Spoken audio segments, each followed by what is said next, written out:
In the purple, pink, this is purple, we have got our orc player, Aelith, aka Komasaburo.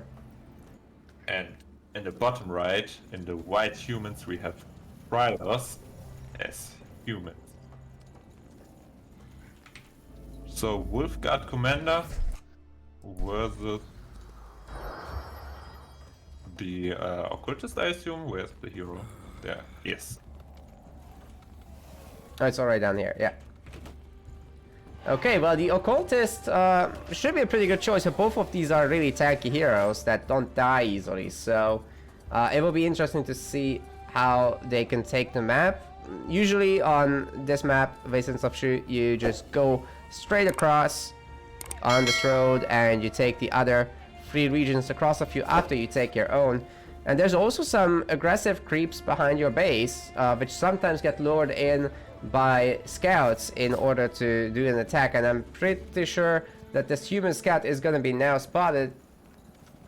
Nope, not gonna be stopped though. So yeah, Khrios definitely has this opportunity to get in the back and is doing so.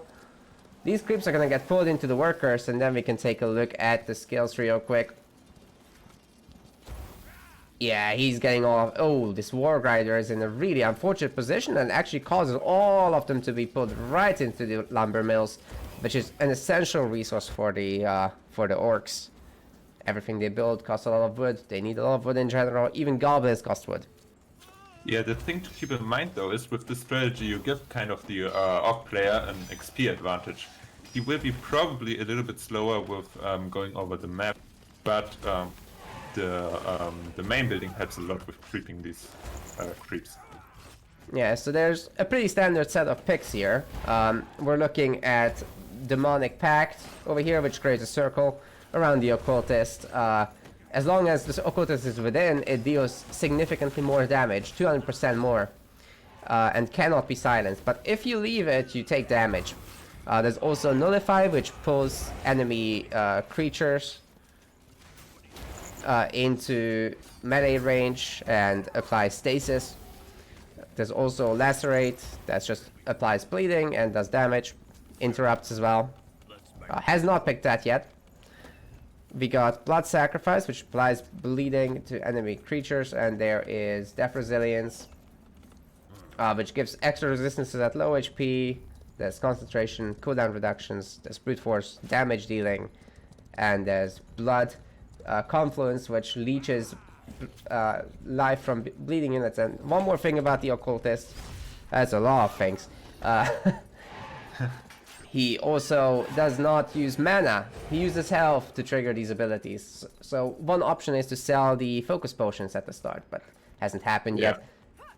Wanna walk us through the Wolf Guard Commander real quick here? Yeah, the Wolf Guard Commander is obviously it's into two has 2 different skill trees as our other heroes, but they're the combat arts and the battle tactics. Combat arts is just for direct fighting, such as Shadow Strike, which lets you TP on the enemy to close in on them. Whirlwind for just a simple AoE attack, and Fatal Blow for the interrupt. And as the ultimate, he has Earth Shatter on this side, which is just a huge AoE which stuns enemies. Then we have the battle tactics, which are basically a bunch of auras which buff units around you. Especially the Beacon of Immortality is noteworthy because it increases the other or enhances the other auras, which grants true damage and also pretty sick shields as well. So yeah, what I want to say about the occultist as well is that he's probably one of the most like deep heroes where you can misplay the most but also do the most basically. It's a pretty skill-heavy hero as there are a lot of long cooldowns, so you have to be very precise when to use them. Yeah, that's right.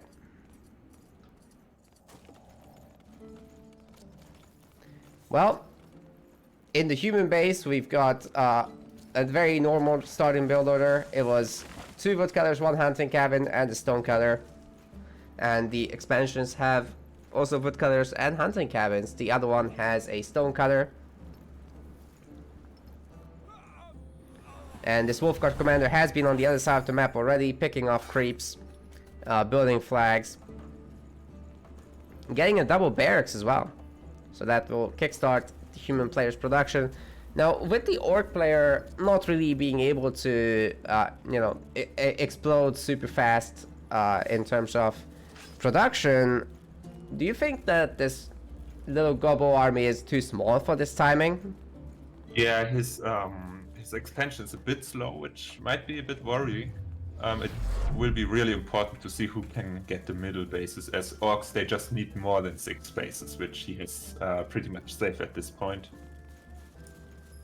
Human has a very adaptable economy, so they can kind of live off of less, especially if they get the market later on in the game.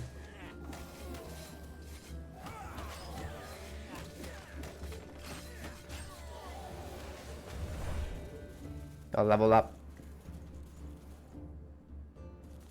Oh. What has been picked here? Level 2 of Death Resilience, so even more resistances for this occultist and also additional levels of brute force.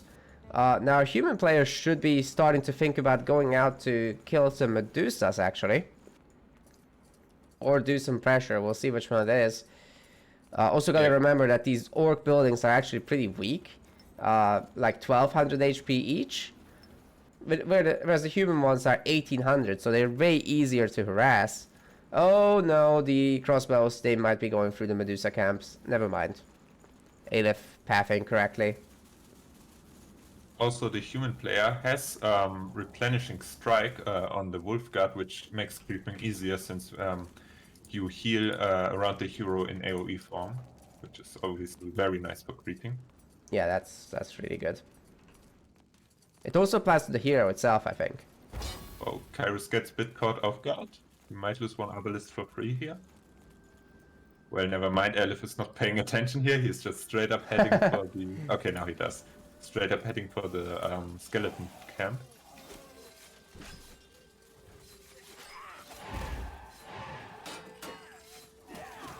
Do you think the scatties are easier to clear than the Medusa?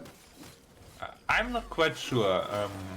It probably also depends on what kind of damage you deal, as some of the Medusa units are weak against strike damage.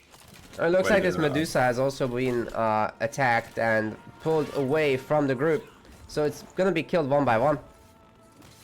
Yeah, it's a nice move by Khrios, taking less damage on his army.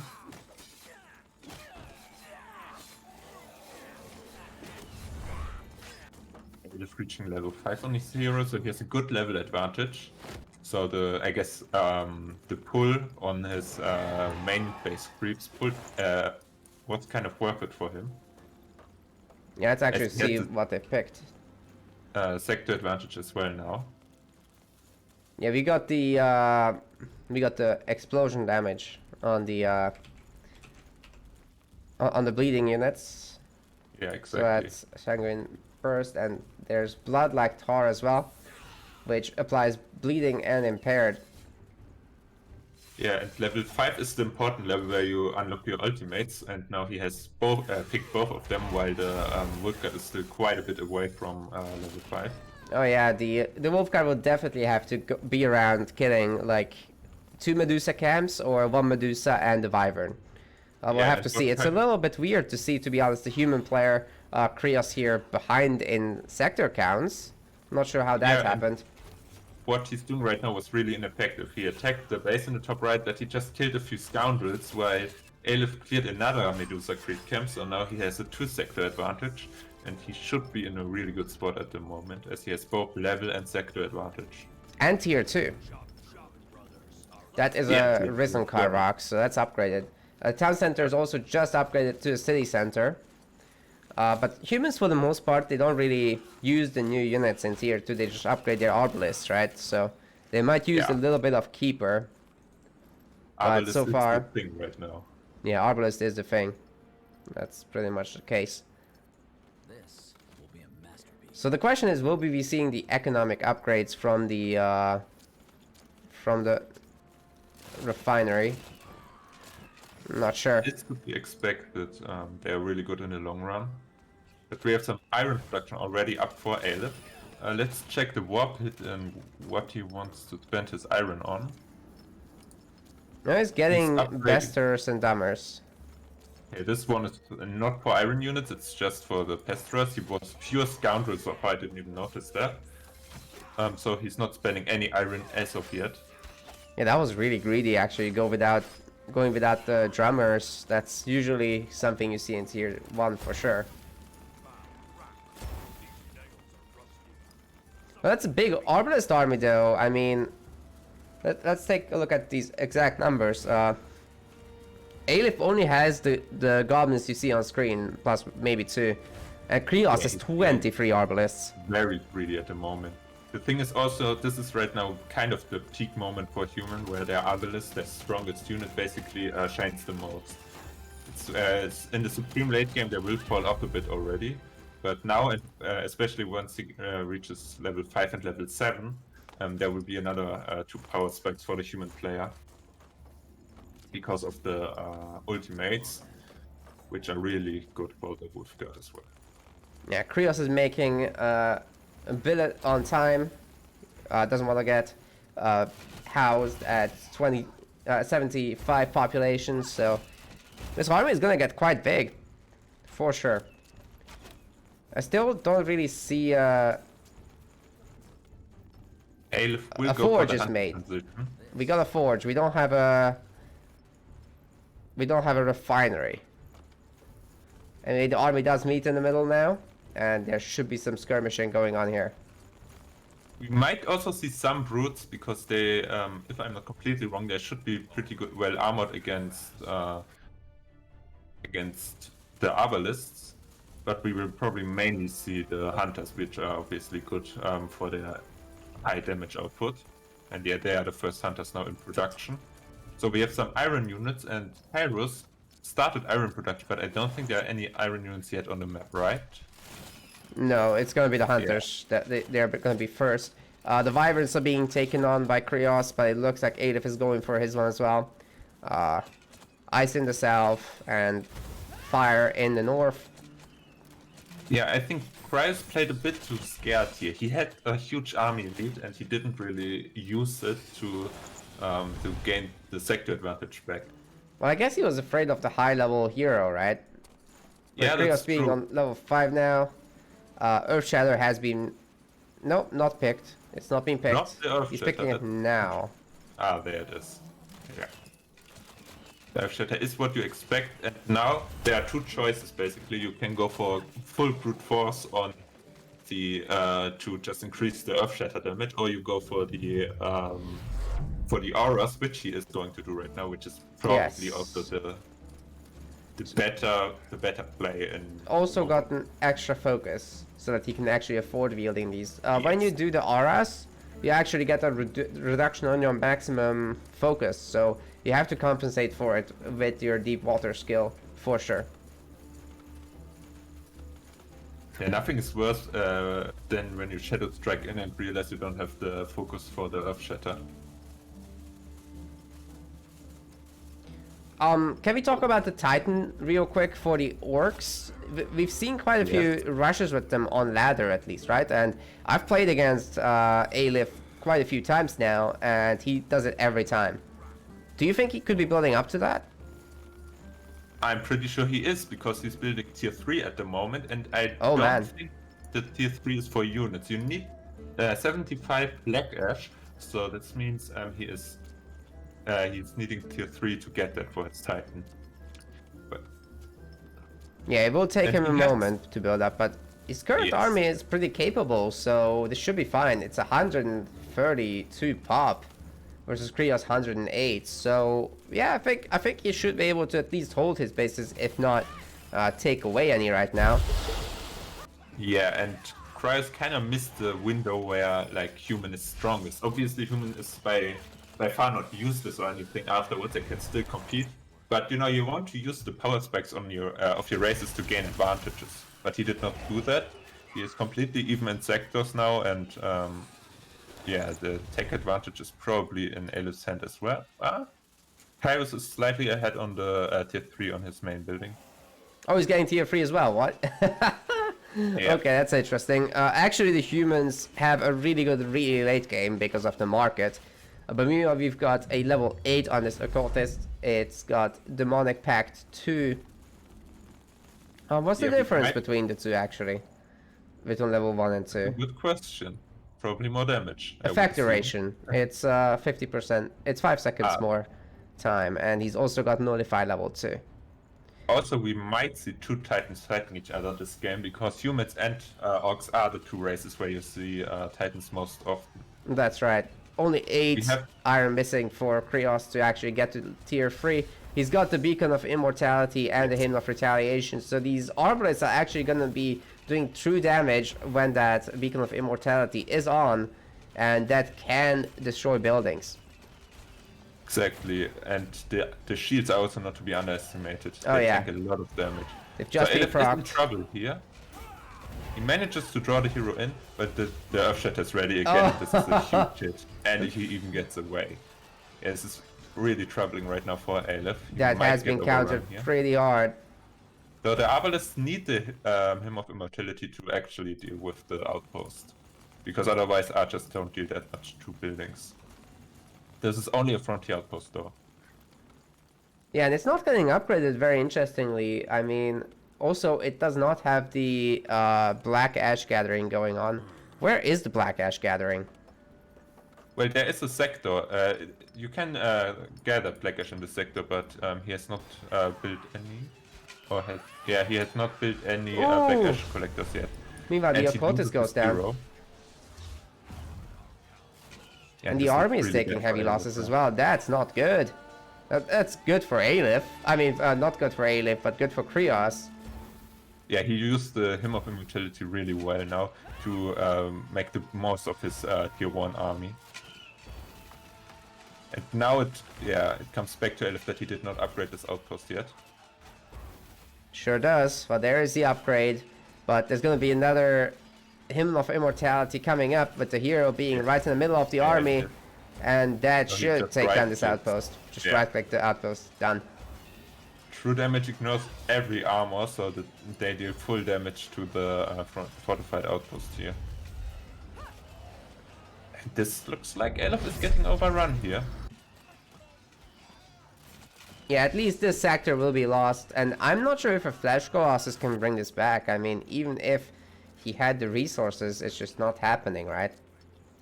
Yeah, and like the mid game from Khrios looked a little bit underwhelming to me, but it seems like he just got the Arbalist count up there to attack in a good timing before Aelith had anything enough high tier to contest this.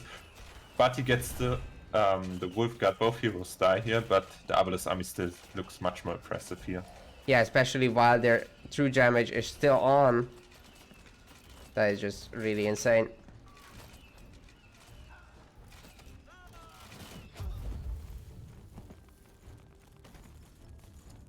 Also, if you look at Khrios' bank, he has a lot of resources to his disposal. He is supply blocked at the moment, but even if he loses that army, he's still really rich. Aelith has barely any supply or barely any resources to spend at the moment. Oh yeah, you really need some billets, but I think he's making some somewhere. Yeah. So that's good. What is this Also- AI order tag in the minimap? Do you see it too? Oh yeah, I see it on the minimap. That's funny. He probably gave an AI order with the So- controls. Why is he on minus 70 Aria? Did he start building a Titan somewhere? Yeah, he did. In the northern base, there's a Titan right now being constructed, or at least the resources are being gathered at the moment. And he's actually rather close to it. That's the power of the market for you. Yeah, you just sell your existing resources, especially like wood and He and sold a stone, ton of something you don't need a iron lot of. here, because as you can see, his army consists of only out of food and wood. Yeah. Yeah, the stone selling is also so important, and it's only minus 30 now, so getting really close to getting that Paragon out, and once he does, this battle is completely gonna change. Not that he needs it to change big time. Okot is gonna come in to snap in the scouting post, but yeah, the Arbalists just come back and should be able to keep this base alive, even by themselves. There's no repair on the scouting post though, doesn't he want to keep it alive? Yeah, Oh my good. god. He gets just hookers down there. It's not even close. Wait, these arbalists have been upgraded for damage. Yes, they have the area upgrade. Yeah, that's nice. Even more efficient. And yeah, without any type now, there's no chance for comeback for Aelith, I believe. And this looks like he's just pushing for the Grand Kalrak at this moment, just to end the game. Yeah, it would be lovely to see the Titan, but I'm not sure we'll get to be honest. We're 10 Aria away, but this huge army of Arbalists... We should see it still. He could summon it right now. Wait, did he finish it? Oh, yes! Yes, and there it is. Right in the middle of the army. There's the Paragon. Well, all these units have shields now. 500 extra health. And that Kalrak is just gonna go down. I don't even see a Hymn of Immortality, man. I don't think it's necessary. Yeah, no the Grand Kalrak just goes down. That's a resign, actually. We're not gonna see it destroyed. GG, game 1. Goes to Khrios. Would you say that's a bit of an upset? Or would we expect this? I wouldn't say it's really an upset. Again, I'm not completely sure on the ladder rankings. Actually, I can check right now, but I think Khrios is really high on the rankings. Let me check. Then again, Aelith is playing off race, right? So he's an elf main. By the way, when I said before that Theemin might be the underdog, I was talking like that's not right at all. He's rank 7 on the ladder. Yeah.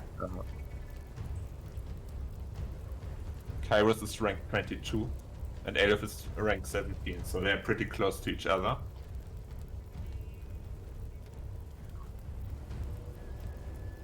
Guys are But yeah, discussing the next map.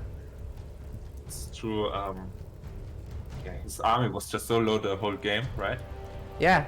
With Yeah, more. fun fact, no one has spent gold. They Yeah. just Gold holding would on to have it. been really useful for those armors. The melee heroes really benefit from their advanced armors. Here we go with game 2. In the purple, we have got Aelith. Needs your help. Doesn't want to lose. Yes, and in the blue we have Khrios as humans. Who's playing once more with the Wolfguard commander. Oh yeah, that's gonna be the same skills pick, no doubt. And we're probably gonna see another... Oh, that's a Golden Shaman! Something to talk about, nice. By the way, the build order for our Orc player is triple lumber mill, double hunting cabin, quad lumber mill. And we're probably gonna see like one stonecutter and maybe a few additional lumbers. So I'm not an expert on Orc, but I think the double hunting cabin is a variation. I think you can also play it with one hunting cabin on the first sector. Don't quote me on that though, because I'm not an Orc expert by any means. He has to, because this forward sector does not have food. Right, so I do think he has to do that. Oh, this shaman is not moving. As Aelith is picking up the skills. He's going totems. He's going for the totems. You can play them also with the heal. Like it's a pretty support kind of hero. You can go either for the life bloom or the healing totem, and he decides to go the totem route. Yeah, so one of them heals, one of them does damage. And there's also chain lightning, which is basically the same as what the creeps have, the lightning wyverns, but weaker. What happens later? We got a summon golem, but that requires level 7. It's a really strong skill. The golem is obviously very powerful. Not as strong as the creeps you have on the map, but still really, really tanky. We got Life Bloom, which is a single target heal. Not sure it's super necessary with the healing totem being around though. We got also the Toll of Vex, which is an enfeebling and impairment totem. You got Exclusive Finale, which is also a AoE damage once the totems die. And Totemic Might, it just receives the armored boon when the army receives the boon. And lastly, there's the summoning totem, which gives you undead.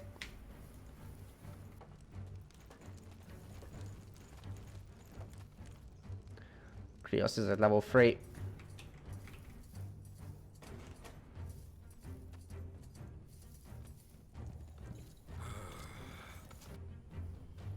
Yeah, I'm pretty sure we will see the golem summoning because it's a really strong ultimate. There's a reason it is for level 7. Yeah. On this map, there are 2 adamantium golems. Killing them would be really great to see. It's gonna be, of course, tough to do for the humans with their arbalists, but we've seen in that free-for-all game it can be done, right? Yeah. The humans did kill it there. Once you get the Hymn of Immortality, you can just deal with the golems, no problem. That's right. Although I don't think you'll get level 5 off of the free standard bandits / zombies and the Medusa, so you'll have to steal something. Or you have to kill the first golem without.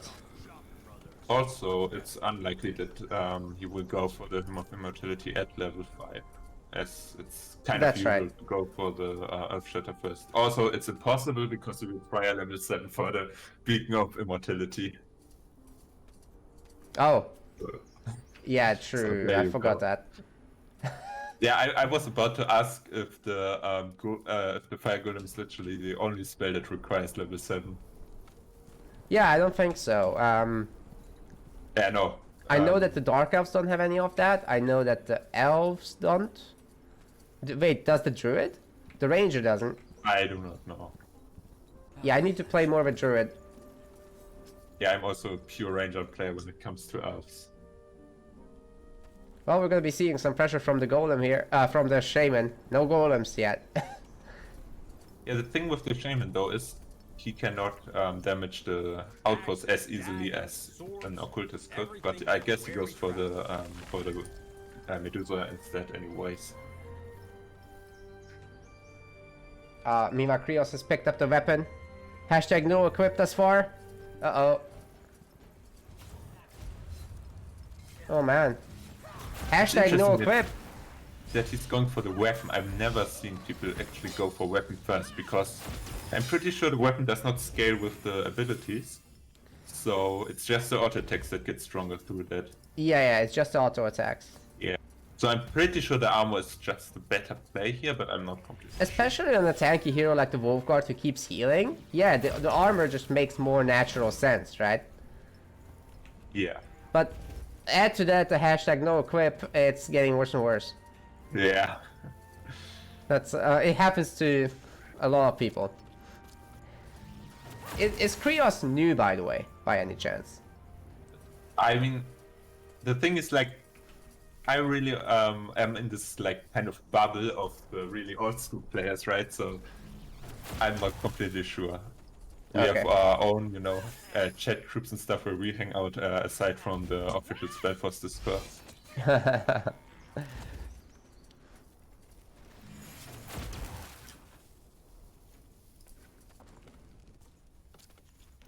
Well, there are no tier 2 buildings just yet. Tier 2 is gonna be starting now for our orc player Aelith. And both players are just retreating from each other. They're gonna be looking at the Medusa camp soon. There's enough resources to start tier 2 for Khrios as well, just not quite enough food. And there it is. Yeah, both players starting it roughly at the same time and going for the Medusa. The team seems to be offline. Are you serious?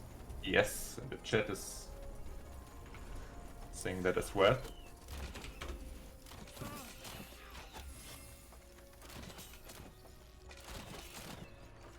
Yeah, it just went offline for no reason. It's Twitch.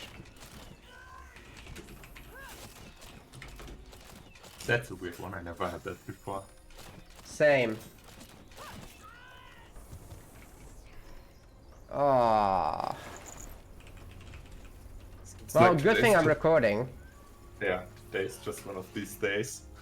This is not a good day. Well, guys, you'll be able to fill in the gaps from on YouTube. Hi, YouTube. Hello. So I guess both players are taking the Medusas at the moment, so they are just letting each other creep in peace.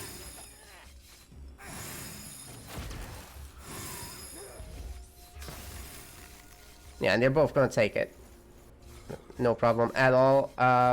Aelith a little bit behind on the creeping, but not by much. So it's possible that this human army will show up there and maybe deny the flag. Yeah, it will be interesting to see if or how he changes his strategy to kind of counter the mass Aboleth play. So I guess he always expects the Aboleth anyways, right? So there shouldn't be that much of an adjustment. Yeah, it's not like you get surprised by the presence of the Arbalest. They're always there. I mean, the Charmin might be enough to change it up again.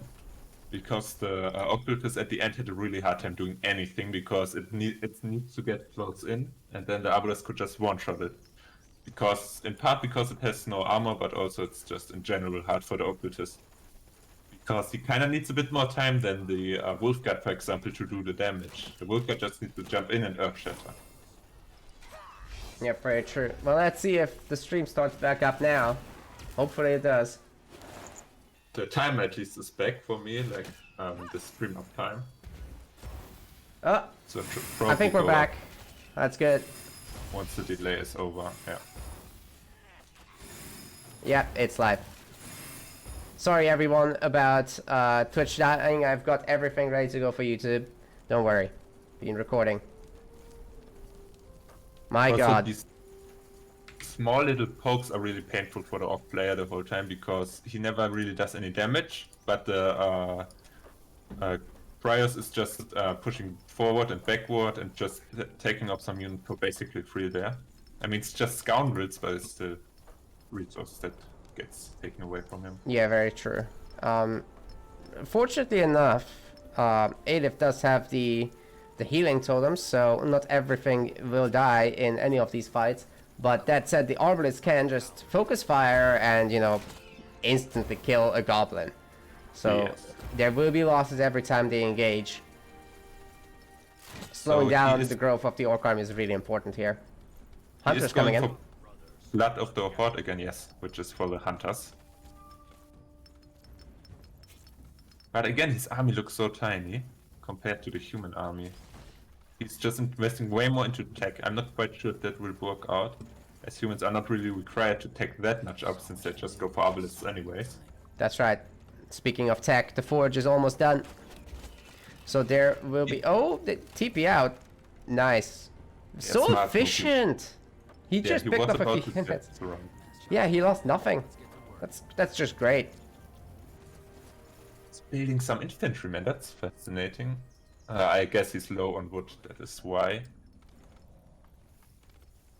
Alright then, let's get to it. Yeah, while Arbalists are super great, the infantryman is a bit underwhelming compared to the melee units of the other races. Or maybe it's just that the Arbalist is so good that you don't really want to go for infantrymen.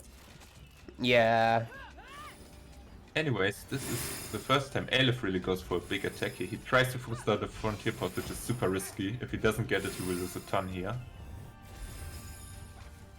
Nice To be split in fair, his army. Yeah, and without this knockback on the Wolfguard commander, there's no quick way to dispatch of those gobos. So the frontier outpost will have to be upgraded and repaired. Yeah, but Aelith has to pull back here. At least the healing totem can kind of nullify the whirlwind of the Wolfguard commander. Very true. There is the Totem of Vex as well, which slows down the enemies and also reduces their damage. Very important against the Arbalists, which are really DPS heavy. And this Wolfguard really wants it. He's lucky that there are not that many ranged units, so it's unlikely that a Wolfguard will get sniped down here. Yeah, it's really difficult to kill. Oh, there's an infantryman. How did that happen? There's multiple. Yeah, he built a few because he was really low on wood. Ah, fair enough. Well, it's better than nothing, and the Arbalist upgrade is already done, so they have more range on their first upgrade, right? Yes, the iron upgrade provides more range, and the other upgrade, the tier 3 upgrade, gives more damage. But if you look at the supply and compare it to last game, it looks a little bit better for Aelith this time around. Aelith going tier 3 though. So that's why This is I guess he risky didn't go again. completely nuts on the hunters and whatever. Yeah, this is very risky though, in my opinion, because now he's going tier 3 again. But the Aeliths are still scary on the field, and he's not investing that much into units right now. He's still attacking. The adamantium golem is now getting taken out without the hymn of immortality, so it's taking a bit longer. And he might be caught off guard here with the troll army outside. And it's gonna be half dead by the time they even notice it. And for them to come over, I think this is fine. Yeah, this golem is dead. And that's an Aria sector, by the way. So Khrios, if he really wanted to, could set up for tier 3 resource income right here. Yeah, and he is going for the Citadel upgrade right now. I expect him to go for the Titan again, honestly. I agree. The normal human tier 3 units are a little bit underwhelming, so they just use the Titan instead, which is obviously working out really well for them currently, as the market is strong. Well, is he gonna fix the hashtag no equip now? Because it's been going all this time. He has had this weapon. Now he's got the amulet as well. Really gotta spend that thing, or put it on rather. Also branching out into the same skill tree as last time. Hymn of Tenacity has been picked up. Still no equip. No. There's the TP now. He might lose one barracks, which is always annoying. It's quite pricey. Oh no, he gets away with it. Yeah. Oi! To Earth Shatter. That was a great Earth Shatter for sure. Especially if you get to combine it with Whirlwind first. So you teleport in, you press Whirlwind, and then you do Earth Shadow. Then the units get so low, super easy to pick off, even for like a single shot of Arbalest Fire. Would love to see that more. Don't even have to move in to, you know, catch them. They're ranged in, so they can just shoot them down while they're on the ground. That's exactly right. Oh, the hunters are focusing down the hero though. Wolfguard Commander Hunters has to use quite a lot of potion. damage.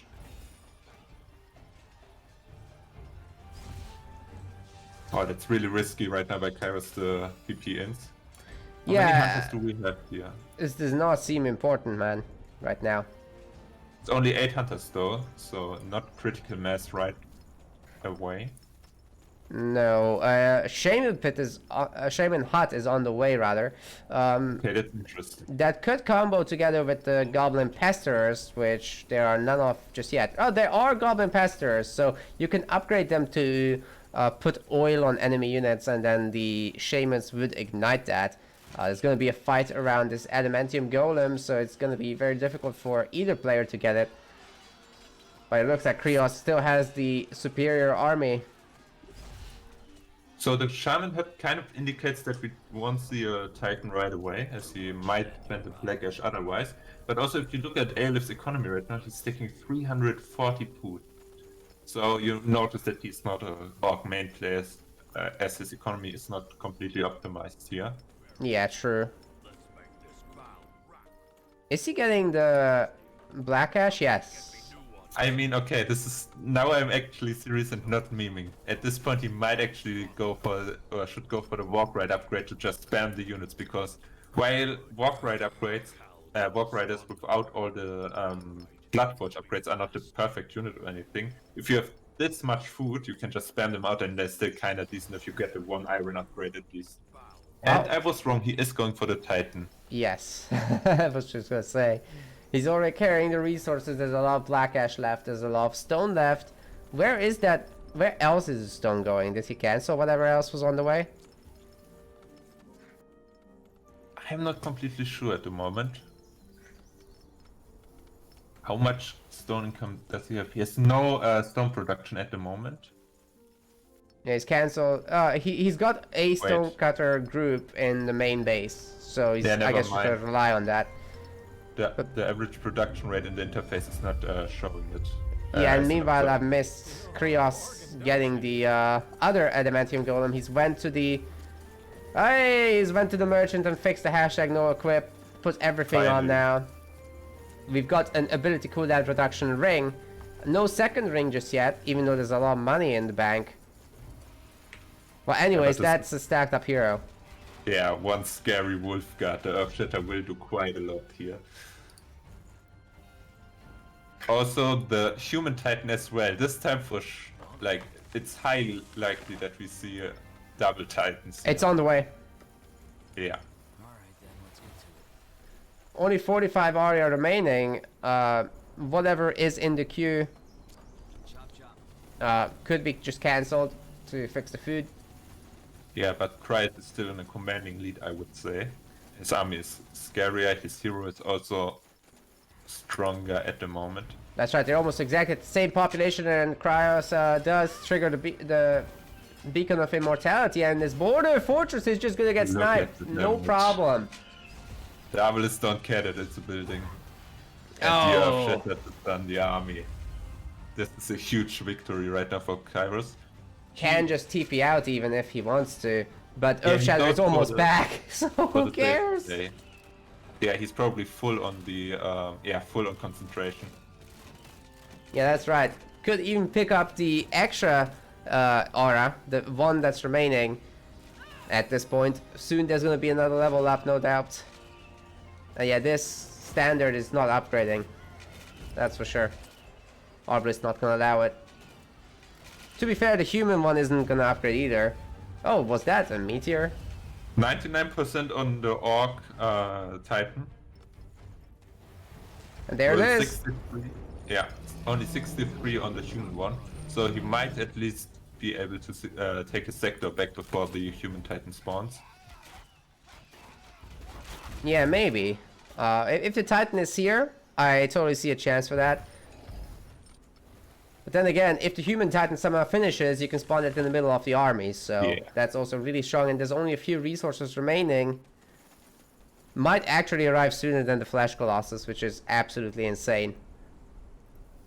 Yeah, it's kind of a slow boy, the Flash Colossus. I actually don't know which of the two is a stronger unit. But what I'm sure Well, about... Humans are more capable of dealing with it, right? Because of true damage. Yeah. So you just put true damage on your Arbalists and you're kind of fine like that. 99%, and they're gonna meet in the middle. Yeah. Both Titans come into play at the same time. Khrios' army on the ground though is a little bit more scarier, especially because of the hero. Yeah, it's even Wait, more what? population. Oh, he's only level 4! What? Oh yeah, he didn't get any of the golems, and from killing units, you upgrade very slowly. So Yeah, this is that's a actually big. huge discrepancy here. Here's the Paragon. There we go.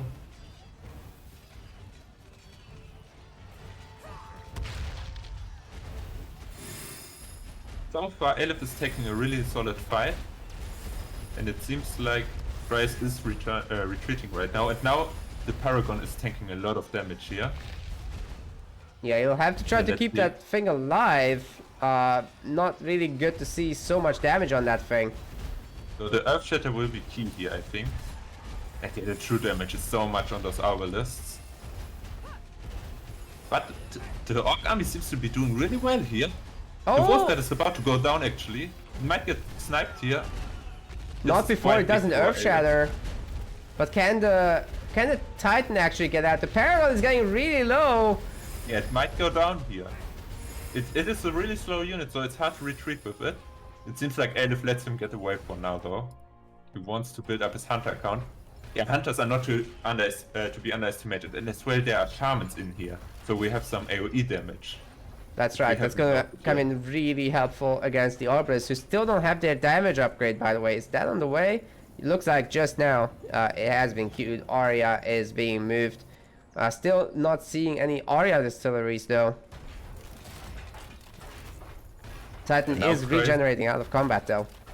Khrios is going to the left. He could easily snipe the scouting outpost once the Wolf Guard is back in play. His army is getting caught off guard. This is huge now. Oh my god, look at He's all that taking so much AoE! damage. And the Paragon is still super low compared to the Flesh Golem. And that also is being targeted right now. Oh no, so many of these Arbalists just going down. Aelith almost maxed out. Meanwhile, Khrios just on a measly 96 population with 32 Arbalists. We're looking at 19 Hunters. There's more Hunters than there's Arbalists almost.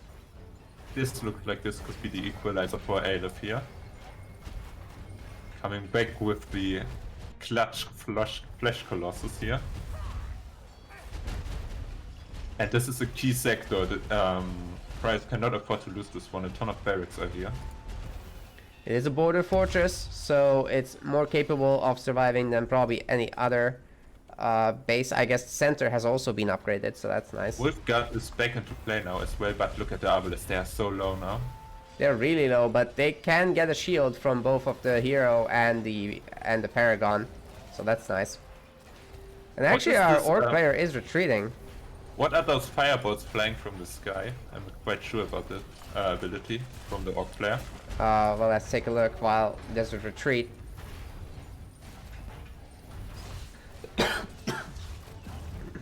It's a Tribe Token, I believe.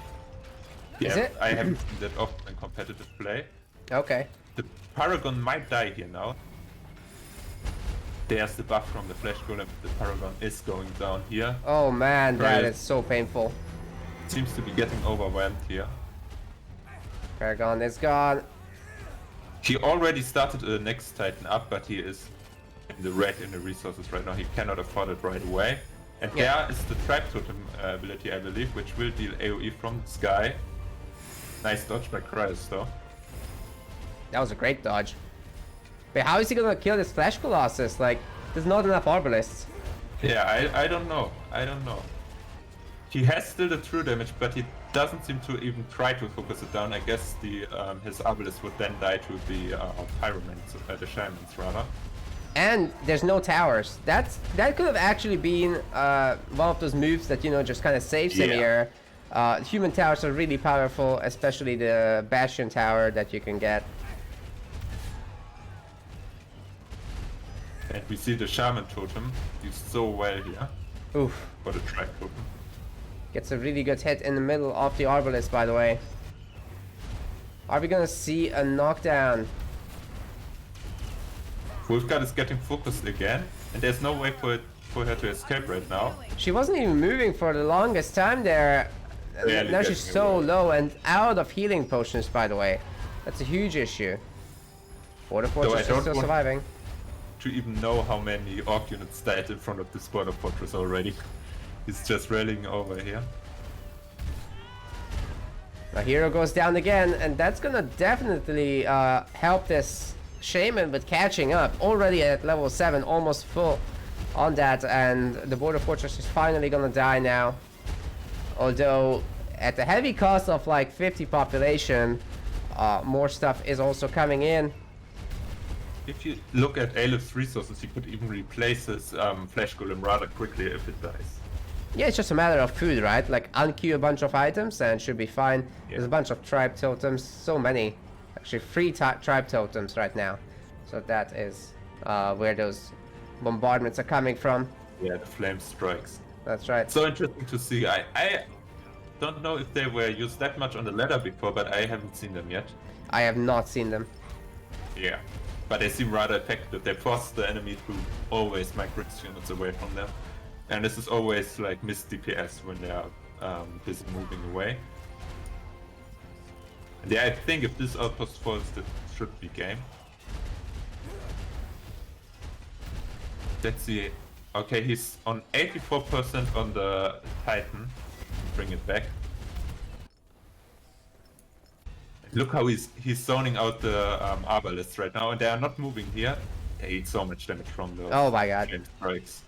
They're getting so low in the back there. If the Shamans can get on top of that with the Pesters, they'll just all blow up. Oh, the But Chain yeah, Lightning what's as well. interesting, Shaman's level 8 now. He should go for the Fire Golem now, I believe. Yeah, it's definitely time. And there. Because there's not going to be another easy level up, right? So this is the best time to do it. Yeah. It has not been picked. What did he Interesting. pick? He's going for the summoning totem. He has actually skilled that quite a bit earlier. So there Okay. were some undeads in play as well. He's now just going for the citadel. That might be a bit ambitious, especially since the Titan is almost done. By the way, I'm gonna do a 10-second pause in 3, Oh, yeah. 2, 1. Because this is way too laggy. The players must be having lag, and we need to catch up. Alright, let's say that that's good. Okay. Alright, ready to go? 3, Yeah. 2, 1, go. We have some war trolls in the game now, so the outpost should go down much quicker here. Yeah, they have strike damage and siege damage, and quite a bit of it.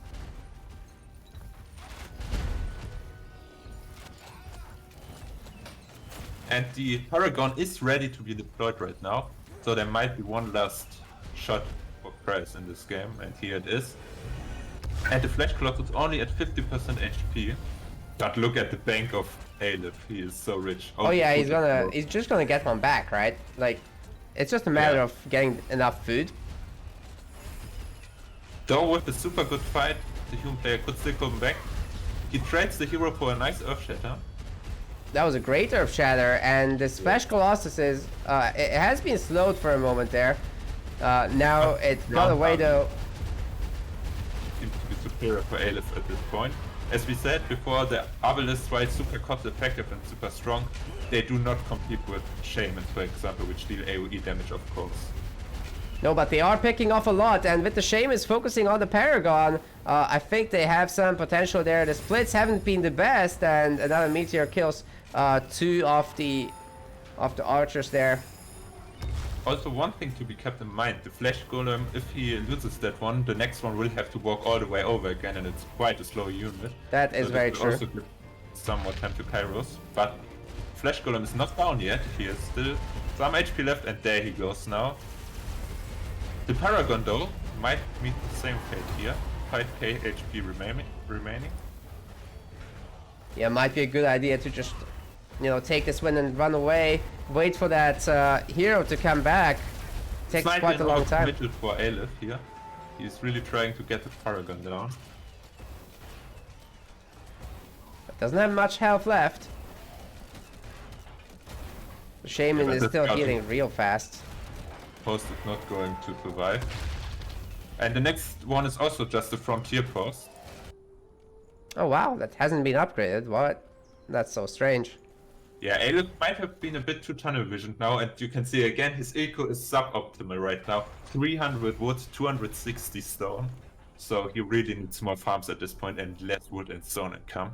That's right. Only on 97 population as well, by the way. Like he's trying to make shamans from everything, but that is expensive. Hunters as well Yeah. on the way. You can see that both players are quite at the limit right now.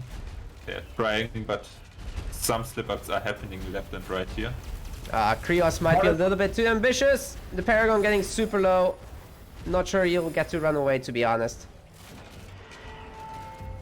Kills the farm. That getting some farms here, yeah. Food is really important right now for the player. That's right. Those meteors are gonna hit the Paragon. But should be able to run away now. Where's the Wolf Guard commander? Okay, here.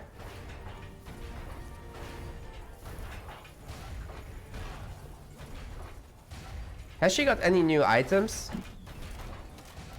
Let's Like there was a check. ring missing, right? Nope, no ring. Yeah. And no Yeah, extra good point. potions either. Aelith still has not put anything on that goblin, by the way. Yeah. But Even to though be he has fair, 13k. on the goblin it is a little bit less impactful. It is a hero that is just standing in the background most of the time. Man, this game just will not end. Khrios takes it back. That is a great comeback for sure. Yeah. To be fair, this is Yeah, one it of the needs- maps that allows for it the best. With the Aelith needs split. to fix this economy here.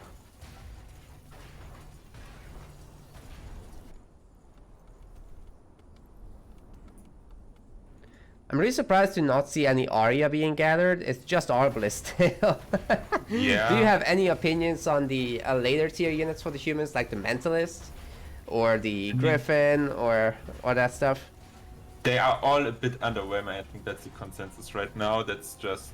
I think he just focuses his economy on getting up those Arbalest in mass production, and he's just going for the efficiency rather than the strongest maxed out army here at the moment. I cannot say if this is the correct play, but it's what he's going for at least, and it seems to work out good for him. Though the problem now is again the Paragon is super low. Now he's pushing again with a fresh flesh golem, just waiting here. But it is alone. What about the teleport? So it might. Yeah, oh, it's actually available. It's fine. That said, Aelith could do a counter teleport if there is a teleport. So you gotta be watching out. You don't wanna get caught off guard. Paragon is slowly but surely healing. This might be a really good time for Khrios to just sit back and not do these big fights. The Shaman count though is super scary. If he doesn't get Earth Shattered, I think Aelith will completely sweep this fight.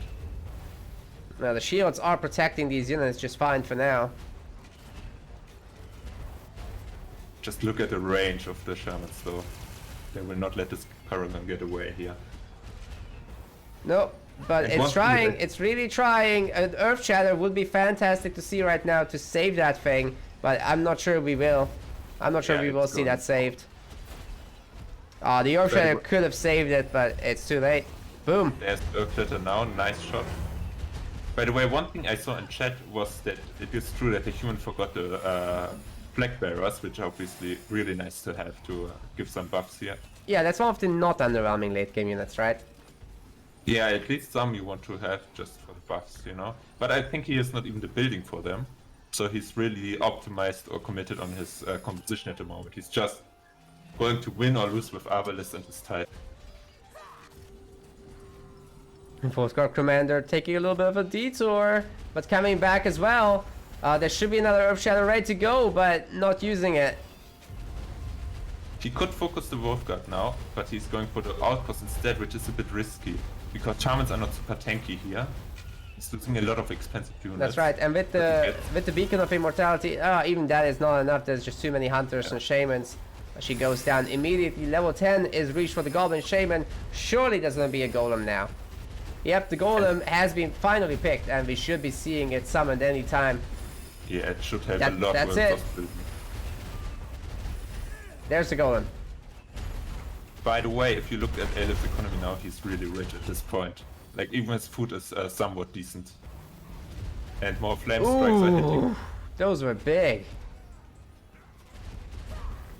The AoE from the Shamans as well. Oh! So many dead Arbalists. That's almost all of Khrios' army. I don't think he can come back from this. There's 40 population right now for a human player. Looking like that's the end of this game. Only a matter of confirming that it is actually. Yeah, even his economy is in shambles now, since he didn't even completely rebuild his previous outpost, which he reclaimed.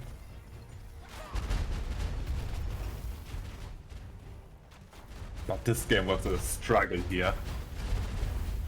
You saw Titans left and right. Yeah, this is one of those maps where it just always goes to late game, or almost always. There's just this huge reinforcement distances, and this empty middle area doesn't allow for, you know, any forward builds. Oh, that's just a fortified outpost, but that's going down. Yeah, that seems like a misplay. To have this one so late in the game not upgraded fully yet. Yeah, that should be absolutely upgraded, and we've not seen any Bastion towers, which is just really unfortunate, and the Arbalists get hit by yet another meteor right there. Yikes. Yeah, I think he could just straight up not afford any Bastion towers this game.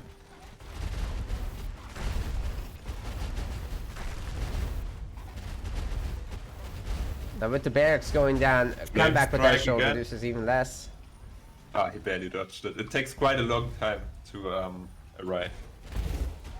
Oh, but the Shaman's just striking them down. Yeah, even just forcing the units to run is huge.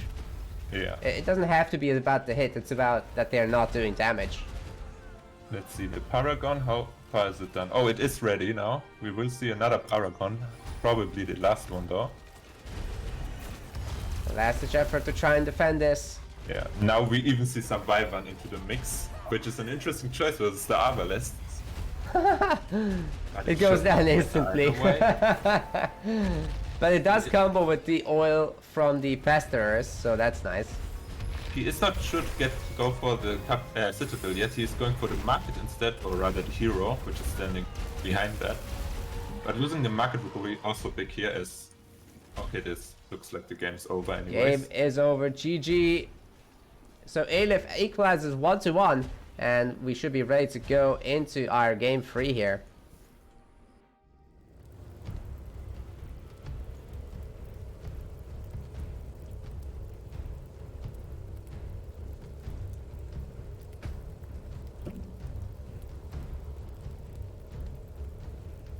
The first one looked really convincing by Khrios, but the second one was so damn close. Oh yeah, definitely. Like that could have gone either way, and it's really just that one fight that was lost. Next lobby seems to be open.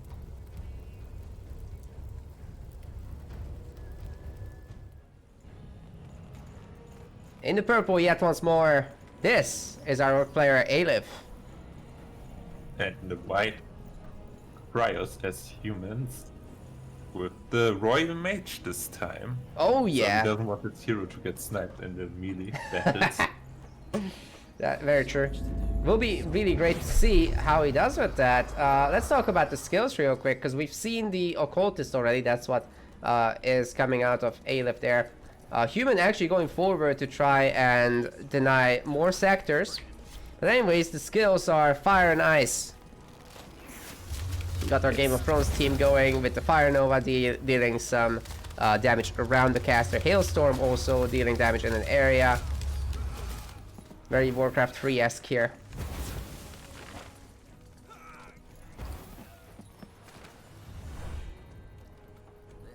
And probably specking into Biting Frost from here and some mana. Khrios is about to have a big problem, I believe. Yeah, I think Aelith will have a huge sector advantage if everything goes to plan for him. Well, If still he can nice cut out- these forwards got caught, Yeah. but the occultist wins the flag fights. So early on, when you try to push into enemy territory and take a flag, usually it results in hero versus hero, and the occultist is absolutely sick at that. You're not only not gonna kill the flag because the orc wants to upgrade faster, but the occultist just triggers the demonic pact, which gives him 200% extra damage. He just nukes your flag. Yeah, and furthermore, he also stole the creeps. So this is a great start for Aelith so far. It looks like Khrios is going for the counter steal. And it might work because of his ice attack, which slowed down the occultist here. That's right, but upgrading this flag is gonna take forever he does not have. 346 damage on this thing. It's gonna free shot the royal flag. It's just not gonna come up. He's trying to steal the creeps at the very least, but even the next flag, it's not gonna happen. Although there's gonna be cooldown on the demonic pack, right? Yeah, when it comes to pure damage, nothing comes close to the occultist. That's right. 20 seconds. This might come up. Yeah, it's true. And he gets a few of the experience here. That's Not a everything, nice and he deal. does not get the item.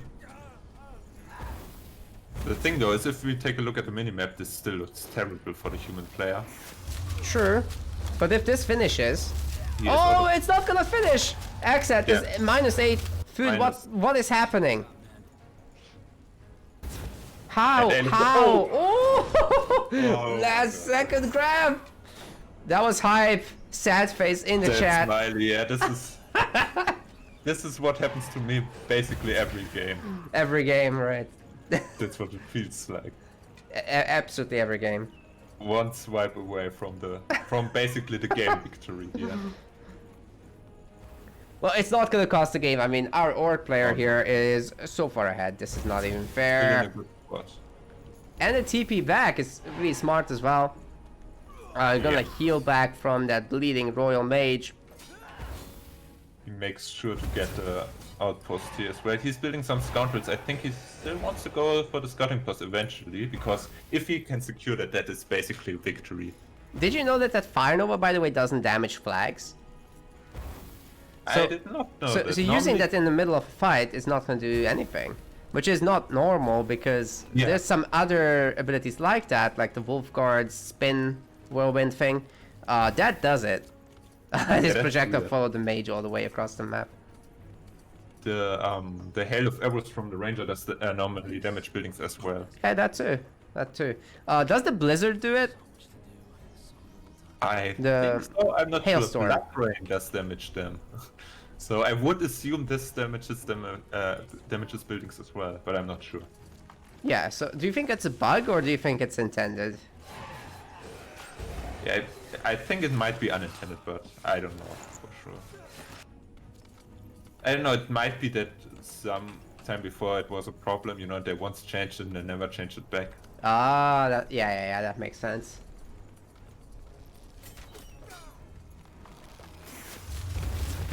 The human will be stuck on one iron sector for probably a long time here.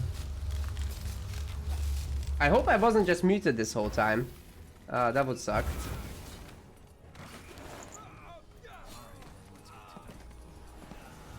I don't think so. Well, in Discord and the other thing is separate, so I think I might have been muted on stream.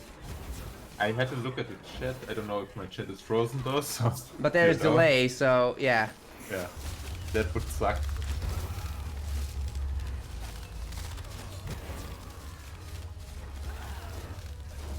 Well, today is one of those days, you know, where everything goes wrong.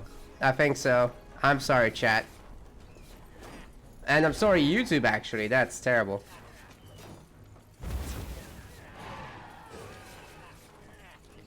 Good timing on that Frontier Outpost upgrade. That's not gonna die very easily now.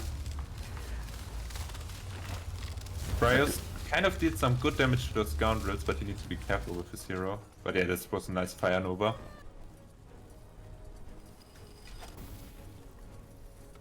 Oh, look at those goblins. They're so low. Yeah, Aelith is more committed on tier 1, but this was a terrible fight for him. That's so many dead gobos.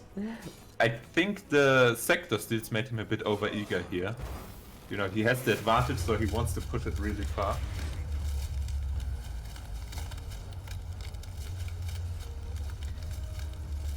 I'm looking forward to Starfall from the mage, by the way. It's gonna be great to see. Let's see if he gets that far. To be fair, it's only a level 5 skill, so he should be able to get there. Drummers are on the way. And we have got tier 2 as well. But wait, we don't. It's not a Risen Karak, it's a regular. Yes. Khrios also not working on it. Yeah, but we don't have tier 2. It's gonna take quite a while. With our human player also upgrading the regions and getting double barracks. For... I'm really interested about this infantryman choice now. Is it just because there's no wood? There is wood. I think no, he wants to push the outposts, and infantrymen are way better with his buildings than Aelith, so. True, he absolutely should bust these buildings, and also I'm pretty sure that the infantrymen are better against the skellies that he could clear. He's going that way, so I think he's just looking to pick up an extra sector. He could be killing the Wyvern afterwards. Also, without the Wolf Guard, he needs something to tank. He cannot use his hero in the front lines like that. Yeah, very true. Well, we're gonna see a bigger engagement again. Oh, the pool was missed, and only the infantryman gets hit by it. Gobo's taking huge splash damage. Man. So much damage. But his army is considerably weaker here. So he needs to rely on his hero and the outpost to defend. But he's only tier 1, so there are no further upgrades for this outpost available. And it looks like it will go down, and this is not an outpost he can afford to lose. Fire Nova dealing some really nice damage. Oh, the sector might survive. And the thing is, with Aelith trying so hard to push his advantages here, it kind of puts him further and further, or it reduces his lead. It does. Every He time keeps by a bit. bleeding gobos. Yeah.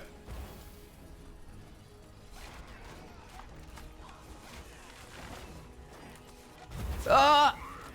Well, the next ice rain is gonna hurt a lot. Yeah, some Pesteros would really help in taking down that hero. Oh! They're so low and so many have already died. If there was a Ready real for the fight Royal here, that Mage. would be huge. Level 4. Let's see what's being picked. It's some really nice army movement by Khrios here. He had an inferior army, but he used it so that it was fighting always very efficiently. But yeah, these frontier outposts are fantastic, and now the skellies are being taken on by the infantrymen, although a few of them are dying. But still, I mean, as long as the skellies get cleared, you're fine with sacrificing like 2 or 3 infantrymen, I think. Yes. And he's doing such a great job playing from this terrible spot at the start. He's just keeping it cool and slowly working back himself into the game.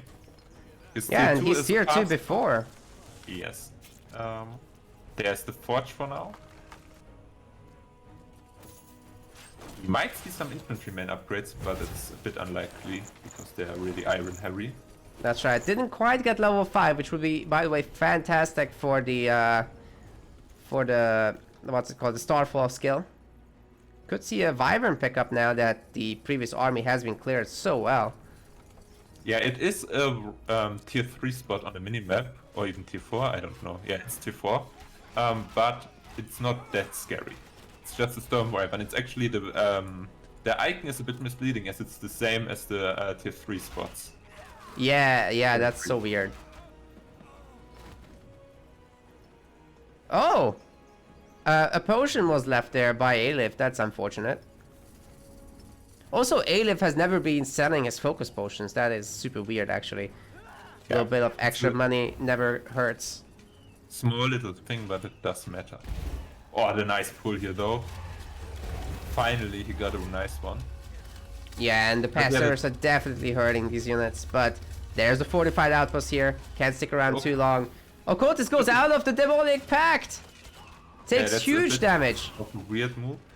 The Royal Mage, though, under pressure here. He needs to be careful with that because there are now Pesteras, which obviously focus fire down the hero quite well. Look at those gobos getting rained on, though. Uh-oh. Yeah. The bleeding, however, Level really 5 hurting the already. humans. He might be Starfall. There we go. That's level 5. Oh my god, Oh all the my gobos God. just melted to something. What just Everything happened? is there. Yeah, that was the Starfall. It didn't show up on my screen, I Yeah. think. Oh, me neither. It was a bit weird, but he killed everything with that. Oh, so there's many so much more. corpses. The Royal Mage might go down. This is such a weird fight, man. Without the clutch Starfall, he would be dead already, but this makes him hold on for a little bit longer here. And he still has one more of these potions. The Godstone another is here. Starfall He could coming. easily teleport home as well. And meanwhile, the fortified outpost is focusing down the occultist, so that Goblins. has to pull back. The Dying gobos is are too low in Starfall. number. Another huge hit here. And he manages to hold on. Oh, this match is so on Raid's edge here. Yeah, that has been look some for- great micro with the Royal Mage. I love it. Yeah. Aelith is falling behind and behind further and further. It seems like every attack is hurting him more than his opponent. And it seems like the occultist is not gaining much value here. The thing is, the occultist is not a wolf guard. You cannot just jump in there and do the damage. He needs his time to swing his sword, actually. Oh, dude, you know what's happening? We're getting catapults. Support garrison on the way. Catapult fire on the way. It's I really love it. nice. Khrios mixing it up like this. Yeah, this is great. This is great. I love the catapults personally. I mean, usually it's not necessary because you got a Wolfguard commander and you're getting true damage on your units. But if you don't have that, those catapults are actually really good. And they're pretty good inside the composition anyway. Yeah, and Starfall is coming down this time. We can see the preview of it. Does some good damage to the outpost. Also, he's upgrading those catapults, so they are also kind of viable versus the goblins as well. Yes. Yeah, they do some nice AoE, and that fire from the catapults will stay on the ground. If Aelith loses this outpost, it looks really big for him. Yeah, he's not gonna lose it, I think, but... Royal Mage might go down. Oh, doesn't he have any potions left? Oh, No, no potions left. that's bad. Gotta run. Nullify takes 15 seconds though to reload here. Starfall getting cast! I don't think anyone sees it. There it is, next to the outpost, but yeah, it doesn't hit anything. What? It didn't And the show Royal up on Mage my is screen. down. Is it down? Yeah, it is down here. It's a nice snipe. Finally, Aelith might be able to break him here. There's a Godstone right here though, and it's instantly coming back. Double- Ocultus also went level 5. Yeah, double ultimate ready here. Oh, it's so close. I cannot call this right now. So the Occult is obviously really scary among all those Arbalists, which are really squishy. Oh yeah, absolutely. And the Occultist also has the upgraded armor, the level Hunters 3 are now one. in the mix as well. So the Hunters are focusing down the fortified outpost, which is not their best target. They should No, go it's for the not. units instead. They do pierce damage, so the units are just much better. How much pierce armor does a building have? Is it 50%? I'm not sure. It's either 50 or 75, I think. So, Okay. one of But those. anyhow, the mage is back, It's a lot. right in mage- the back. No, Where are the fortified catapults? outpost still stands. Catapult is coming. But the mage is already down again. Yeah, the Hunters, man, the DPS of Nose is insane. It is, and this And the Occultist is catapult- just not going to go down. It doesn't even need the potions that it has. It's just regenerating from the healing. It's absolutely insane. But the Yeah, fire from the infantryman- catapult blowing up those gobbles and burning them. That was terrible versus the Occultist. You want to have a ton of Arbalists to just focus it down. That's right. And then you spread them out so that it can't heal Yeah. that effectively. But the infantrymen, they bunch up.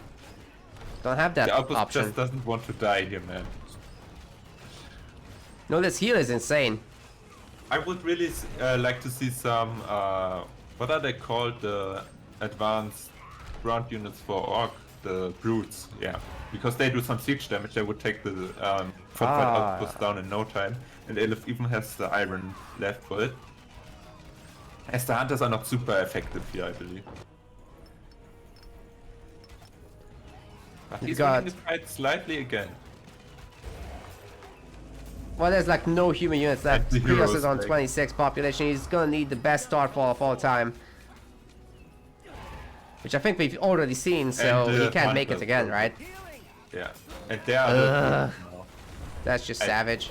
The Starfall- He still lands it. Kills so many goblins. And yeah, the fortified outpost just doesn't want to die. All it needs to do is focus down the weak units. And there are some brutes now, by the way. Yes. He should probably just... Well, the Hunters are still useful to snipe the hero, but he needs some more brutes to kill this outpost finally. Absolutely. Look at all this gold sitting on the floor.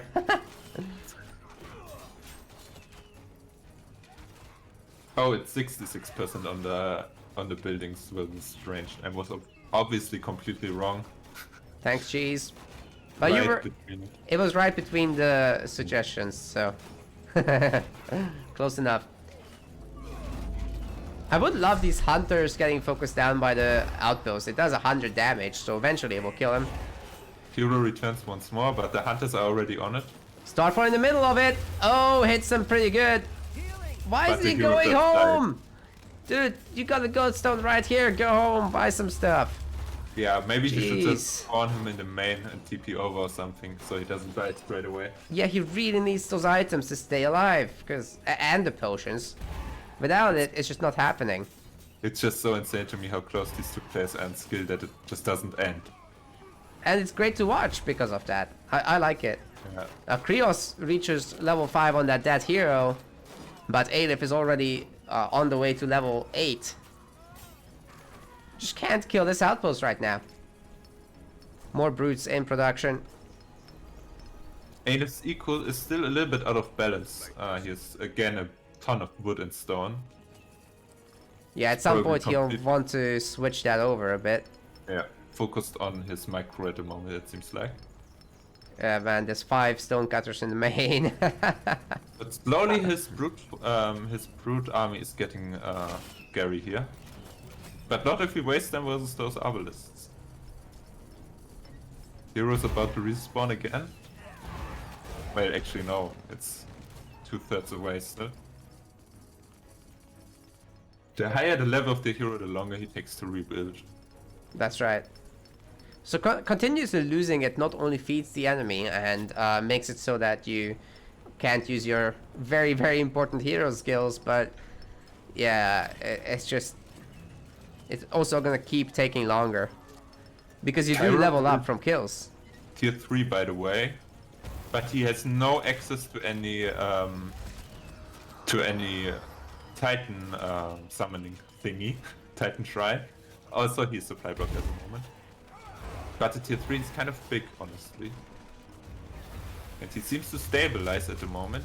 Starfall doesn't do much this time, but the catapults and the arbalists seem to be the right move here. Yeah. Picks up a lot of weaknesses gold. of orcs is that they kind of have not the best siege damage. They only have melee siege.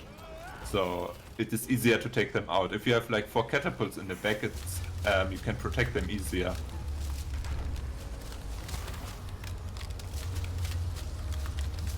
Can the catapults miss shots against units? I believe so. I believe they are just projectiles that you can dodge. Right. Because basically everything connects unless you have like some kind of garrison mechanic like the dwarf dropship. They have bomb target area, I believe, so it's just something you can actually dodge. Right. Well, the mage is finally going home to pick up items, so that's gonna be great to see. See what It's he finally does. not getting one shot by the hunters anymore soon. Armor, Yeah, that's obviously what you want to get here. the helmet. And I mean, even the armor rings, yeah, he just doesn't want to die like this again. yeah, good. I'm a bit surprised because he is on the side with all the wyverns, so why buy the rings? They might just drop it for you. And isn't the wyvern ring better than the one you can buy? I think there are a few different rings, if I'm not completely wrong here, that you could get. I also did not actually end up buying any potions. He will push now, and Aelith is a bit out of position, but he can take the sector here now. Okay, he does not do that. Yeah, teleports home anyways. Aelith at 156 population versus 105. And Khrios is housed. So needs to make some billets, which he is doing. He's been pretty good with that. I think not getting supply blocked too much. It does happen sometimes though. Especially in a float economy game like this, it's not that trivial to not be supply blocked with the housing mechanic. Oh, Yeah, humans, great flank there on the catapults. they still did quite a lot of damage, but they will go down here. And the fortified outpost seems to survive. Starfall again hitting a lot Right of in the damage, middle yeah. of the army together with the catapult fire doing so much damage, and there was a fire nova as well, but the mage is still gonna go down despite all the items equipped. Level And the 9 remaining of army is just too good. Yes. This time though it's a border fortress even, so this is going to be super tanky. Yeah, I don't think it's pushable right now, but the other side, oh, that's also a border fortress. Okay, I take it back. Yeah, Khrios playing really well considering Aelith everything. should go for the top right sector now to get his Titan out soon, just to finally break him. Yeah, we'll need to take the wyvern for that. Oh wait, it has been taken. Yeah, he has taken that right before the fight in the south. Yeah, I was Nice looking at pushing. Oh, Khrios look at the POV for a arbalest. moment there, sorry. He's got a +5 focus ring, which is the most useless thing you could imagine for the occultist. He's never gonna... Yeah.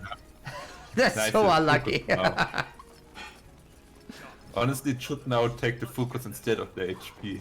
Wouldn't do much because it's just 5, but you know, give something to it. That nullify there. Oh! Oh my god, that was a lot of damage. Like 6 arbalists just dying instantly. Okay, he wants to take the other Wyvern, I guess, to take the sector here. But that would be a very, very dominant little play. Can he even do it though? Especially if this Storm Wyvern lightnings everything here. And the human army comes in from the back. Is that a little bit overcommitted? Seems like if he's losing a lot of units here, that's a lot of Aelith coming in as well. Yes, it is. And this Wyvern, I'm pretty sure it's just gonna do another lightning attack on this army. Holy crap. TP is also not ready. He cannot TP out of here. No, he'd have to go through another one. Starfall missing this time, but I don't know that Aelith lost the whole army and the game is equalized. This was too much. That was way too ambitious against this army. And also the scary thing here is he opened up the Titan sector now for his opponent. That's right, and Khrios is gonna take it. He's got this ice magic attunement. And he is actually pretty rich. He could afford the Titan soon. True. Where has he been getting Aria? Is it just the market? Probably. He's got a market, that's right. He's been buying Aria already. And the border fortress, well, it's a border fortress, right? So it's doing border fortress things and just holding. The rest are doing nothing. Yeah, pastors by themselves? I don't think so, man. The Arbalist is just better. Once there's shamans, we can talk, but nope. Yeah, honestly, I think Aelith kind of threw this. Yeah, I have to agree with you. Okay, throwing is maybe a bit of a hard term here because Khrios played amazingly his defense. Yeah. But he gave his lead away. He did give the lead away. It's not over by any means. You know, the occultist can still do ridiculous damage like that. Oh, this Arbalist is just getting wrecked. Thing is, both armies are kind of glass cannon at the moment. Level 10 now for the occultist, so that was one chunky boy now. There are right now 12 idols. The pressure is really on as the food runs out on the map. Farm transition is going to be essential right now for Khrios. Starting that Titan is not going to happen anytime soon with that in mind. How many farms are there in the main? There's still... Yeah, there's just no hunts anywhere, and he needs to recycle those hunts and cabins to get the money for the farms. This will take a long time, and he will not be able to reinforce with Arbalists as well. Yeah, for a really long time. He's barely got farms. But what I really like in this play is every time Aelith turns around, he pushes the other side. He makes sure that Aelith cannot take the top right sector for the Titan. He just doesn't let up. And how did that happen? I mean, if you kill the Wyvern already, you just take the extra 3 seconds, right? Yeah, he TP'd back too early. That was a mistake in my opinion. Okay, now a good move. He just moves his hero alone to take the sector. He thinks he can hold on with his pure army here. It's a bit risky, but he needs the Titan sector right away. Is this outpost just at risk? This army doesn't look big enough to me, Xset. Yeah, this is a bit risky, but the hero is kind of deciding to die now, I guess. It's deciding to die, but Ice Shell is gonna protect it while the Arbalists take down absolutely everything. There's no refocus on the units. Yes, the units still autofocus the hero, and they do nothing the whole time. Now the hero should die. Yeah, the hero dies, but now it's hero versus army here. That's right, and that's not happening. I mean, there's a lot of Arbalists here. If that hero comes anywhere close, it will just die. I guess a nullify could be big here though. Yeah, depending on how many get pulled, but you just want to split the Arbalist, right? Yeah, Aelith accomplished his goal though. He defended and he took the Titan sector finally. Now, sure. He still needs to get the border fortress into safety here. The occultist is super low, but he regained some life here. So close, man. That was very close. Out of potions. The occultist has 100% siege resistance, so he doesn't take any damage from the catapults. But what? But it's low HP, yeah. Yeah, the human army pushes through here, finally getting the sector and equalizing the sector count overall. Wouldn't have expected that when the first sector steals happened. Yeah, Aelith actually went home to the Godstone and is going to buy something. Yes, come close. Health potions, it looks like. Yeah, That's all the he health needs to get potions he this. has, so yeah, something needs to happen here. Yeah, orcs don't have an easy way to heal his hero up. There are no like medics or something you could build. That's right. The other border fortress is now under attack. There's a catapult here. 2 catapults, excuse me. Yeah, and a he lot of needs to arbalists. defend this one. Otherwise, he will lose the Titan Shrine as well. But this time he has the army and the hero. Hero is still low though. Yeah, very low. Trying to make farms. Not sure that's the right call right now. And I really think Khrios pulled that one back. Starting to look like it. The problem is in the late game the occultist is, I would say, a little bit of a weaker hero because he needs a longer time to pull off his attacks and he gets focused down, even though he is quite tanky. A great starfall again, and even though a lot of the arbalists were lost in an attempt to snap that occultist, I mean, this is more than a fine fight still for our human player. The hero might go down the mage. Oh, the 4 hit points, and the ice shell keeps it going for at least a little bit. And you might even survive this. Wow. With 4 HP. Are you kidding me? He can just go home from here. I mean, who needs to go home when you can just keep pushing? Never mind. Yeah, and look at the south. He also like destroyed all the buildings there. The border fortress is upgraded in the Titan sector, by the way. And funnily enough, he didn't claim the flag because he died, obviously. So in the center, he doesn't get that, but the hero does die. Occult is getting seriously low, but 76% pierce resistance cannot be ignored, and the hunters are gonna clear out these arbalists and potentially even a catapult. He should really sell the focus ring though, because if he gets a little bit more armor up, the occultist gets close to the point where he just doesn't die. Very true. Because there is no true damage here. So how much is the, I don't know how much the merchant armoring is. It might be just 3%, but it adds up here. Yeah, I'm pretty sure it's just 3%. It would be at 79 pierce resistance. I'm actually surprised he Still didn't not buy over. one. Okay, Wait. the Titan is now on the way though, and Aelith cannot handle a Titan here. Yeah, he's so unlucky to have 2 focus rings. What happened there? How did that Yeah, happen? got Did them he from buy the one? Wyvern. I think he just got them from the Wyvern. Oh, you mean Khrios? Khrios, yeah. Yeah, I'm not sure. Sorry, be not weird Khrios, move. Aelith. Because Aelith got one, right? he's Yeah, got he just 2 got- focus rings. He's What? he's bought one. Oh yeah, true. That's a huge I mean, mistake. he killed 2 Wyverns, so maybe he just dropped them from both of them. Oh, you're right. He actually picked up the item from the other Wyvern as well. But Aelith is on a timer here. Is his Titan obelisk working? No, it's not. Nah, we're really far away from that, but he is getting the resources. Slowly but surely, the Black Ash Collectors are doing their job. There's 5 of them right now. It's not a whole lot of Black Ash on the whole map, though, so Shaman play would be really difficult to pull off. Did he even go for a Shaman hut? I think not.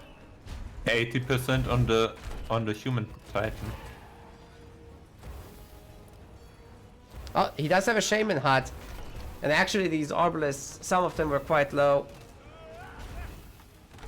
But with Khrios making the human Titan, how can he Another really hold here? Starfall. Killing a lot of goblins again, but the hero, he's going for the freeze again. Last 3 HP again. What is going on? If he can consistently pull this off, I mean, that's just gonna be really savage. Yeah. I He mean, goes down, but a few units kinda always good, die. but you sacrifice the hero the whole time. And Aelith didn't lose a ton of units while for sacrificing that hero there. That is true, but the Titan is about to hit. Yeah. Aelith cannot deal with the Titan at the moment, I believe. Oh, but he does kill all of those Arbalists. Every time he pulls Fair. like 6 of them and insta-kills them, so... Yeah, there's not much counterplay in a big ball of army. Charm is on the field now. Still so damn close. How is this still so close? 97% on that offering to Tiara. The last bit of iron is being gathered. And the mage is being remade too. Should be just moments away now. By the way, guys, this thing here is double elimination, so we will be here for a while. We will be here for a while at this rate.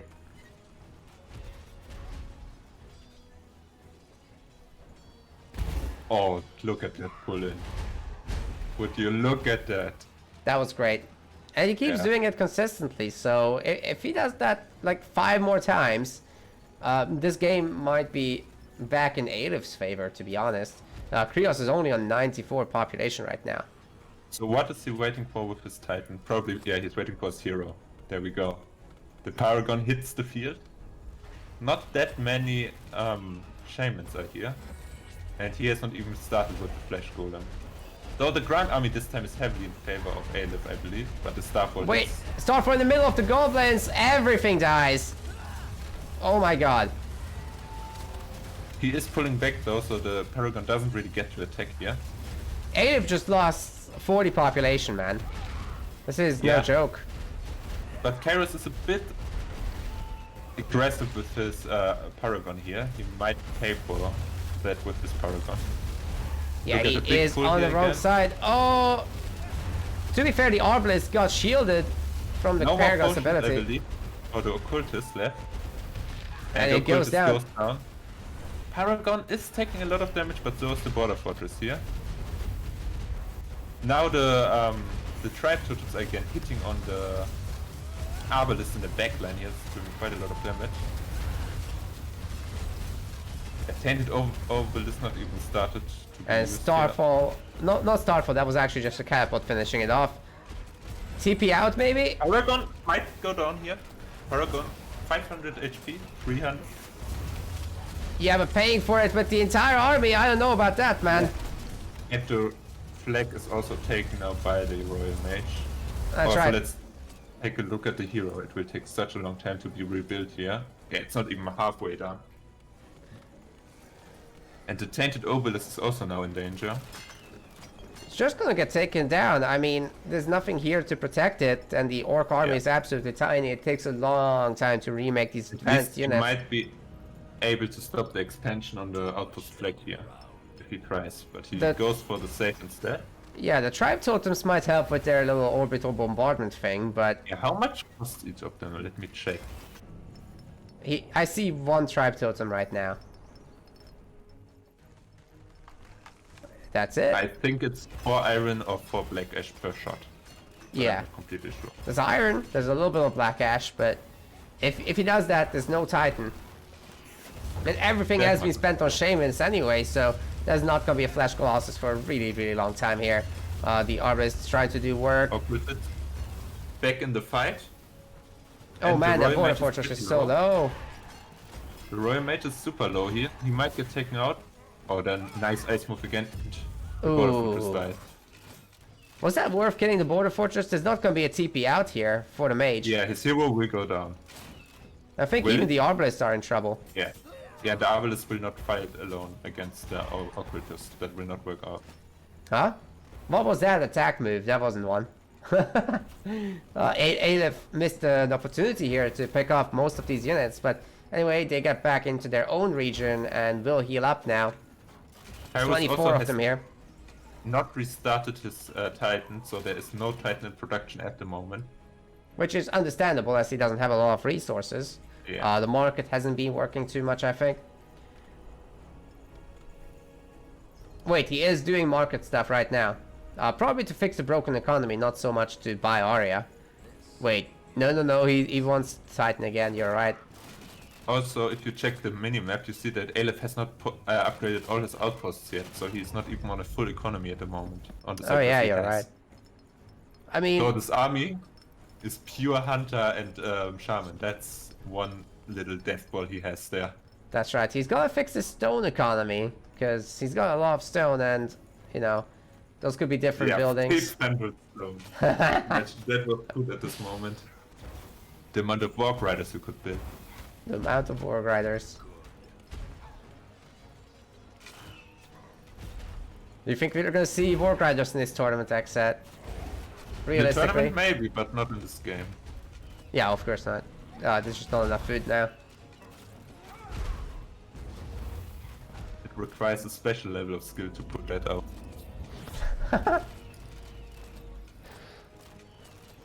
Those support Garrets are quite expensive to be just losing them like that. Yeah, I mean, this Orc army right now has not done anything, to be honest. The Yeah. support garrison might go down. I'm not quite sure why he's not just moving in right there, because it's pure Arbalest. Now the hero's only back. That looks like a scary Starfall stack up position here. Yeah, there's a Starfall. Right in the middle of all that. Good job, man. As they get slowed, I mean, nothing Ace happens. survived it. Sometimes the VFX just cuts out and it doesn't... Oh my god, the Arbalest take a big one. Yeah, the thing is also the Royal Mage is not that heavy on the Arcane Force right now. And dies Also, as it's well. not maxed out yet. Yeah.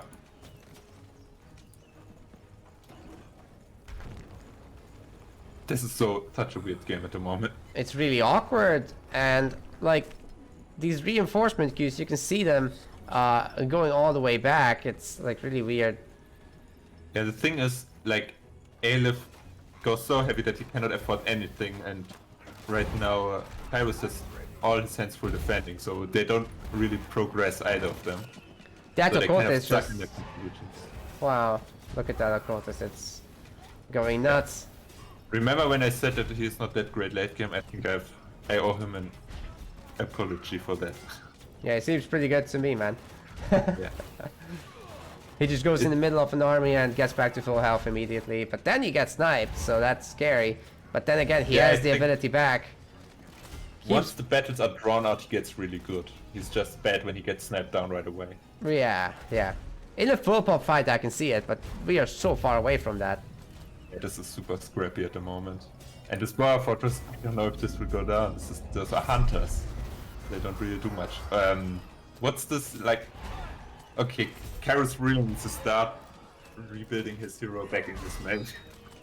I agree. I don't know how many times he lost him already to the forward respawns. I could have used Ice Shell, to be fair. Oh, we have some Ravagers. That's interesting. We normally don't see them. But yeah, he's gone. Instantly dies. This is why we don't see them often. Maybe it was a misclick. I think Yeah. it was. There's no more in the queue. I think he just misclicked once. We really And- should put some anything that can kill an outpost. Maybe some war trolls here. It's would be like nice. the one swarm host in StarCraft. You know, it just happens every Yeah. pro game, and it's just one, exactly one. 5 iron mines run out of iron at the same moment. Now he transitions into farms. He's really low on his iron now. And the thing is, his army relies on iron, and Absolutely does. Khrios doesn't really. But how's the wood count actually? Actually, the main might run out of wood soon, and this So- might be a problem. Who has the better meteors, though? That's the most important question, I think. Aelith has certainly more of them. Yeah. But is more better. Usually it is when it comes to deadly weapons. And the hero dies again. What is this? Come Nope, on. Okay, nope. he does the ice shell. There's too many But I Arbalists, I think. Hey, the scouts! Scouts! Let's The go! late game scouts. Oh, I can respect that move. They are not upgraded yet though, so they do deal 25 per hit. Oh, they're just a meat shield right now, yeah. Yeah. Well, that Stormfall actually land! Whoa. Oh my god! Going right down in the middle of all that. His ice spell is so saving him so much right now. Very good use of it, by the way. And they're still Yeah. going to be level 10 for our human player. At which point he's got full concentration already, so that ice Yeah, is going to happen as often as I would possible. prefer the damage right now a lot. Yeah, definitely think he wants should go to for add it. to the damage. So the Starfall can one-shot the advanced units.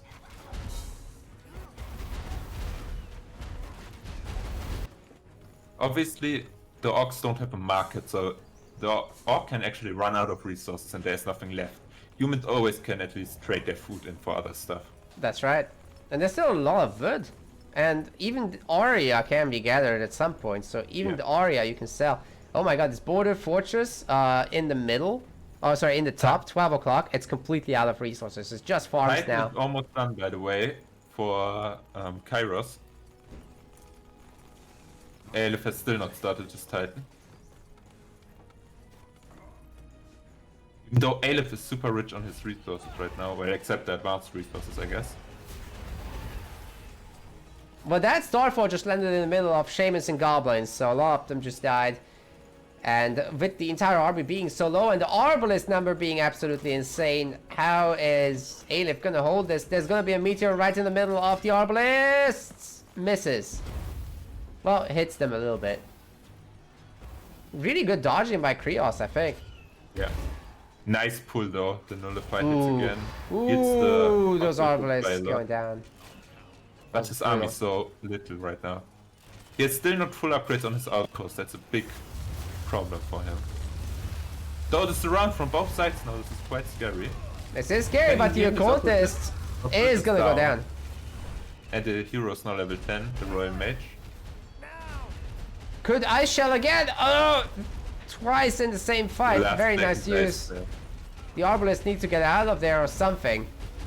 There's not a lot of shamans left, to be honest, so this is not the worst. Can fight this. They are upgraded. And the hero goes down once more. Yeah, that's unfortunate. I think Khrios has this now. He should do, especially once the Titan comes in. 81% done. Just needs to buy a little bit of Aria and a little bit of iron. There's no actual iron mining, right? I would love to see him sell these old buildings that aren't used anymore. Just get some wood back. Yeah, there's no iron left for him. Only the middle sectors have iron left. And one of them is also almost running out here. Oh yeah, 6 and 310, so... Yeah, Aelith has got a little bit going for him here. What happened there? That clearly hit the Arbalist, but they didn't take damage. Wait, there's a War Troll now. Gotta be careful. Yeah, but without the Occultist, I'm not sure. Well, the Arbalists are on the retreat now. There are still some random bandits. Oh, are there? Yeah. Why are they're coming back. What's going on? Trying to snipe the War Troll? No, they were sniping goblins. Oh, there we go. The creeps coming into the battle. Oh, the occultist is teleporting back. Here's the Titan. Yeah, the creeps are gonna help Aelith a little bit to defend. That's funny. Yeah, but I think losing the sector is something Aelith can really not afford at this point. Wartroll gets sniped as well. Nice hit by that Paragon. He didn't even gain health. What's happening? Its damage is going down so fast on it. And the Paragon seems like it's just a little bit too much in this fight. Where's the Mage? The Mage is on the way too. And all the AoE in the world is not going to be enough to hurt the Arbalists that have their health doubled by a shield. So, yeah, that's a big yikes. Dodging another meteor. That's the fortified outpost, so it will go down really quickly versus that Paragon there. I think that Starfall missed big time. Mage icing up. And the fortified outpost will go down with the next Titan hit.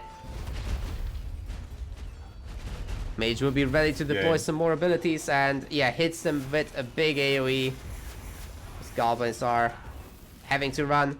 There's nothing here to support them anymore. There's really not a lot of iron left on the map. So the Orc army is just going to be less and less sophisticated. It's just a farms now, man. Is there any wood anywhere even? Not much. Well, I guess it's some. More than for the humans. Yeah, I think Aelith has to surrender soon. There's just no way he wins in the long run. He has no market, he has no resources. Yeah, I completely agree. What a long match. Casually 48 minutes. And that's after an already long match on the previous map. Yeah.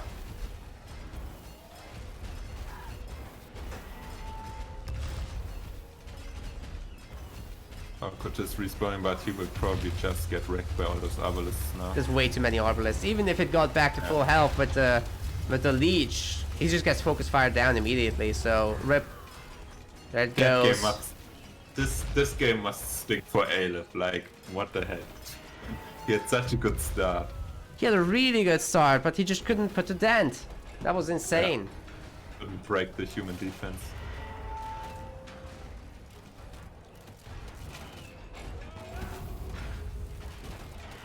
How much population does he even have right now? 91. Khrios at 162. Yeah, this is not something you pull back from with so few sectors. Especially seeing as these units have to go through the human army to even get there. Farms getting taken out one by one now. And yeah, this should just snowball into a victory for Khrios. Only goblins being really made. It's the only thing that can be afforded. It's really nice to see those epic late games in these matches today.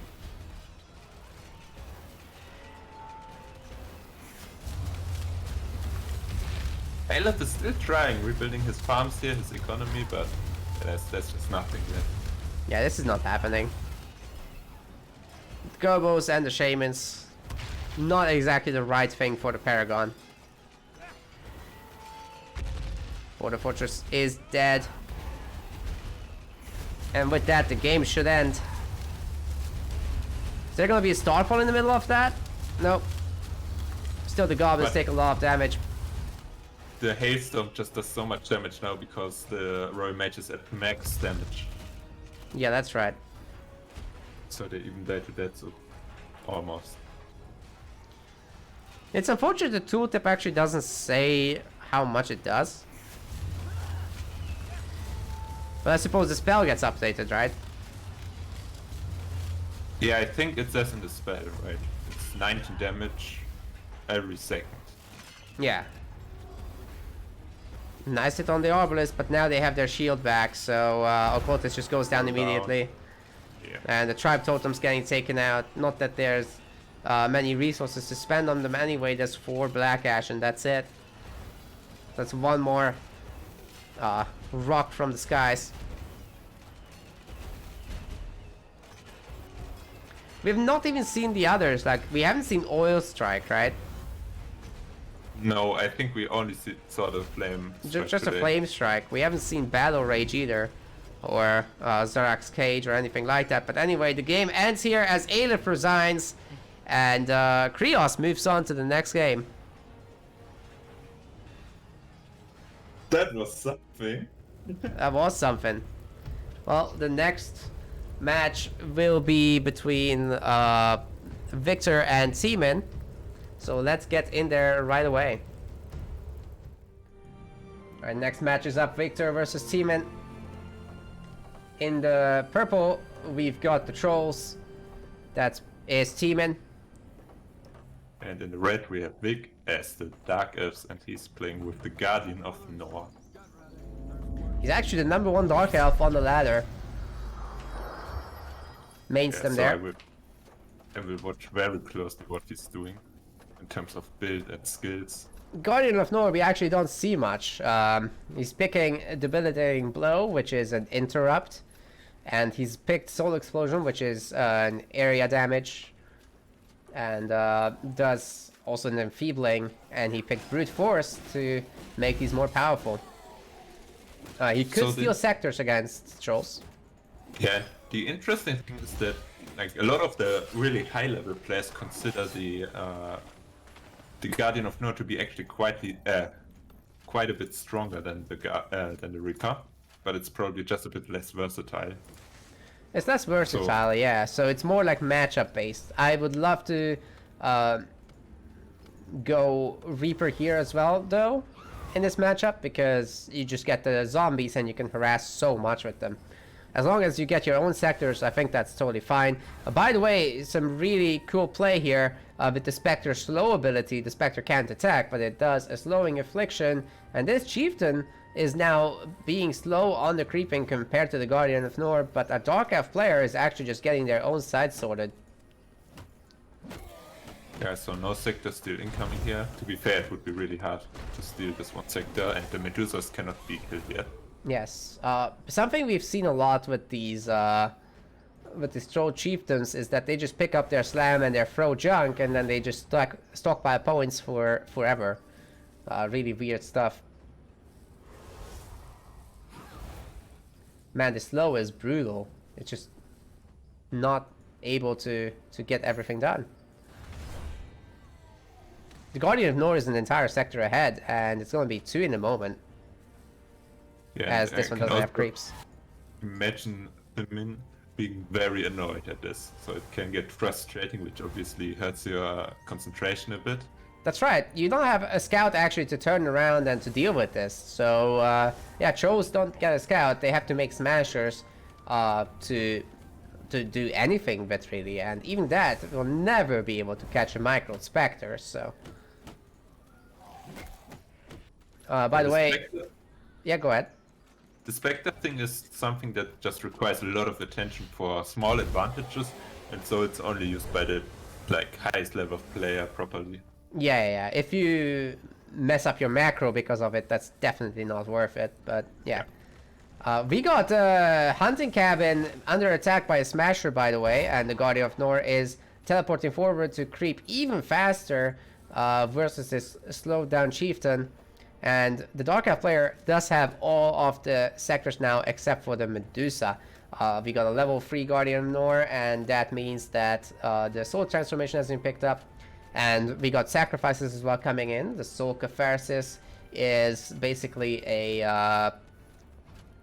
you sacrifice a unit and it creates a regeneration aura. We've got Concentration and Deep Waters. And the spiders are trying to hold on, allowing these workers to work.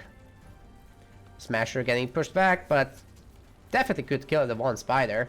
Anyway, the frontal outposts are being upgraded. Well, the middle one is being upgraded to a frontier post for now. And here comes the Guardian. Also pretty smart to use the Smasher to harass, because you don't need to creep quickly with your hero, as you cannot upgrade your outposts anyways, because they're way too expensive as trolls. Yeah, the only benefit of creeping fast is that you actually get the creeps and they don't get stolen away, but the pathing of a troll player has been fine. The easy creeps have been killed. That leaves the Medusas. Wait, the Guardian of Nor can't take those on? What's happening? Is he trying to pull like just half of them? Looks like it. But actually ends up being 3 of the Medusas attacking. The tarantulas, I don't know. I mean, this Guardian is gonna have the regeneration sacrifice thing, so could use that.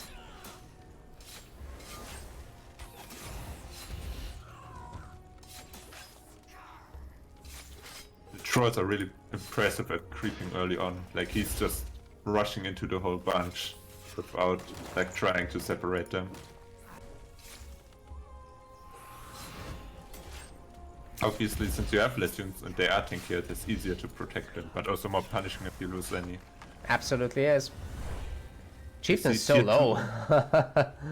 Tier 2 for the Dark Elves player, it will be interesting Really? if you go for Iron or the Spire of Swords first. That's kind of the interesting decision you have to make as a Dark Elves player. That's a really early tier. So when I play Dark Elves, I know I don't do that. I'll go for a lot of infiltrators, but we might be seeing something completely different here, like bugs. Vic has been doing that on the ladder. He goes like mass bugs, he upgrades it, and it's just really hard to deal with. But is that any good against trolls? Particularly like spike flingers could be a real problem. Really good micro on those tarantulas, by the way, keeping all of them alive. Not losing anything. Has he the even spike lost a flingers single? are like the big scary thing of the trolls right now, right? So Yeah. I'm not quite sure, but they rely heavily on those smashers early on. So if you get some quick air units, it could be annoying for the troll player to deal with, because he has no direct anti-air at the moment. That's right. Nice smash, by the way, on this flag. The free smasher is definitely too much for the Guardian of Nor, even. So yeah, I don't think Dark Elves want to stay in the extended flag fight here. Yeah, he might want to focus down one smash and then get out of there. Yeah, that's what he's trying at the moment.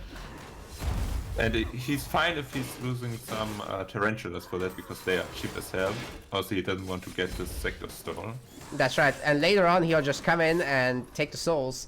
But for now, these spiders are actually a nice choice against the smashers, as they have low magic resist.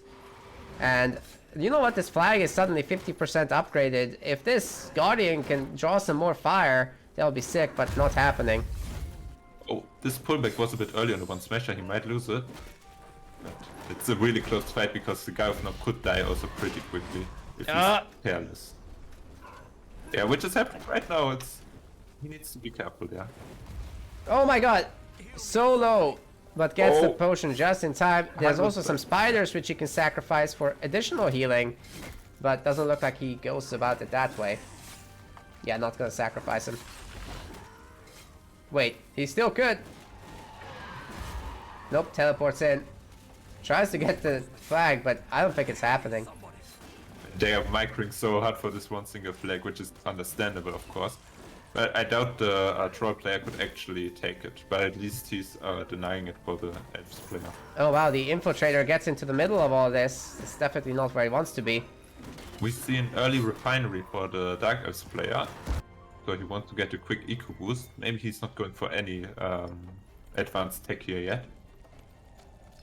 That's right. It's only a Hall of Pain and a little bit of lag. More infiltrators coming in. I'm not sure what the Tech 2 is all about. Is it for the border fortresses, maybe? Yeah, right because now Dark Elves can upgrade faster the only earlier. thing they are doing is the economy upgrades at the moment. It's getting the good armor here as well. And one more potion. Or is he? Wait. And he Yeah, equipped. Is Oh, the yeah, game that's lagging for you as well? Yeah, it is lagging. Should we pause right now? We should. Yeah, let's pause. Yeah, I'm at 524 seconds. Yeah, like, same. Same here. Yeah, I guess we just wait a moment.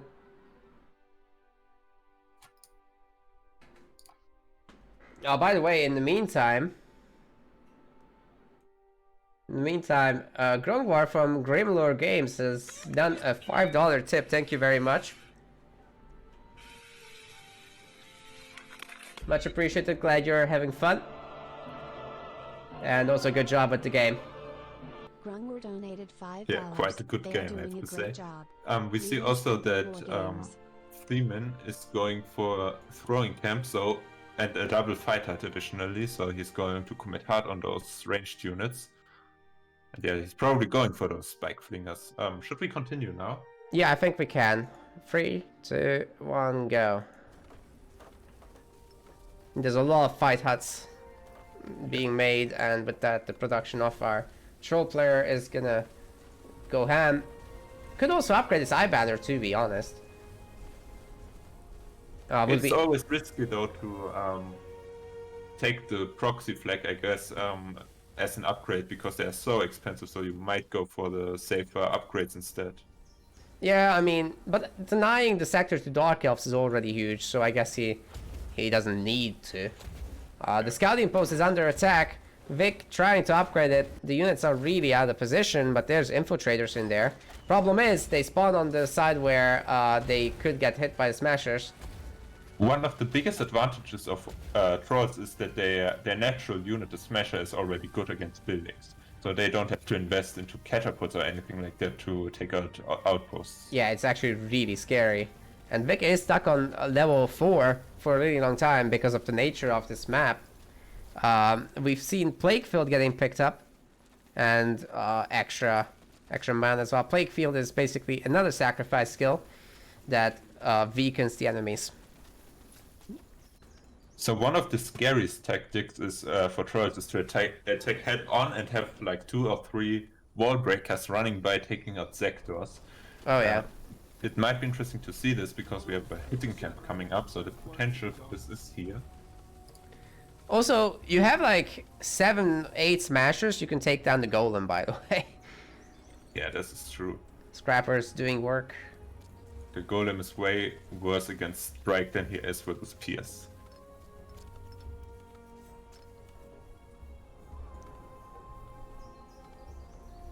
Lots of food patches for our troll, even though they're still hunt. That's a bit strange.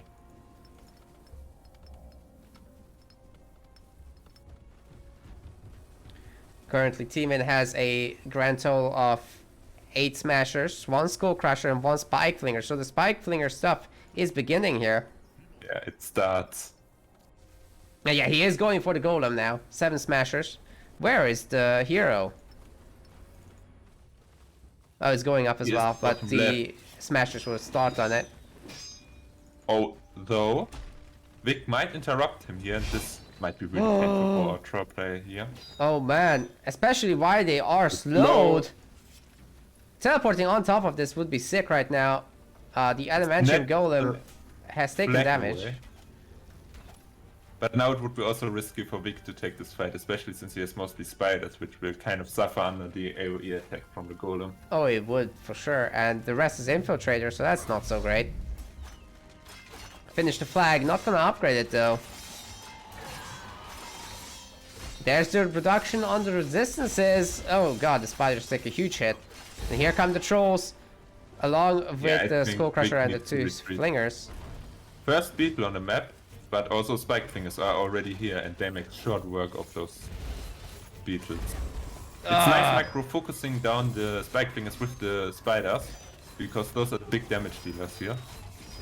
Yeah, that's right. They have no magic resist whatsoever, and this Dark Elf flag is also upgrading, so that will help a little bit, but the army is getting crushed. All of the infiltrators are down. There's nothing that can attack the Plague Beetle, though. Can the Guardian of Nor get out? Dominating here. Vic takes the sector, but there's no way he will defend this. No, and the Golem also, like, yeah, it's gonna belong to Theemin right here. Huge advantage. 98 population after 1 fight. Trolls basically will just go and take sectors big time. Nothing else being upgraded. A few Iron Beaks have been made, which have the Blinding Cloud ability that reduces the attack range of enemy ranged units. Additionally, wall breakers are out. I think the purpose of the Iron Beaks is to counter the beetles. Oh yeah, true. Yeah, infiltrators and the bugs also get affected. We have some sleeper Pass on on the escalator. sleepers in the field, but also what's interesting, a bit confusing, all of Vic's production buildings are working at only 1 worker.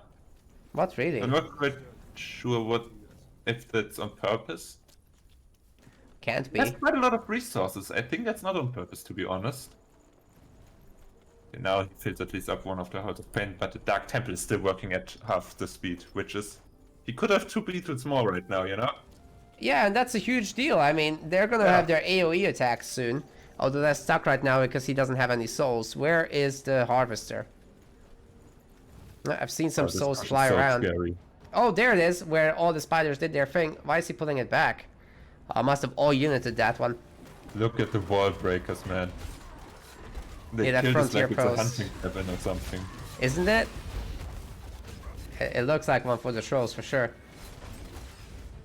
Wait, The Iron Beak is so good versus those beetles, man. yeah, they're actually fighting them head on, no problem. What is this? Theemin is completely like in control of this game at the moment. That's quite insane. He got some really good pullback micro on those air units though, and the bugs survive. See if these beetles can do anything. Where are the spike blingers? Did he not rebuild them? He has just some thrower team. No. He made some throwers, yeah. But I didn't see any upgrades at that throwing camp for a long time, so... Yeah, the must be beetles just kinda those. stay from here, but I don't see this working out in the long run.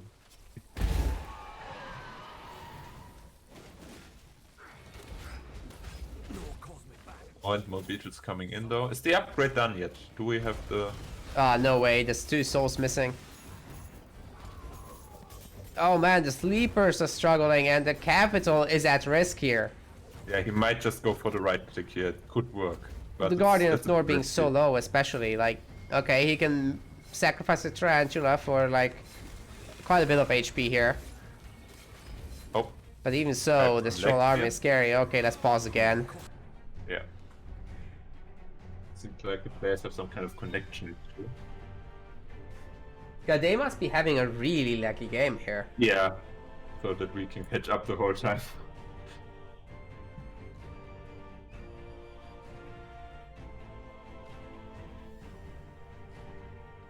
Have you had a hashtag no equip, by the way? No, Yeah, Theemin hasn't put on the cooldown reduction ring. By the it's way, we can quite look at big. the skills in the meantime. We've got the throw junk level 2, we got the slam level 2. We got come here, and we got a thick hide rage. Lots of cooldown reduction and brute force. Alright, you ready to go? No. Oh yes, I am ready. Oh wait, there's no ultimate skills, by the way, from the Guardian. No soul shield, which is pretty he's surprising. super balanced on the skill priest at the moment. Yeah. Alright, ready to go? Yes. 3, 2, 1, go.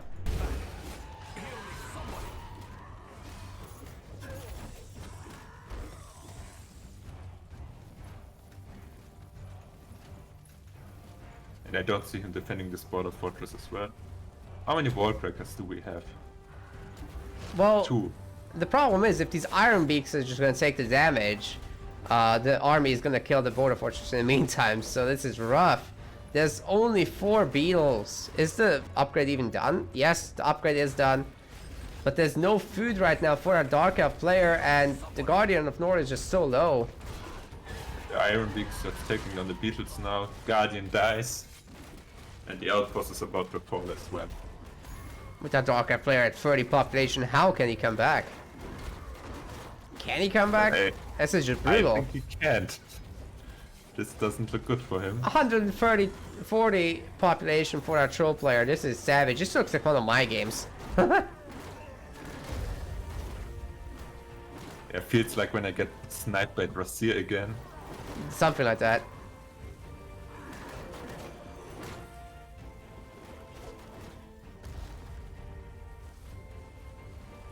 Yeah, I certainly lose in this similar fashion.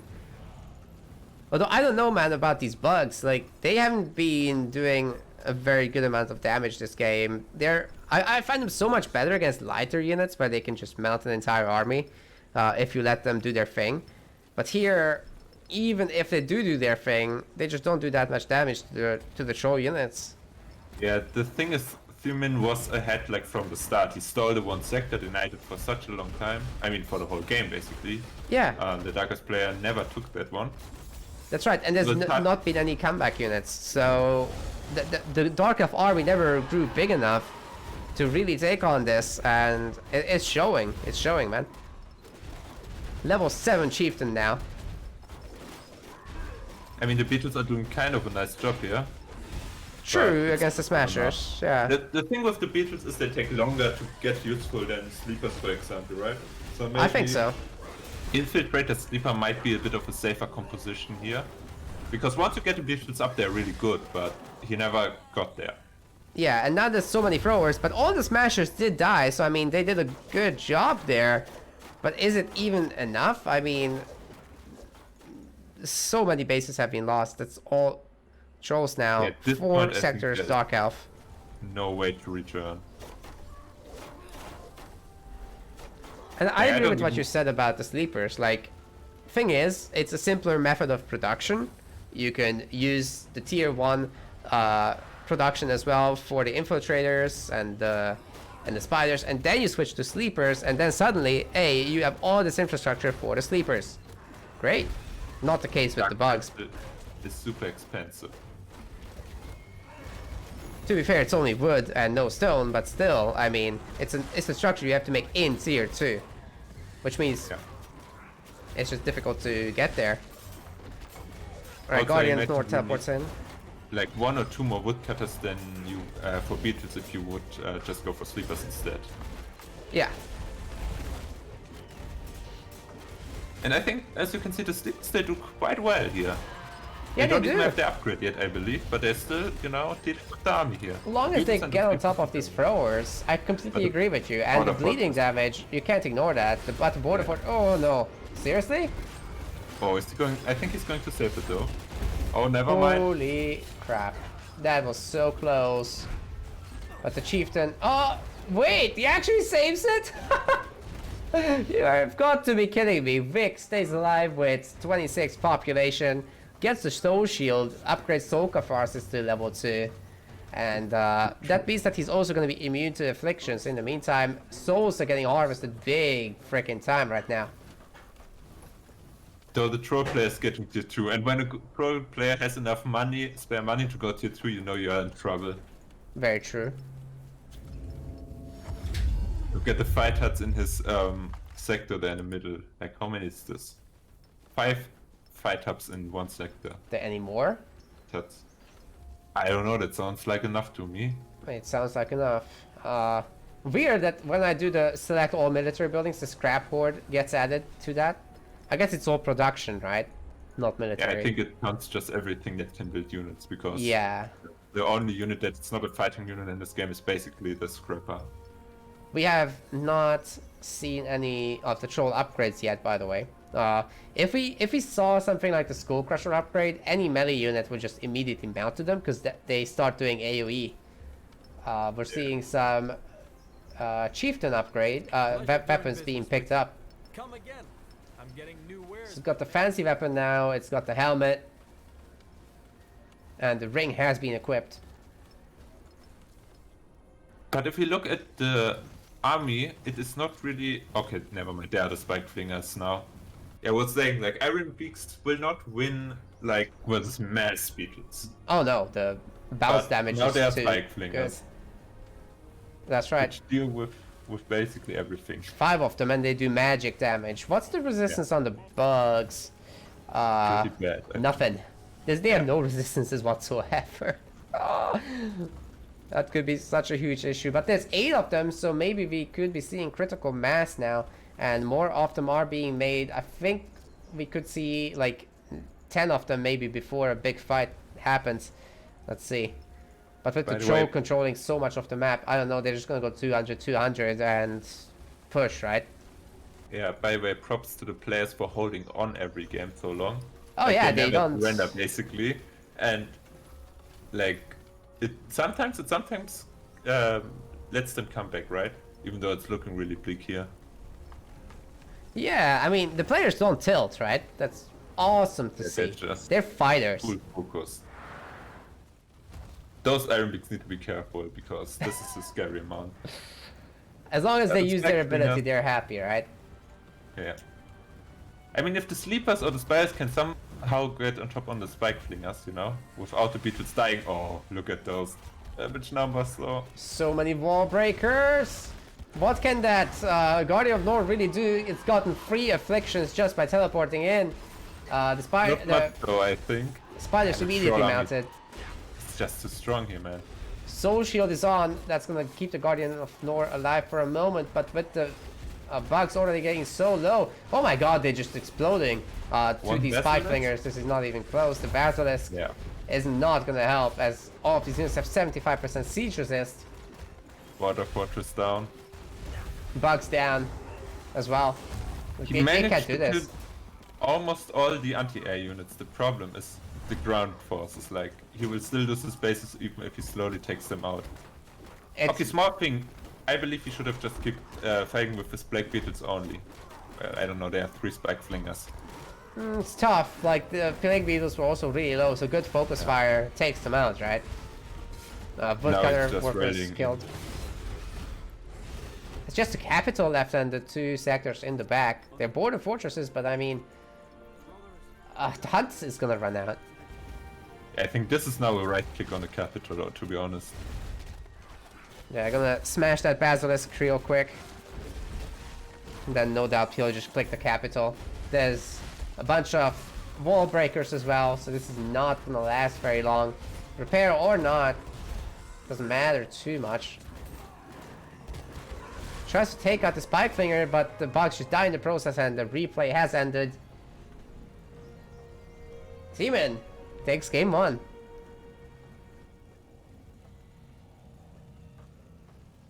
See, only 23 minutes. That was a short one, right? That was a short one. Okay, the lob is already up again. Looks like the next map is Wastelands of Zoo. Just gonna quickly tap through these options in the post game so you guys see what happened. Alright, let's start with Theemin over here, who is in the purple, playing as trolls. Up a game. Vic in the bottom right playing as the red Dark Elves with the Guardian of Nor as his hero. Work, pray. Work, pray. Sheep once more. Yeah, we don't see the Plaguebringer that often after the nerf, right? No, but it's pretty competent, I think, against Dark Elves. Especially on this map. You go harassing, it doesn't die. Yeah. So you take like one sector and you go harassing or something like that. It's pretty good. The interesting little perk of the Guardian of Nor on this map is that you can jump over the barricades to take the sectors in the middle early. Very true. So we might be seeing some of that instead of the cross expansion that you see with the other heroes. Would be cool. I'm gonna teleport Also, back on the chieftain, and then he takes his right side sector as well. yeah, highly efficient play here by the troll player, because the cooldown will be ready again when you need to teleport the next time. So it's just saving a few seconds of walking distance here. I don't know. Honestly, I've been teleporting back after the other grab. So like I walk to both and then I teleport. Because right now there's like 40 seconds left on this thing. Don't know. It doesn't matter much though. I mean, you save the same amount. Yeah. It matters more if you can upgrade. So if you're playing Dark Elves, great, do it. And yeah, he has the early soul transformation to probably jump over there right now. And that's Yep. exactly what he's doing. Very nice So he to see. basically gets one creep camp and one sector earlier than his opponent. Which is a nice little Dark Elves bonus here. Especially if they go to the same spot though, that would be huge. That's true. Where is that chieftain going? We can't tell. If they go to the same place and the Dark Elf is already there with a base, they're just gonna bully the troll because the troll buildings are quite weak, right? They're 1800, I guess. So same as humans. Seems Same like as he's Dark going to Elves. the left, which would be the smart play because he knows where his opponent is spawning. Yeah. Also, taking the Godstone is nice. Wait, is Oh, he? oh. He's going across, and he's so getting is the slow. Guardian. This is exactly what we feared. The Guardian should probably ignore the first, like those zombies, and just go for the main to steal that one. Yeah, but he... Wait, he Oh, does know what's happening, actually. Maybe he thinks this slows are enough, but I don't know. Maybe Seems he's like afraid of not being able to upgrade it, because he doesn't have the food right now, so he goes there. He wouldn't necessarily have the resources to get the flag done.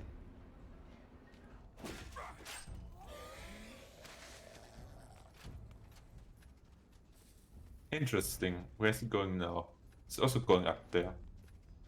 But he cannot contest the chieftain in a direct 1v1, right? The chieftain should be stronger. Oh, TP back. What? All the way home? Ah, that's interesting. I guess he wants to go top left now.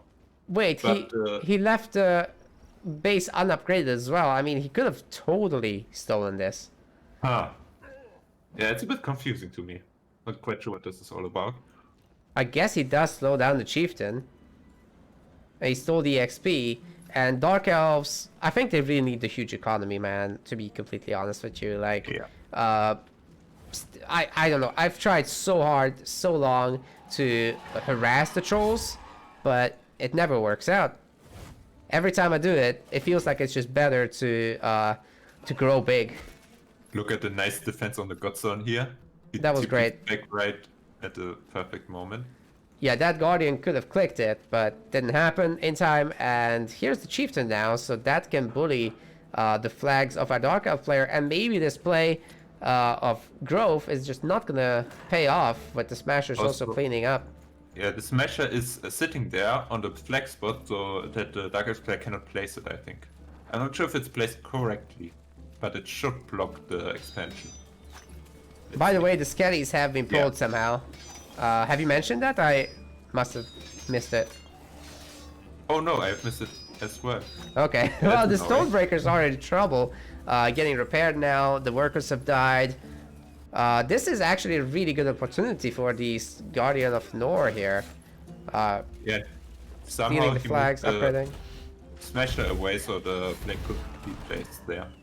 So I guess it worked out kind of for the Darkest player in the end. Dude, these skellies are doing damage to the heart of the tribe. Has to go home. Okay, it worked out. This flag sacrifice worked out big freaking time, because now the troll player doesn't have that sector, which they would have normally. And another smasher getting picked off by the Medusas. The chieftain is getting really low in this fight against the skellies as well. So he has to use potions.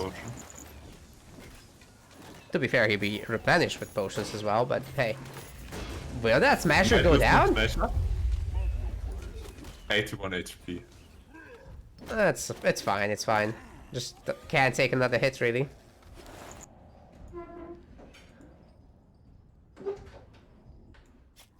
Okay, this is looking way better for the Darkest player already. 100%. And more flags are being upgraded now. Yeah, now also taking the tier 2 creep back in his base. And that should put Vic on level 5, right? Yes, this looks like it. Well, not No. There's more skellies. Oh, it will put him on level 5. Absolutely. Stealing so many of the Vic zombos definitely does the trick. Stonecutter is working, by the way, in the outside sector that he's taken. And you know what he can do now? He can just go over the other wall to the left and start maybe pressuring from that base eventually. Is he going tier 2 after this? So now he's going tier 2. Do you expect the Beatles again, or this time the Sleepers first? Well, I guess we can just check the wood count. Are you kidding me, Xset? It's... How much XP needed? 14 Right. XP short of level 5. We've got a shield for the Guardian of Nor. Now that's a huge addition actually, because the block chance gets doubled to 20%. That's a big freaking upgrade.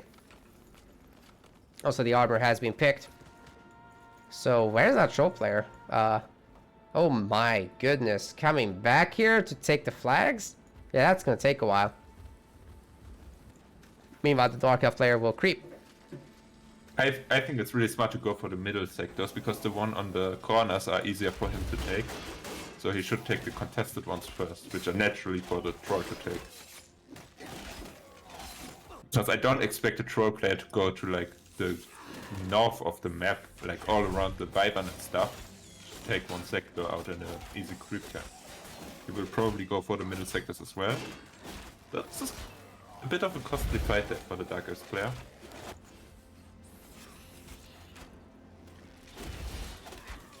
Yeah, I'm not loving all those spider deaths. It would have been nice to see maybe a sacrifice on the spider and, you know, get that regen going. But oh well. Yeah, also the troll army kind of seems way scarier once more. It does. Once it grows this big, it's just terrifying, and the creeps are just not threatening them at all. Let's see though, maybe he's going heavy on the infiltrators this time around. Which are kind of good until the spike flingers hit. Theemin is at level 5, holding 3 points. What's going on? Okay, he spent them. Smasher there. That's nice. For the trolls, it's always awkward to fight the infiltrators. Yeah, true.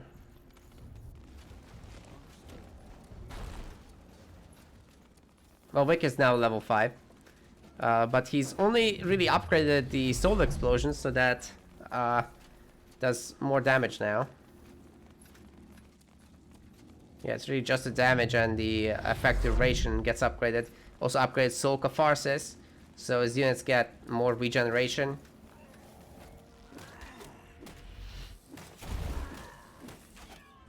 What has Theemin been working on? I'm not really seeing a... Hold on a sec. Fight hut, scrap horde. There's no upgrade buildings. Just a fight hut. A bit slower this time around. Very true. Yeah, for Vic. We've got a refinery coming in right now. And a single Hall of Pain only. Was stuck for a bit on the upgrade on his main building because he lacked the stone there. Oh yeah, true. Honestly, this is a nice fight for Vic, I believe. You could focus on 1 or 2 smashers, yeah? Wow, this rock throw though. Yeah, it's pretty strong. Gotta be watching Using the out kite? for those. Man, the infiltrator is just not fighting. Yeah, his micro's a bit off here. He needs to focus down those weak smashers. Yeah, it's very They are important to freaking- split these range units, but the running away smashers are getting Spiders, spidered. though. Ah, that's Let us trash. get them. Ah, this is a messy fight right now. I think the trolls like the messy fight. I can't believe that this one smasher got away. He moved the spiders away. Wow. Well, it's now back to like 300 health, and another flag has been donated away by Wick, so... Yeah, I gotta say though, X, that 1 Hall of Pain is not gonna cut it. This is again a too fast tier 2, and I'm starting to really worry about the Dark Elf player here. Yeah. Theemin is at something 56 wrong pop. with his stone management this game. He's really low all the time. Is he on 1 stone cutter? He is on 2 stone. Oh, what? He swapped. Wait, no, he's had this. Yeah, 1 stone cutter, pretty sure. Okay. He's building a second one right now. That's a bit late. Yeah, but what's he been spending that on? Upgrades. The refinery upgrades. You can't buy it. And now he's just not gonna have Hall of Pain. Spam going either, so... I don't know, dude. This is tough. Is that Guardian going after the Wyvern? The Storm Wyvern of all things, the hardest one. Looks like it, yes. Yeah, I think he thought about it. Huh? I mean, he think it should looks- survive with all units here, as long as he uses a Yeah. regen. If he plays this one properly. Yeah, they're gonna just out heal. It takes a long time to kill it. What's the Orc army up to in the meantime? Where is it? It's just going for the Wyvern as well right now. Yeah, it's way easier for them. They'll just kill it in like 10 seconds. It's an ice wyvern though, so they could get frozen by it if they're not Sleeper careful. burst this time around. That's nice. Yeah, I think I like this as well. Do we have the forge somewhere for the important upgrade? I don't think we have even a Spell of Souls yet. No, I doubt it.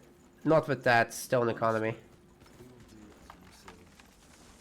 But Theemin Nice is almost at 100 pop, dude. That's scary. What's the item there? Ring of Nullification. To be fair, the AoE upgrade might not be as viable versus or as important versus trolls because you don't hit that many as well, anyways, right? Yeah, the surface area is just much less. Because it's huge units and Yeah, they're blocking each other. he still goes for the beetles pretty quickly right afterwards. Oh. Is the Black Temple already? Are you sure it's for beetles? Pretty sure. Yeah. Because he doesn't even have a Spell of Swords, what else should he build? I guess so, yeah. I'm not gonna see any Scions this time, rip. Yeah. The speed Scions. This is the theoretical build where you get the soul charge sacrifice skill, where you get hastened. Nobody will ever do it.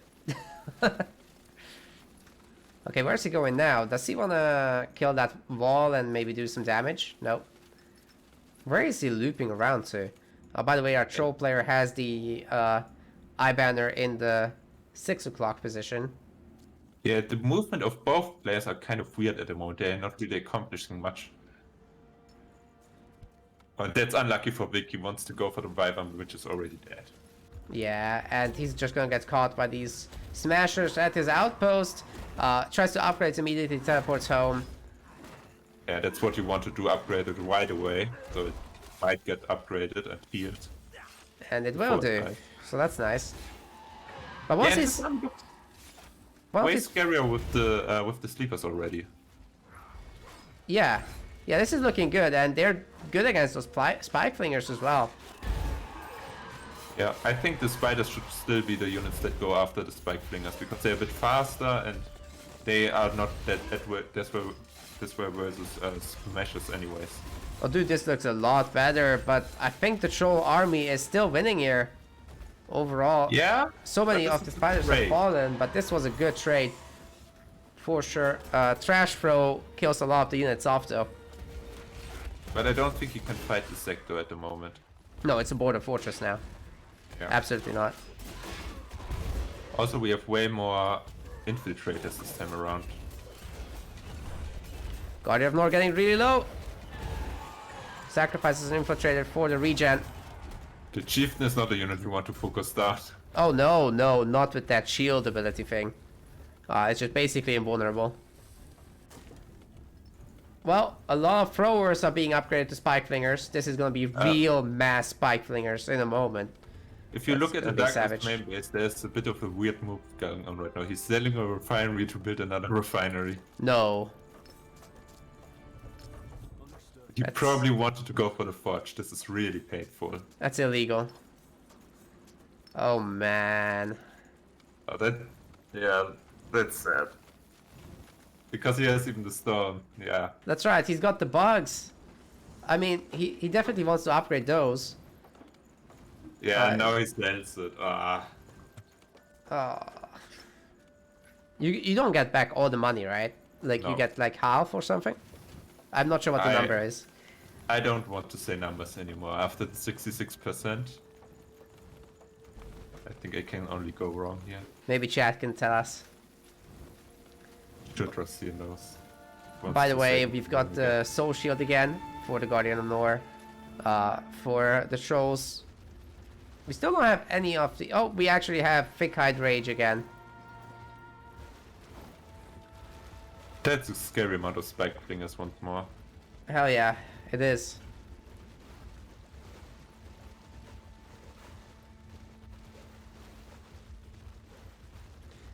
This time the Skull Crushers as well. Are they upgraded though? I think not, right? No, not upgraded. And there's a wall breaker as well in this composition. So we need to see the TP. Yeah, here come the Dark Elves. And then just to hold on for now. Yeah, just enough. But, oh my god, look at the economy, what's happening? Yeah, Looks like a Dark Elf player is gonna need a lot more production in a moment. Yeah, Halls of Pain for some infiltrators would be really sick right now. Yeah, this is personally why I like to play heavy tier 1, so that you have all that infrastructure for the spam. But, yeah, I'm not sure this base can survive at this point. Yeah. Theemin has his economy a little bit better under control at the moment. And keep in mind, none of the key upgrades for Dark Elves are done here. So I think he would probably just get smashed. The sleeper he's doing upgrade is way on the better. way, but it's gonna take a moment. Way better than last game around, but it's still not looking too well here. Look at that AoE. Wall breakers are even in the melee for whatever reason. They're taking out the woodcutter. A lot of souls to collect after this fight. But will the Dark Elves actually be here? Yeah, see, the Dark Elf player is actually winning right now because units are dying. But I mean, he might be able to hold on here, but it's unlikely. Yeah, now he's just Vic is just focusing down the border fortress here. That's right. I don't know, man. The units have focused the chieftain for way too long, and Vic is getting punished hard. I don't think that Guardian of Nor can even survive. Yeah, no more potions left. And there it goes down. That's production base. Like, there is just no barracks anywhere. Yeah, losing the Dark Temple is super painful. Oh, look at the Iron Beaks as well. Understood. You know, a huge mistake actually from Vic. The opposite side of the map, it does not have fully upgraded outposts. So even with this huge economy, You know, he just didn't get the macro engine going. There's no production, man. This could have been 120 pop army, easily. There's still no beetle upgrade. Yeah, well, it's probably too late for that. Yeah. 15 souls, that's all his souls then. And the border fortress will fall as well. Tries to sell the iron mines. It's probably gonna get some of that back, but the resources still have to be carried, and yeah, those carriers are about to drop dead. Some don't even die, they just get killed by the trolls. Yeah.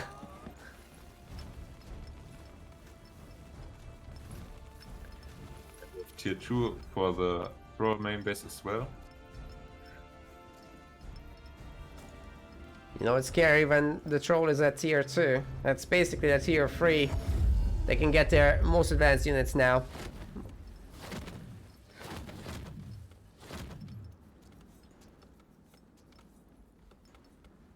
Interestingly, we have not seen any of the upgrades from the troll player whatsoever, but at 200 out of 200, doesn't even matter.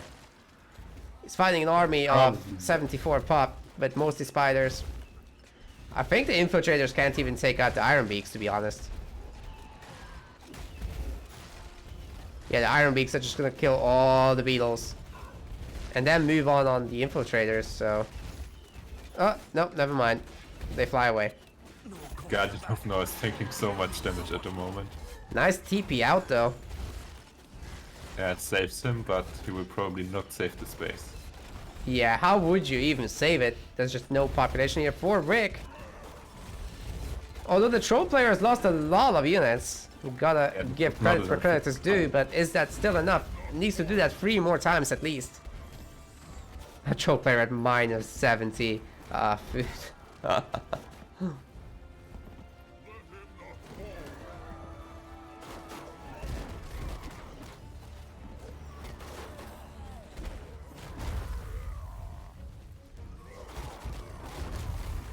Man, this looks so bad.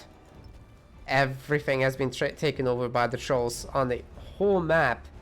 It's just a matter of remaxing again, I think.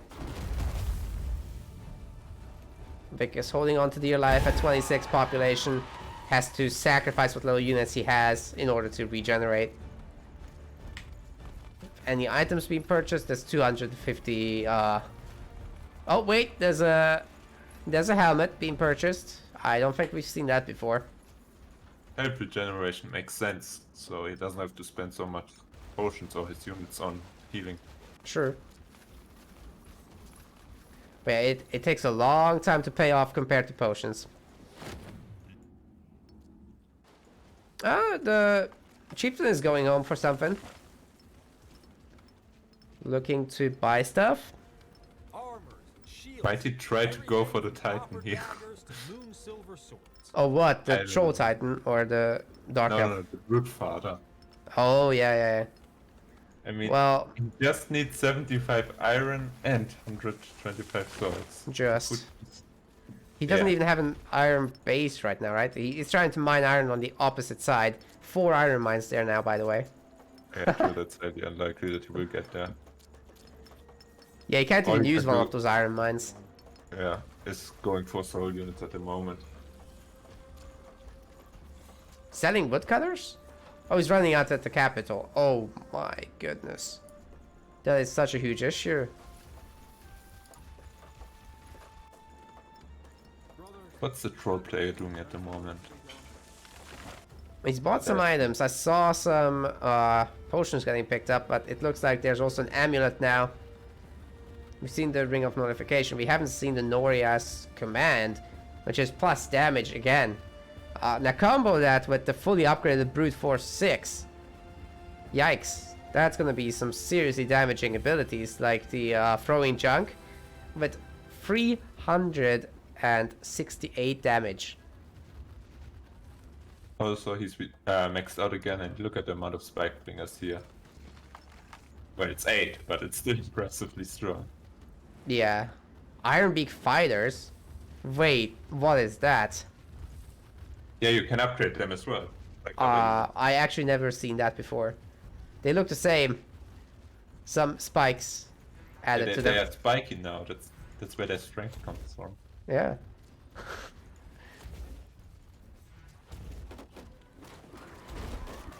Now they actually have iron beaks.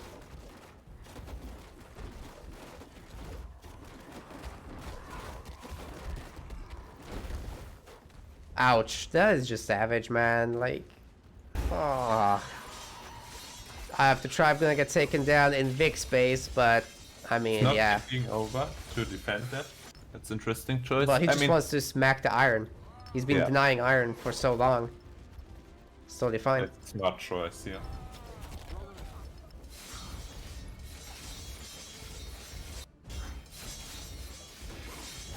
Vic has grown admirably, though. I mean, he's back to 90 population. That's half the size of the troll army right now.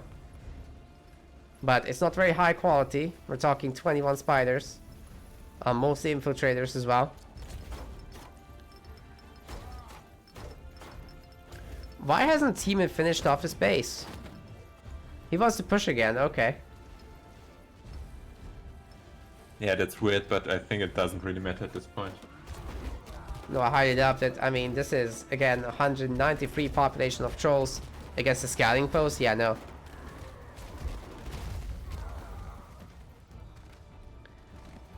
That's a lot of spike flingers.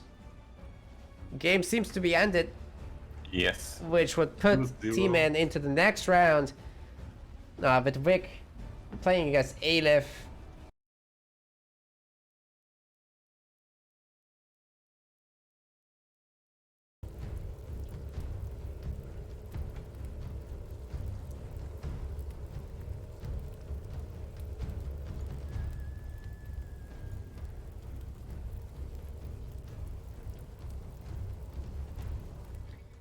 Alright everyone, get hyped, because this is gonna be one of the highest level games we have seen in this entire tournament. Probably the highest level game in this winner final of the Group D.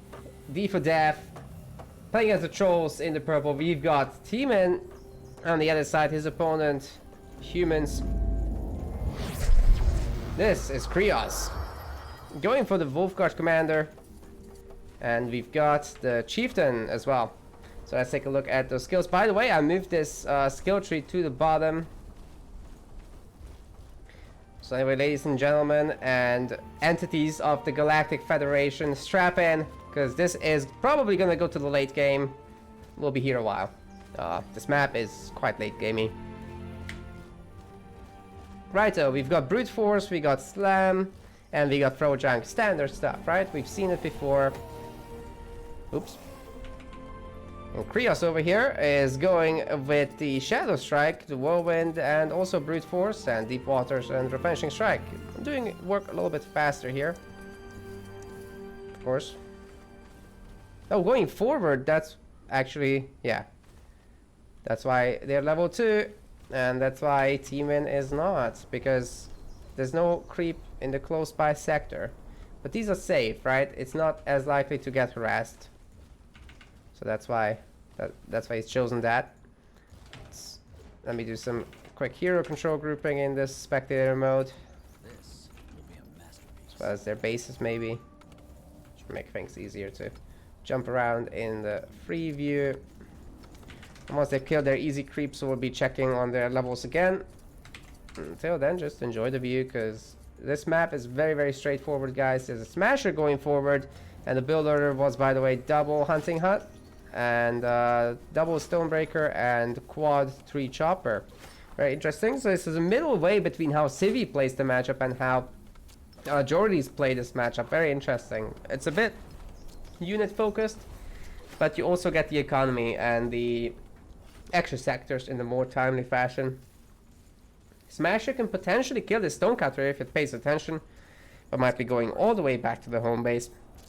And for the human, as always, we've got a Stonecutter, double Woodcutter, and a Hunting Cabin. Totally expected, nothing new here, nothing to see here. The Wolfguard Commander is going to loop around the back here. We're not going to see a teleport to save some time. Could have teleported to this Hunting Cabin and saved maybe 15 seconds of walking time-ish. Unless this is to go after the Smasher, in which case also there would have been a nice teleport opportunity there. No problem. Scout trying to bully the 3-chopper off the trolls, but it's not gonna work out. Of course, these guys are tanky, hard to kill, but once you kill one, it's a lot higher value. You look at these humans, they're weaker, but there's so much more of them, so basically killing one of these troll workers is better than killing 2 humans. Chieftain is almost done with the creeping path, and if these... Oh, the Smasher barely survived against the Wolfguard commander. That is very nice for Theemin to keep that guy alive. Awesome.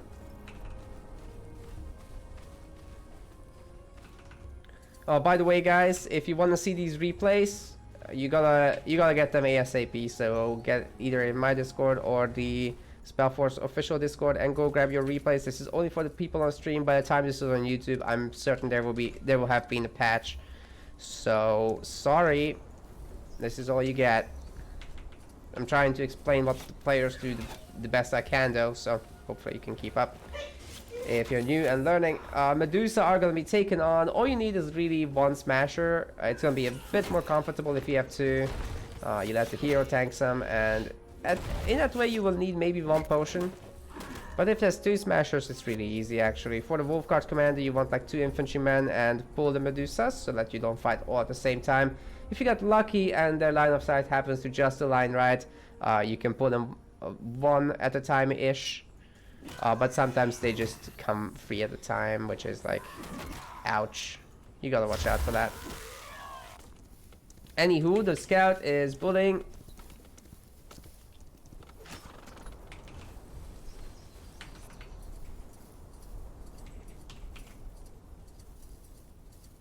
And the Wolfguard commander is gonna be bullying. Oh, there's gonna be a bunch of bringers. Wrecking the bringers is some nice experience source, but not gonna get it done. They put down their stuff real quick. But the building gets cancelled, which is great. Anyway, we've got a level 4 chieftain, so time to look at those skills that got picked up. I hope you guys like this panel in the bottom. I certainly do. I like having my screen space there. Chieftain. 4 ability points are in the bank, so probably saving up for level 5 with Thick Hide. Rage and stuff. We'll see if Come Here gets picked up as well. We've got double concentration, quad brute force. That's it for now. Khrios is just pressuring with this Wolfguard commander. I'm not sure that's the best, just because these Medusa are going to be out in the open, available to pick off, but there are barracks. You generally get them in your 3rd or 4th sector, depending on how many you want to upgrade. It looks to me like it's a 4th sector build with the double barracks, and there's a frontier outpost with a hunting cabin. Wolfguard commander getting a little bit weak. has to take a healing potion there.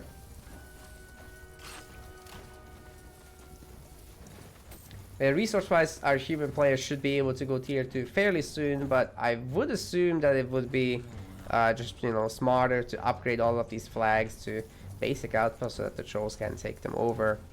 Would be a disaster if they could. Anyway, a lot of Smashers coming up for Theemin, and that could have been could be an issue if you know, that doesn't get spotted. It looks like it gets spotted at least. But still, I think they're safe to take on the Medusa, even with the 4 Arbalists here. It's just gonna be the double production. Khrios might get a little bit population blocked if he's not gonna make a billet. Uh-oh. It's about to be a fight. Theemin only has a scrap horde, no other production. Throwing camp is coming in though.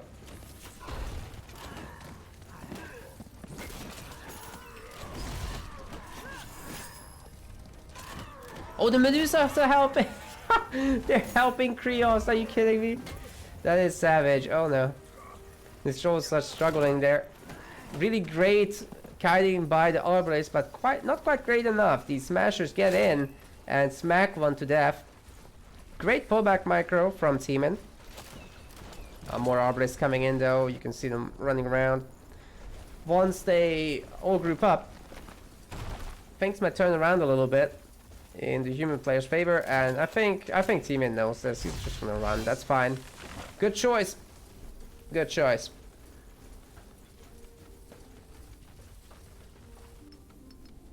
How many bases are we on for trolls?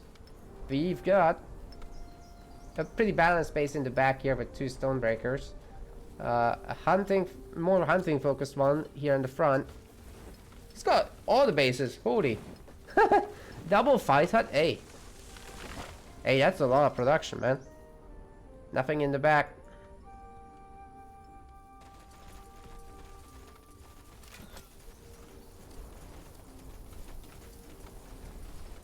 So we got free throwers, 4 smashers, we've got 18 arbalists, and more in production. Tier 2 for the humans is done, but we don't really have any upgrade buildings just yet.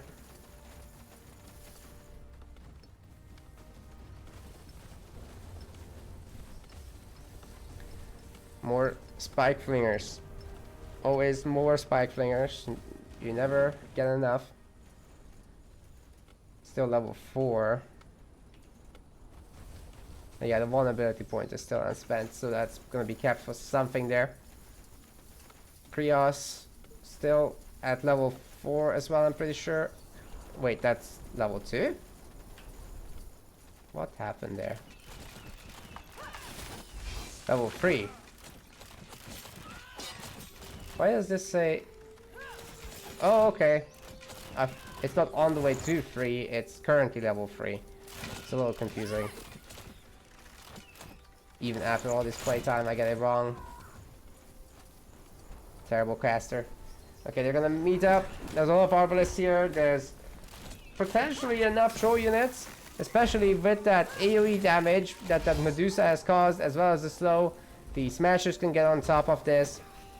Throw junk skill from the chieftain has happened as well.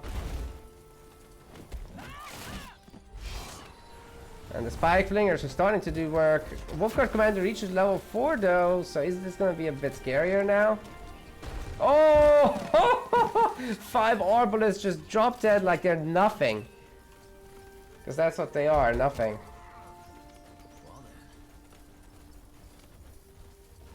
I think that these 3 spike flingers are really scary right now. Our human player definitely needs to back the hell off. Unfortunately, that means for Khrios that Theemin is gonna have all of these Medusas. So you get experience from, he can take that base even. It's a bit unfortunate that he tried to bully the troll army early on and didn't take that extra base. Would have been very useful now, as there's food there and stuff. 15 arbalists.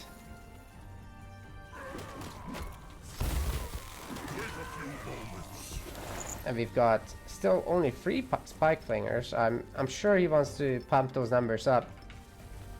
Those are rookie numbers. Not for long though. Not for long. It's not gonna stay like this. Is that guy level 5? Nope, level 4.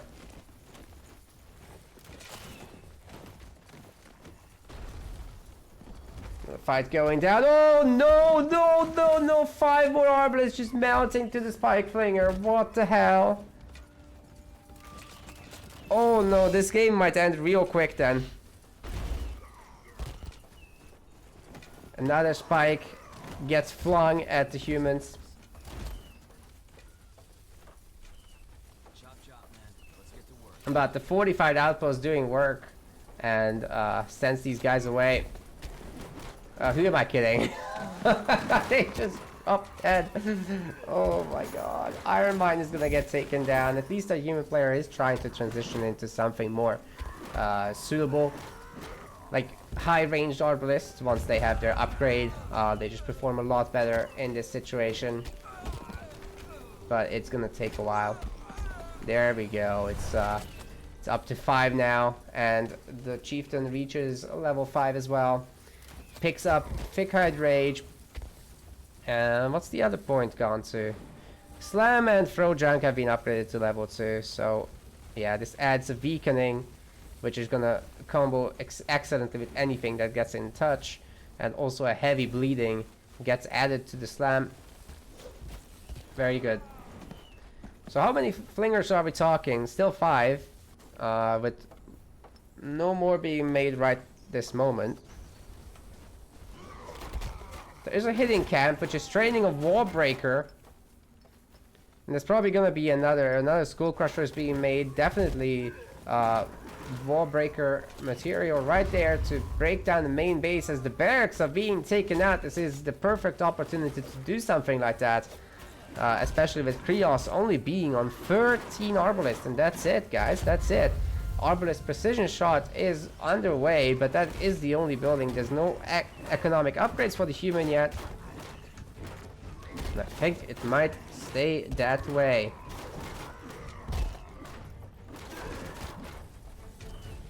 I'm not sure this is enough to take on the base, but the spike flingers are certainly doing damage. One Arbalist already dead. Another 2 drop, and those guys aren't exactly healthy. Ooh, another one killed by the junk throw. Is the hero just gonna mount? Oh yeah. Yeah, the Wolfguard commander is toast.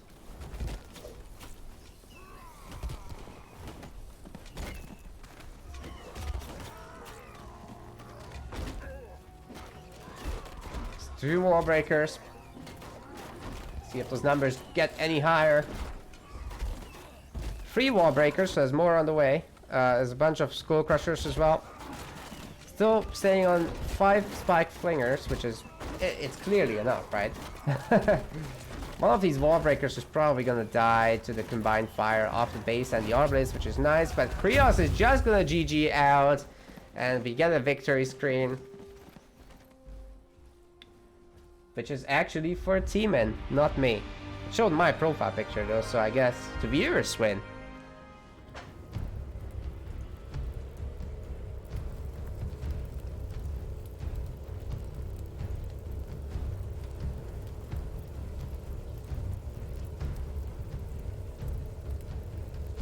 Great play by Theemin. He utilized every advantage he had, and he just pressed so hard there. Great. Alrighty, everyone, let's go into game 2. This is our human player, Khrios, playing his humans into white. Going for the Wolfguard commander, and in the purple is our troll. Theemin going for the chieftain. Awesome stuff. Rematch of the same thing. Build order wise, we're looking at quad tree chopper again. Yeah, same build. Double hunt, double stone. Skill trees are going to be the same as last time, no doubt. These 2 heroes are pretty linear. You got double wood, hunt, stone. Always do. This scout has lured these zombies a little bit closer, allowing the hero to get a few more hits. Faster. It doesn't really change much, but on the way you might as well do a few whacks. I'm level 2 on the Wolfguard commander. Going up this path is generally better because it's so out of the way. You just teleport back and take these creeps in succession afterwards. If you can somehow squeeze out 2 or 3 infantrymen at the same time, you will be able to take on the Medusa by pulling them one by one. Similarly to Evergreen Forest, the trick doesn't change. The number of bases doesn't even change that much. I think it's 1 less total.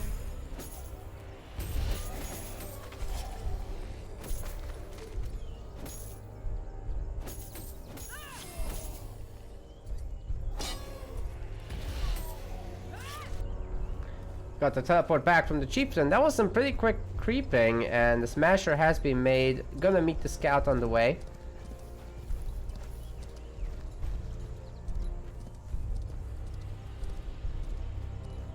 Went up the closed stairs, not really hiding its presence. You never want to trust the stairs, they're always up to something.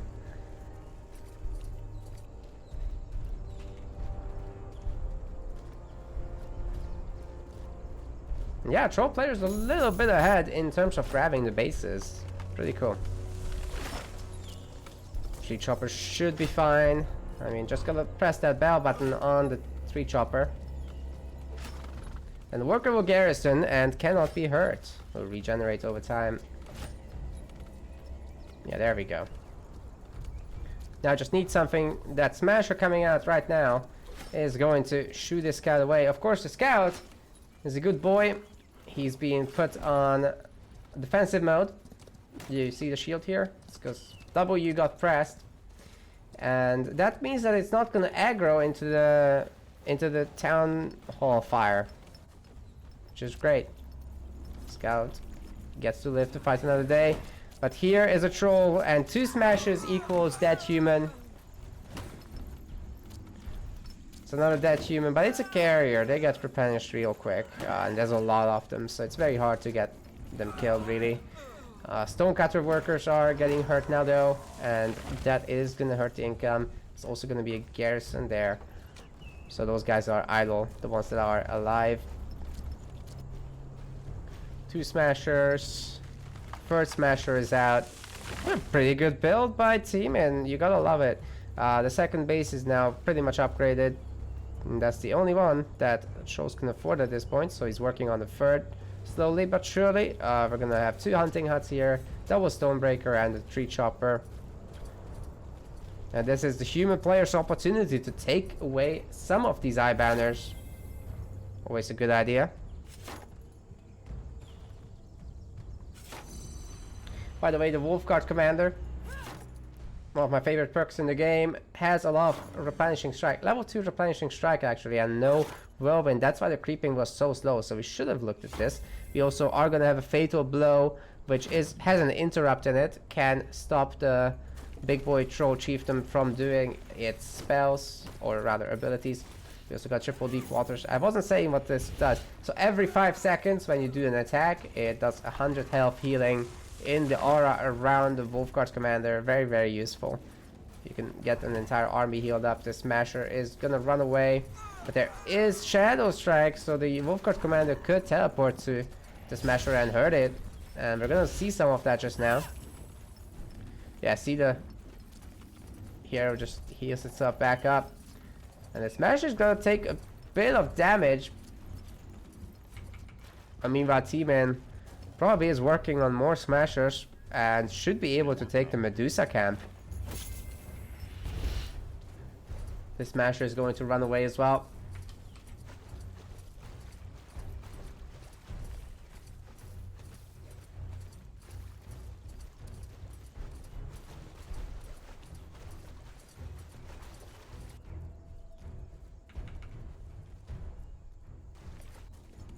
Standing still. Don't want to do anything. There's gonna be 4 smashers in a moment, so yeah. 5th and 6th one on the way. This Stonebreaker actually, wait. Oh, I forgot to say, this actually only supports 4 workers, so the 5th building shouldn't have, should not have been there. Oh no. By the way, when these troll units get weak, they get the empowering boon, which increases their attack damage. So having these weak smashers alive is actually really important, guys. Nice pickoff by the Wolfguard Commander. It's gonna give her some nice experience. We're also into Arbalest production already. A human player has upgraded all of the sectors that they own. Shame this one didn't get taken away, but yeah, it's time to leave. It looks like another smasher has been killed, or is that still the same one? I think it's the same one, guys. Yeah, this is more than enough damage to take those out, but at least the human player can go after their own Medusa and kill them relatively easily. That is not few Arbalists there, so it should definitely be fine. But the Medusa are going after them, so some pullback macro will be necessary. It's nice to see the replenishing strike helping, though, for these Arbalists. Just out of range. That is really unfortunate. Oh man.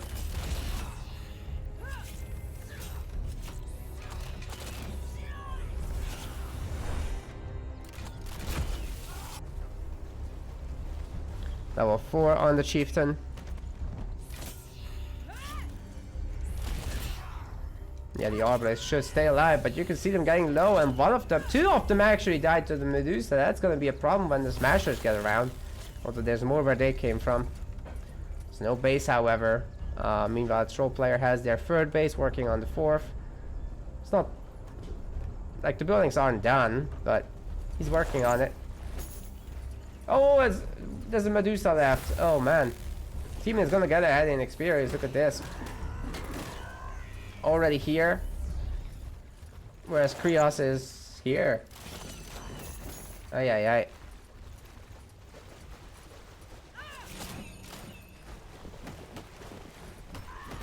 Theemin with 42 population. Khrios at 21. Oh, wow.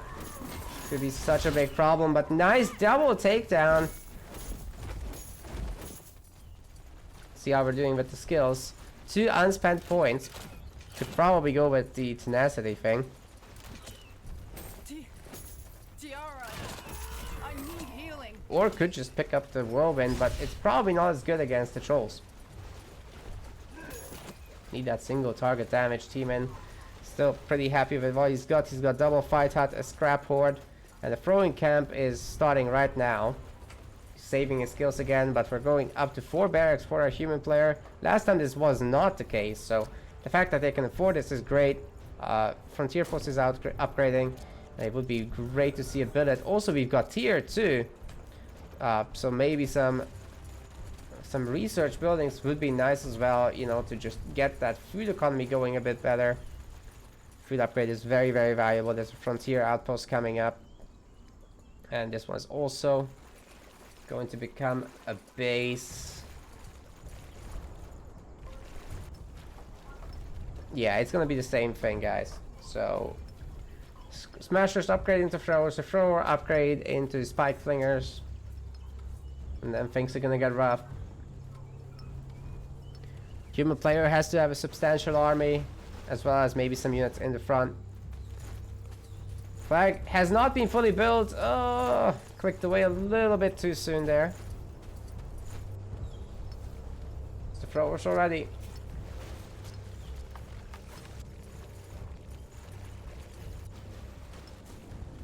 Hey, that weapon looks fancy. What's going on? Last time we didn't see any merchant usage. This time, that's hot. Got both of the epic weapons.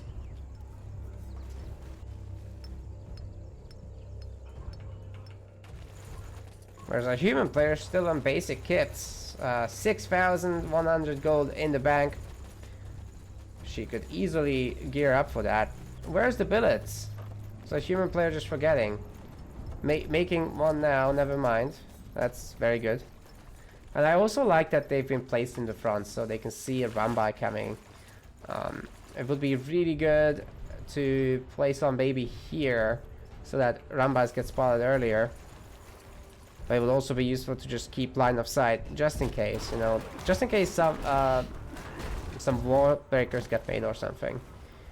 4 of them can smash a capital really fast, so it's always something to worry about. They're very strong units, and there's 3 spike fingers now as well. So the main fight is not going to be something you ignore either. Hitting camp needs 2 more wood. And there's going to be 1 more fight hut. There's 1 in the main base already. So Troll is on 5 bases with this one. Let's take a look at those numbers. We got 21 obelisks and a forge is complete. Precision shot is underway. But I don't know if there's enough iron for it. In fact, definitely not enough iron. Minus 30 stone right now, by the way. And there's no iron here either. So that's gonna just take a while. Even on 92 pop. Also needs to make a bunch of shelters. Humans and trolls, they just have to make these shelters, guys. They can't rely on the population from their outposts. Khrios has spent the points. It's gone into concentration and I think just mana. Theemin still banking 1, but brute force 4 is there.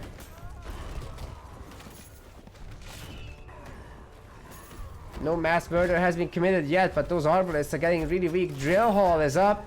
Not sure why it's a drill hall. It's tankier, but it sure is tankier. But I don't know if that really helps right now. The drill hall can make the more advanced units like the keeper cavalry and the well, it's gonna make the champions in tier 3. But we're not gonna see any of those for a while, not without iron. And this one has been wrecked, so it's gonna take a while.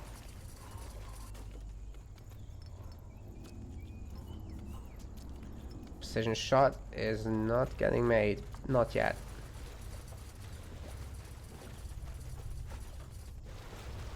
Okay, here come the wall breakers, here come the spike flingers, and there's gonna be another spike flinger. So our troll player is not messing around, but also not wasting units. Not, I mean, a few smashers have died here. That is unfortunate. Fortunate if you're Khrios.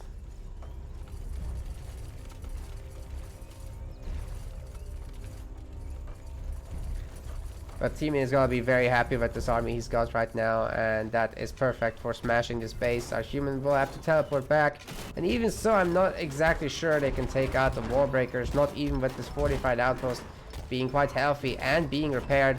Good teleport with the arbalest, by the way, going to the iron mine as opposed to the fortified outpost, where they would have been surrounded immediately by smashers and the chieftain. But it looks like the spike flingers have just pushed the arbalists away, and that's going to be a problem with this base getting taken down. 2 iron mines here again, that's really expensive. The spike flingers are being allowed to do a lot of damage from the back. Look at that focus fire. 5 arbalists just immediately dead. It's not even close. I think our troll player is once again just going to use these spike flingers as the first power spike. Ho ho ho, very funny, great fun. I am certainly not a father yet. Not planning to be either. Anyways, this outpost is not looking too good. Wolfguard Commander going ham on these wall breakers, but even giving her life is only gonna trade for 1 single wall breaker, and there's 1 more. Plus the other units around are not pushovers either, but there's a keeper out finally. More underway, but I don't think they'll finish. The forge itself hasn't finished the precision shot, so that's blocking the keepers from being made right now. Big yikes. Going after that wall breaker is actually a great move with that keeper. Let's see if the arbalist can help out some more and maybe take out the unit or 2. The fortified outpost is getting very low, and I think it might have died in the last moment there, and Khrios would have resigned, as there was a lot more troll stuff coming his way. So that is gonna be a pretty swift 2-0. It looks like. Yeah, it's gotta be, right? I mean, that chieftain is geared up. It's level 5. Even losing this push isn't that big of a deal.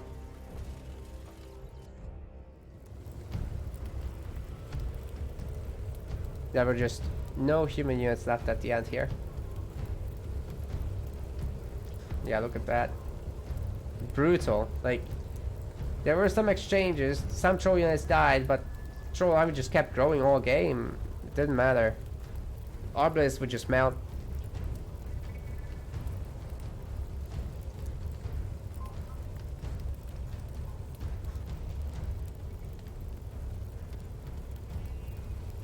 Alright, we're gonna start with Greykeep Gardens, and in the purple we've got our orc player Aelith going for the occultist, and on the other side playing as the dark elves, playing with the Guardian of Nor. This is Victor.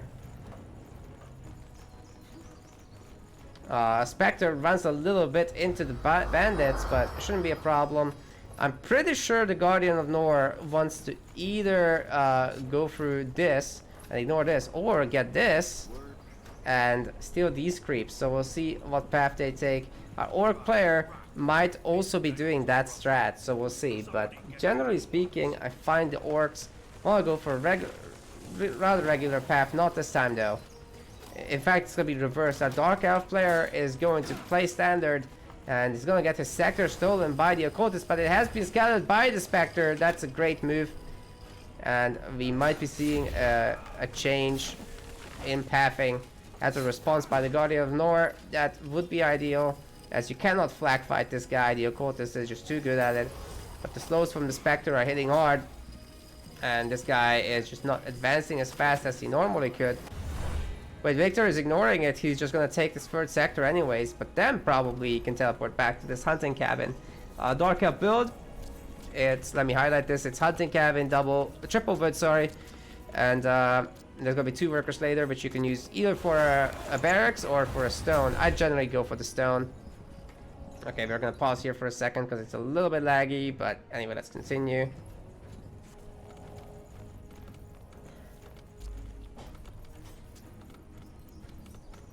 For the orc builder, it's 5 lumber mills. At least normally it is, but it is this time as well, and double hunting cabin.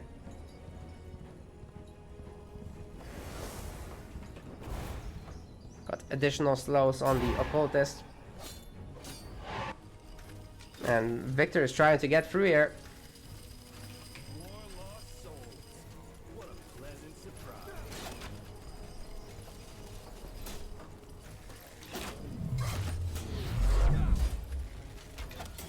Great steal. This is exactly what you want to do. Just make sure the orc doesn't get all the bases.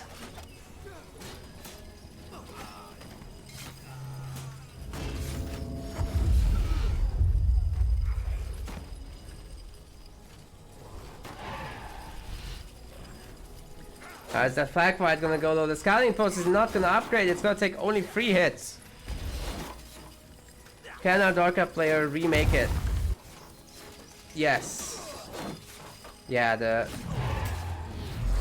Guardian of Nor is remaking it, and now Demonic Pact is not going to be available for the occultist. And we should have no problem seeing this Dark Ensign upgrading.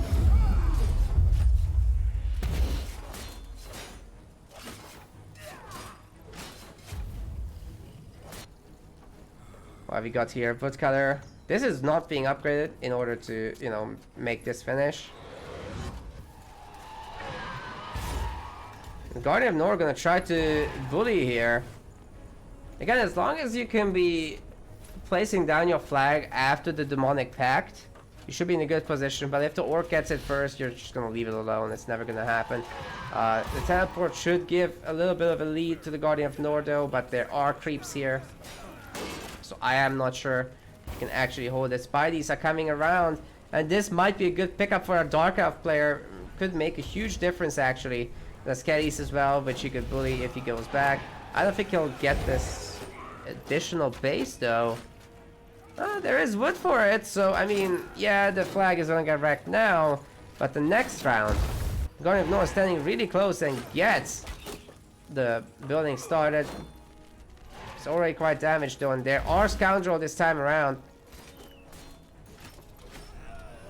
Guardian of Nor levels up. In the skill tree, we've got Deep Waters, we have got Debilitating Blow, Soul Explosion, Soul Transformation, and Brute Force. And for Aelith, we have of course got Demonic Pact, Blood Confluence, we've got Nullify, Blood Sacrifice, and Brute Force. Scouting Post upgrades for Vic. He's gotta be really happy with this. Gets a teleport out.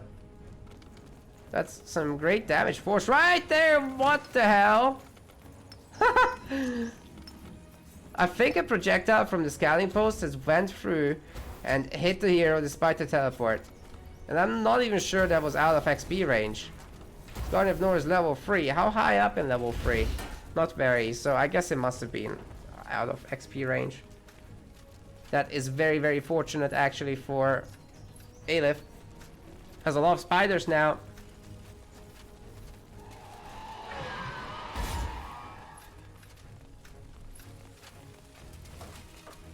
This flag should upgrade just fine, and there's actually more Dark Elf units? Are you kidding me? 16?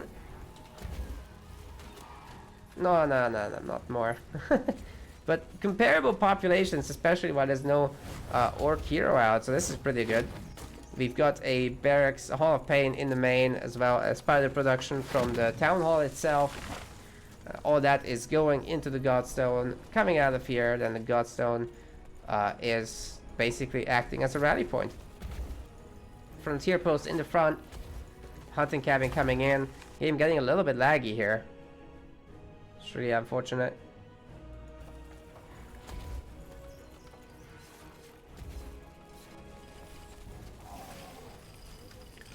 That should be an easy level 4.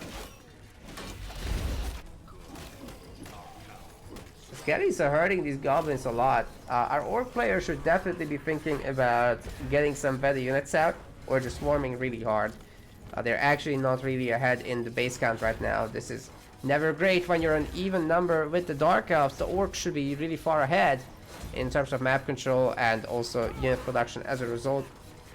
But this is exactly what you want to do. Just sacrifice some goblins, trade them away for an entire base, and then use that demonic pact in order to nuke it down with a ridiculous DPS of 346.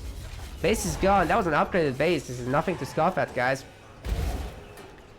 And as soon as your occultist gets damaged, you just do that blood trick.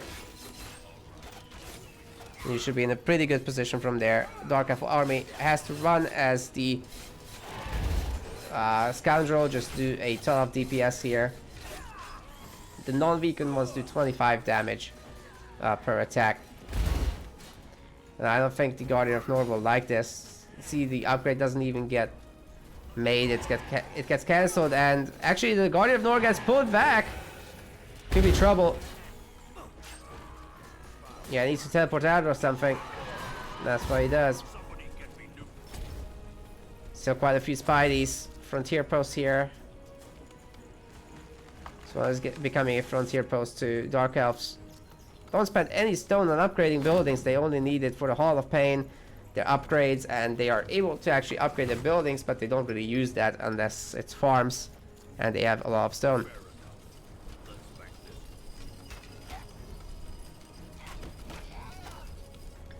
We're seeing tier 2 for orcs, I'm pretty sure. Is that tier 2? No, not yet. This is still tier 1. He's actually lacking the stone. But he's got a war pit and he can make drummers and pesters now. We're gonna reach level 3 with this on the occultist.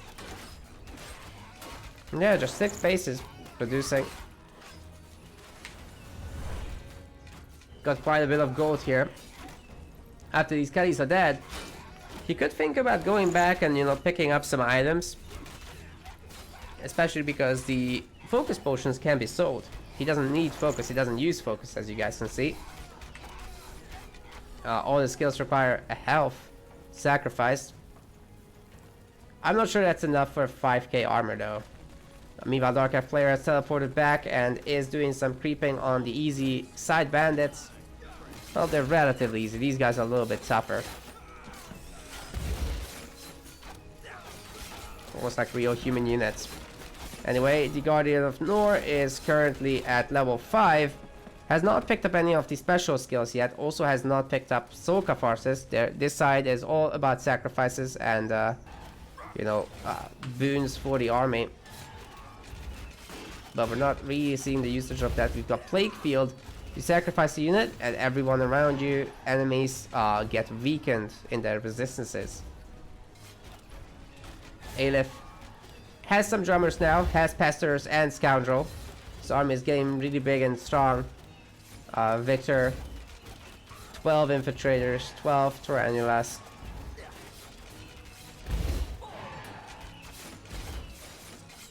Guardian of Nor gets low a lot.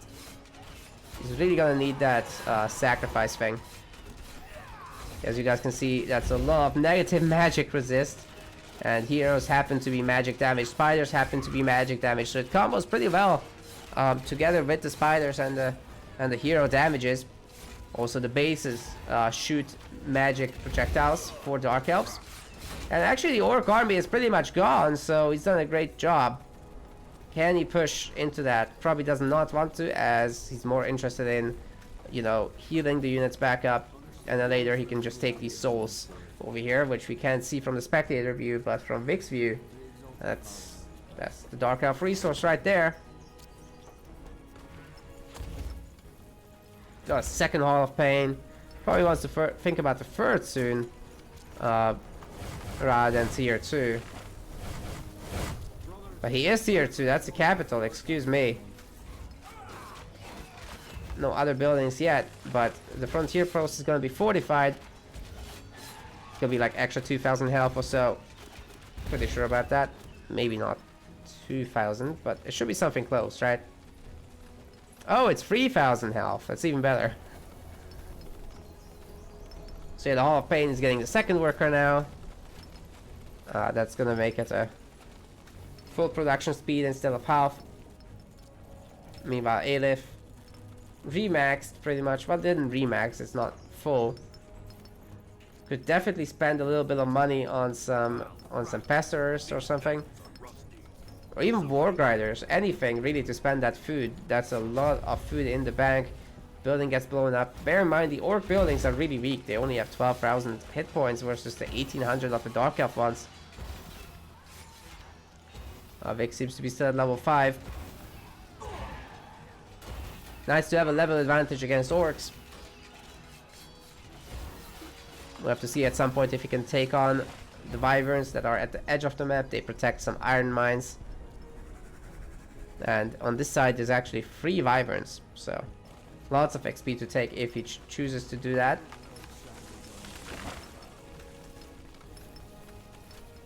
It's a really big Dark Elf army, I gotta say. I'm pretty happy with how Vic is playing this actually. But does he have any resource upgrade buildings? It would be really good for him to start thinking about that. He's instead making iron mines, so he's gonna be transitioning into some sleepers, which are the melee units, the melee Dark Elf unit, other than the spider. This guy causes bleeding damage. Right, paints the targets with blood. You also can upgrade them to do AoE. Oh god. Wyvern doing a lot of damage. Colt is hurting it a lot too though. I should be able to do a number on these goblins, I'm pretty sure. Charge, you can't really do anything about that, you just have to take the health sacrifice. Very slowly he's gonna kill it, but Victor is going for one as well. I think we've got to the point where the game lags again, so here's a quick pause.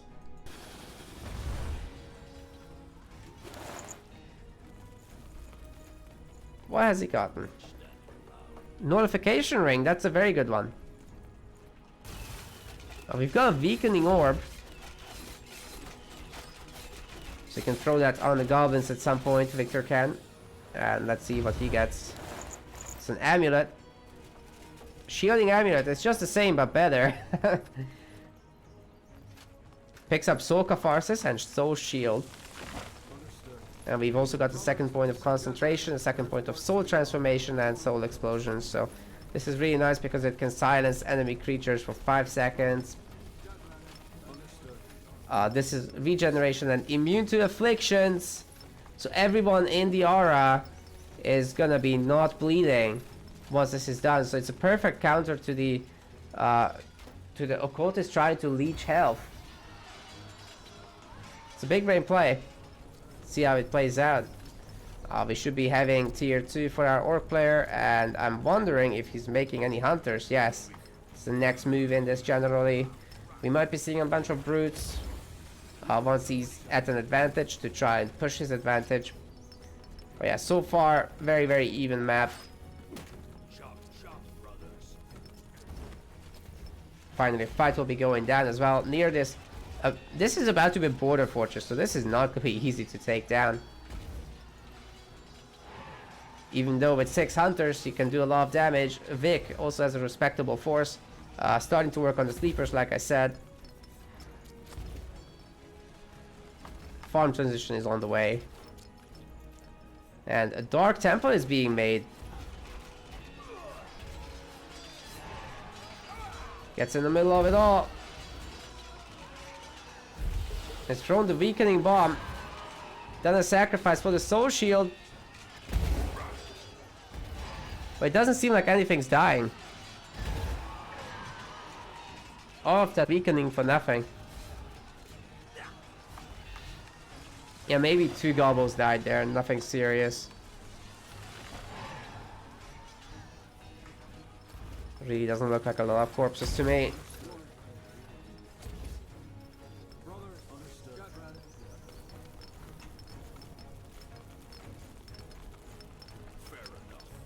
Aelith still only has the 6 hunters. What's going on? Got so many resources in the bag. He's made a blood forge. Not yet upgrading much. He's got the fight and the Zorak upgrade. And he's getting the scoundrel strength in number, so that's gonna make it so that the scoundrels are coming out 3 at a time instead of 2 at a time. There's the orc upgrades, and the forge is working on increased population as he just needs those extra bases, but can't take them down right now. We've got all the eco upgrades already done, and a teleport to try and protect this. Level 5, by the way, on the occultist. Victor does have a forge. He's not done anything with it yet, but he's got a double Spire of Souls. It looks like he's just made a few sleepers in order to be a frontline, whereas he's actually going to focus on the plague beetles probably. He's only got single production of them though, but they're going to do some really nice safe AoE damage. And all these souls are going to be going into the Spire of Souls, giving him access to the upgrade for the beetles. That's definitely what he wants there. Yep, it's already on the way. Got teleport here to try and defend this, but once again the game lags. Oh, the occultist is getting so low already. I'm surprised he didn't choose to chase, but I can understand it because he's hunters. Hunters are scary, basically.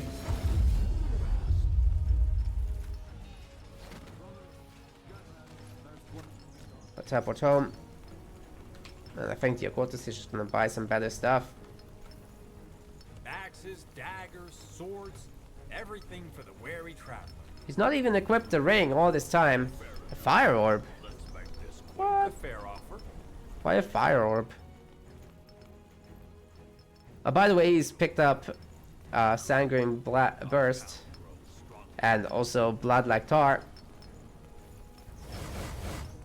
A Blood Confluence has been upgraded to level 2. For some reason, everyone has come home. Where are we going? To kill the Wyvern, it looks like. He just wants the extra levels and the items. Understandable. I mean, Vic can go for some good pressure play. Wonder if he'll make any other units. The sleeper upgrade is coming in. And he's got a lot of resources now. Once the Dark Elf army maxes out, let me tell you, it's really scary. I think the spiders got upgraded though.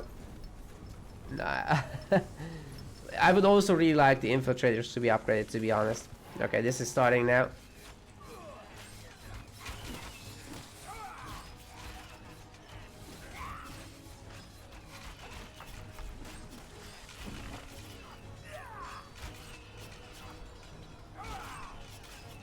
It was a quick kill thanks to the hunters. They do some really high pierce damage. And the second ring has been picked up for our player. Can go right on that occultist. Although, do these stack? I'm pretty sure they do. I think block chance doesn't stack. So if you get block chance rings, you have to mix them. But I think the notification rings are fine together. You just put on 2 and it's fine. Yeah, Vic's gonna protect us, no problem.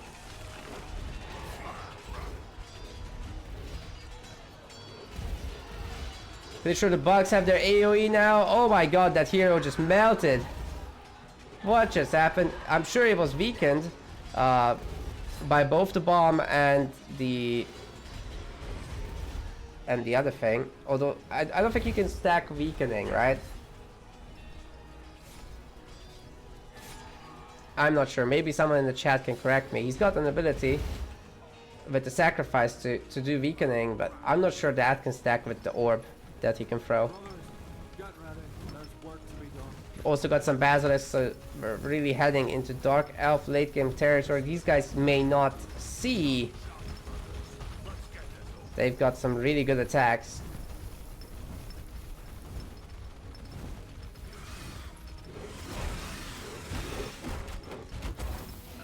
Definitely don't want the bugs to tank. They're a little bit flimsy. No resistances, by the way. It looks like we're gonna see some double pronged attack. But the basilisk is just spewing spitballs at this border fortress from far away. Should be no problem, it will die. And the bugs are stopping the iron mine and killing the workers in no time at all.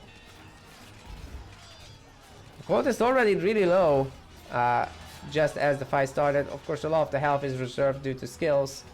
That blood like Tor, or I'm pretty sure it reserves a lot of the health. And yeah, 6 workers have been killed here, no problem. So that will take a moment to recuperate. And this is now Dark Elf base. What can Aelith really do to recover? I mean, he's got border fortresses everywhere. He's got 22 hunters, that's pretty good. But he doesn't really have a front line. He's got all the eco upgrades, that's not the problem anymore. Shaman Hut would be nice to see shamans, but they're not researched yet. You guys can see here is the upgrade, and they're not done.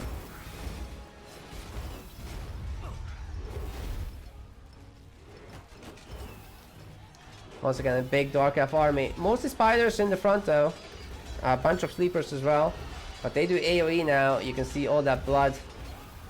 All those blood icons. And this border fortress is not liking the way it gets shot at.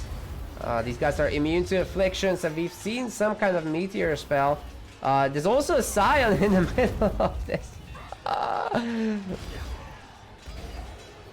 So where were the totems for our orc player? They're somewhere, right? I'm not sure how to find them. Oh, here's the tribe totems. Black ash is used, and basically you get like a meteor nuke from the sky that you can call down anytime, like that. Both of the heroes get sniped, but there's just too much range stuff here for our Dark Elf player. There's also Striders, and once enemies bleed, they cause a lot of extra damage. Goes from 175 to 250, depending on whether it's a bleeding target or not. You get one of these damages. Let's go, Scions, let's go! Show us what you can do. No, not the buildings!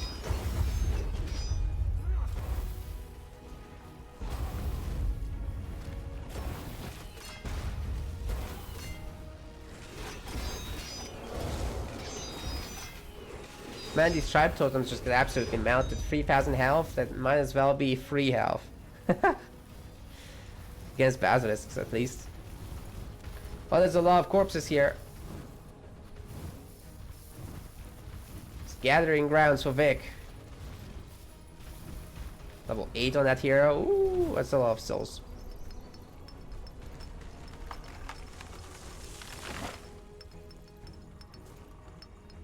A lot of echo coming in. It will take time for these spires to process it.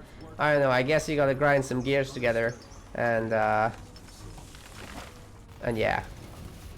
Whatever happens after is a secret. Dark Elf players will understand. Emissaries of Nor, very cool units. Doing some decent magic damage.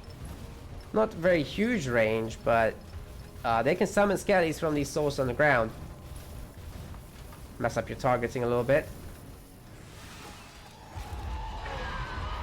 Question in the chat, are plague beetles worth it before the upgrade? You make a few to have them out when the upgrade is done, not in order to fight. I mean, the upgrade almost doubles their value, right? So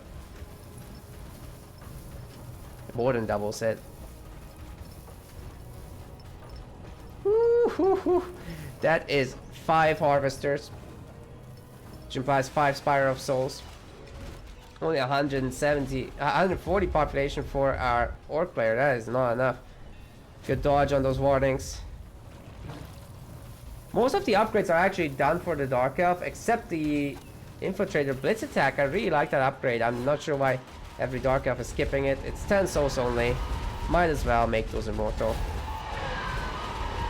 Everything is melting. Vic is full population. He's got a ton of boons on his units right now from the Guardian of Nor. And it looks like Orc goes bye-bye. There's nothing left for them here. Even though the Shamans are doing work together with the Gobos, it does sound to me like the Gobos are putting on some oil. But that is all about AoE, not about single target to focus down the Guardian of Nor. Not gonna help in this one situation where the Dark Elf has a massive death ball. I mean, I don't know about you guys. Maybe I'm wrong. These death balls don't look very big to me after all. Either way, Vic takes the game. And next up, Aelith will be picking a map again. He was the higher seed, but yeah, Vic just played this really solid. He stayed on an even sector count, mostly the same economy as well. What was that? Yeah, as you can see, it's almost the same economy, but slightly more efficient Dark Elf units. That is going to be great, especially once the higher tier units come out. If you're even, it's fine. It's just usually the Dark Elves are not in an even situation. Alrighty then. In the purple, currently down a point, does not want to get eliminated from the tournament. This is Aelith, so do show him some support, guys. Lumber mills, 5 times. Show it properly. And 2 hunting cabins, and on the other side, oh, of course, the occultist, right? No! It's a goblin shaman. We'll return in a moment. Introduce the other guy. This is Victor, playing the Dark Elves, same build order with the triple with 1 hunt, and going for the Guardian of Nor. Let's talk about the Shaman. We don't see it often, but we've seen it a few times in this tournament, which I'm personally kind of grateful for. I like this guy. Much more fun than the Occultist, in my personal opinion. He's got the Chain Lightning. You've seen that from the Vibrance, maybe, if you haven't played against this. Got the Arcane Force picked up, and we got the Totem of Spark. So this is an absolute creep clearing build to open up with.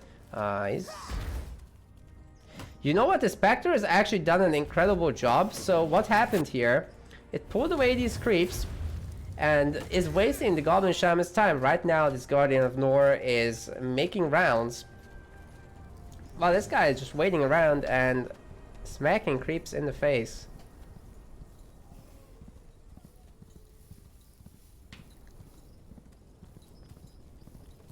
Got the healing totem, so once there's a bunch of gobbles, it will help. It can also help the Goblin Shaman itself. I mean, the War Grinder is here helping too. The fire totem is doing some sick damage, but was slightly misplaced, so they don't help out in the end here. And the Goblin Shaman is taking a big beating. Oh boy. Already had to use 2 potions, 1 each. Yeah, Vic is chilling. No potions used, so that's a fantastic advantage to have. The pickups have been Brute Force, Debilitating Blow, Soul Explosion, no doubt. After this next level up, he'll pick up Soul Transformation to teleport around a bit. Concentration is here, and Deep Waters. We'll stay here because I think he'll just pick up the teleport. Should do. Yeah, there we go, and the focus. So from here, you basically just want to use that teleport to get around. It's faster than moving. Of course, it's nicer when you have more vision to cast it with. Oh god, go. Well, he kind of squandered that advantage. Gobbo is a little bit ahead now.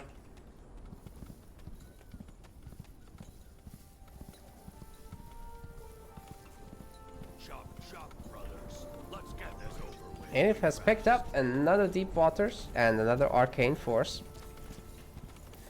I don't see any goblins. It's just a War Grinder, right? Yeah. Oh, Spectre wants to be careful. The main base will wreck it. That's a rip. Oh, gets away just about. Vic has 4 spiders. So he must have lost the spider at some point. Because he started with 1 spider. It's an even number, you've lost 1.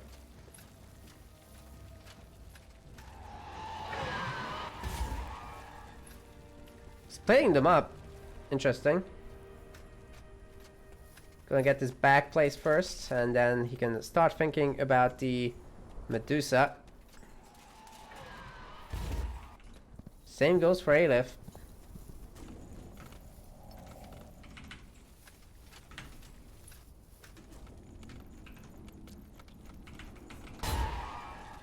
And yeah, going after the Medusa right now with just the 4 spiders and an infiltrator, so there is a Hall of Pain somewhere pretty safely tucked away in the main base. Of course, this base layout uses all of the available workers. We're gonna stop this for a moment because it's lagging.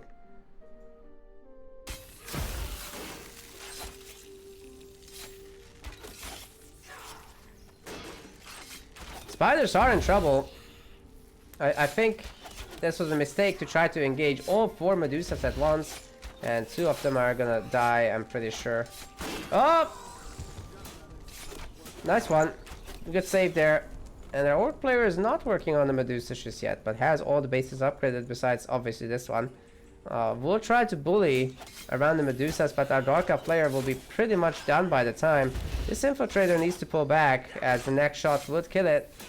Spiders also might be refocused by these Medusa. They love to refocus on the weaker units. Pullback micro not gonna be enough from Victor, so unfortunately he's losing a lot of these low HP units, and even worse, Shaman could be coming around and farming some XP off of these weaklings. Losing so many spiders. At least keeping the infiltrators going though.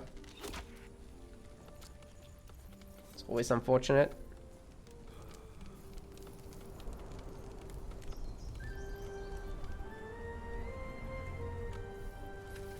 Yeah, question in the chat. Is that the Panama flag? It is.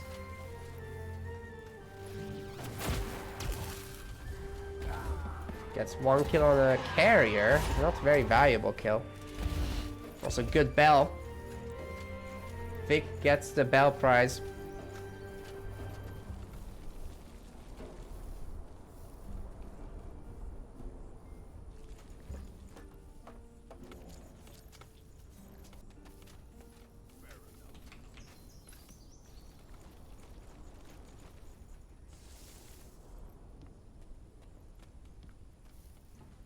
What on earth is Aelith doing?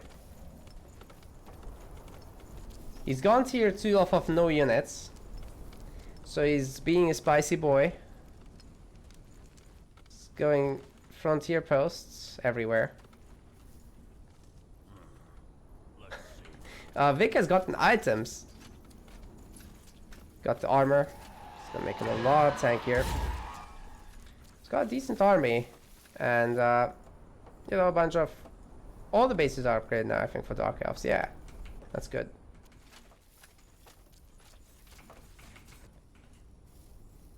So, one problem with this is the Goblin hasn't done any damage, has not taken the Medusa, this base is not done for the Orcs. Dark Elves just have everything the same, but better. And I don't see an upgrade building, so he can't even research the more advanced units. What's he waiting for? There's no war pit, and he's got 50 wood in the bank. He's making something. He's just upgrading the bases. What the heck?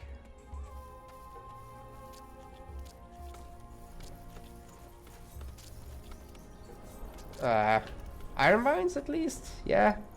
Iron mines are on the way. It's 4. 6. That's all the iron bases. Does this base have iron? No. So 6 iron mines is not bad. It's not great either.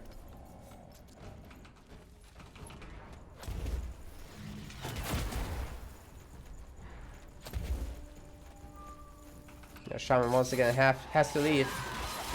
Medusas are gonna be taken by Victor, and that might just be straight level 5 with a base steal. So that's gonna become an outpost for him. No, he's gonna be thinking about tier 2 soon, no doubt. This is still a town hall, not a capital though. So that's gonna stay like that for a moment, as it's still not being upgraded. It's a priority to upgrade this, I'm pretty sure.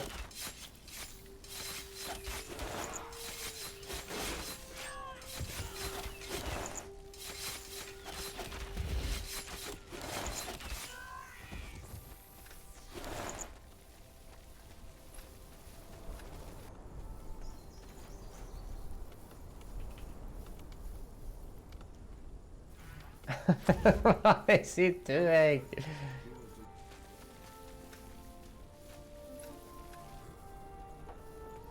Guardian of Nora is level 5. I'm pretty certain about this. Oh no, no, level 4. Just about not level 5, but he's got Slow Catharsis. Not sure if we discussed that. It's gonna give him some really nice longevity. What a dodge.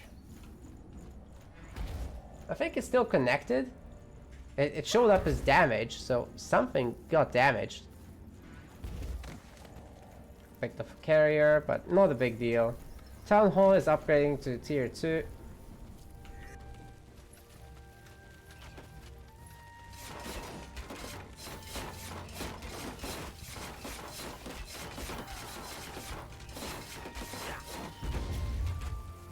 It's a lot of infiltrators. I mean, let's look at the numbers. 16 Gubbos.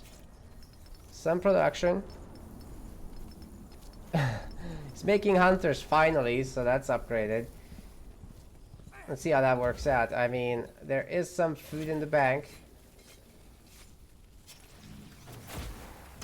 Vic does have 10 infiltrators, so this shouldn't be a very difficult fight for him, to be honest. And as soon as he gets like 5-6 kills in this fight, he's gonna level up to level 5, so should be pretty easy to get. But unfortunately, we've caught up, and the match is lagging due to the distant connections.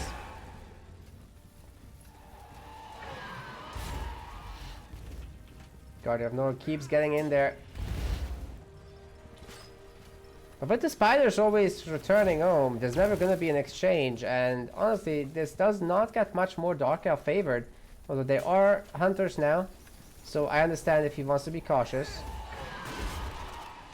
He's got the armor though. A little bit unfortunate that he didn't use that enfeeblement on the hunters with their high damage, so that could really seriously backfire, especially with that healing totem keeping those counter alive. But level 5 is reached by the Guardian of Nora.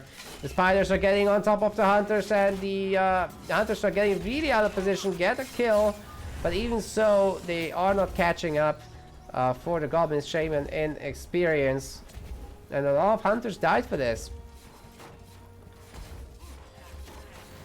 Frontier post now should absolutely focus the hunters. They have negative magic resist.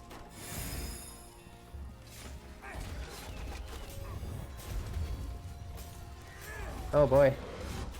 Yeah, the hunters are getting focused down. That hurts. That really hurts. Oh wow. There's an infliction. There's an enfeeblement and an impairment on these Dark Elf units. But with the fortified outpost helping out the fire at these targets, it's gonna be a relatively easy fight for the Dark Elves, and that Shaman does not make up for anything. Isn't even gonna get another spider kill. Level 4.2-ish. Victor at level 5 just gonna teleport in. Could probably have gotten a shield for his trouble if he just sells 2 potions or something. Can later rebuy it, right? What did he pick? He just upgraded Soul Explosion so that it does more damage, basically. That's all that happens there. Soul Transformation applies Silence. Would have liked the Plague Field, but I guess he knows what he's doing. He usually picks it up, so I'm sure he will eventually board a fortress. So we've got a tier 3 orc this time. Pesters are being researched. We've got a forge as well. Let's just take a look. The forge has already upgraded all the resources, and we're probably gonna see the shaman thing once there is a black ash economy, which is already underway. That's 5 black ash correctors, and that's a lot of souls to be picked up. There's quite a few stuffs here for Dark Elf. 76 pop. Hey, hey, where's the upgrade buildings? Oh no. Then again, Victor didn't get that last time either. At least not that I noticed. He got the forge, not the refinery. He doesn't like his eco upgrades, I guess. That's fine. I mean, the way he transitioned into that late game was super clean, and it may have had to do with the resources he saved in that process. So I'm not gonna question that too much. But anyway, we got golem fights on both sides. I'm not sure how the spider sense of Aelith told him, but it's working. A Darkcraft player can of course teleport over and bully, but I'm not sure. There's a lot of hunters here. There's a bunch of brutes that might die in time. A few spiders going down. Golem still in a pretty good situation. What about the Darkcraft production right now? Hall of Pain, Dark Temple, making Plague Beetles, and Spire of Souls. The first one is finishing up. The hero has... Yo. There's the ring. Okay. All ability cooldowns minus 20%. Fantastic ring. Aelith gets his ring as well. And they're matching rings. Cooldown reduction there too. He's level 6, so he can still get the golem, but he can get the summoning totem, which summons undead units. He's got the totems upgrade to level 2. Chain lightning is upgraded to level 2, which means that instead of 10 units, it can hit up to 16, which is great. For Victor, we've got double Soul Catharsis, and he's picked up the Soul Shield, but he has not picked up the Plague Field. Very interesting. Well, Soul Catharsis is certainly great. Sleepers! Sleepers are coming in. How many Iron Mines does he have? It's 3, 5. Oh, 7 Dark Elf Iron Mines. That's a lot, actually. Meanwhile, there's a fight going down, though. Let's make sure we see that. Getting really low on that Guardian of Nor, but he has super high resistances right now. And he does not care. Gonna heal back. Eventually, he can also just use a sacrifice at some point, but he's still got the regeneration boons.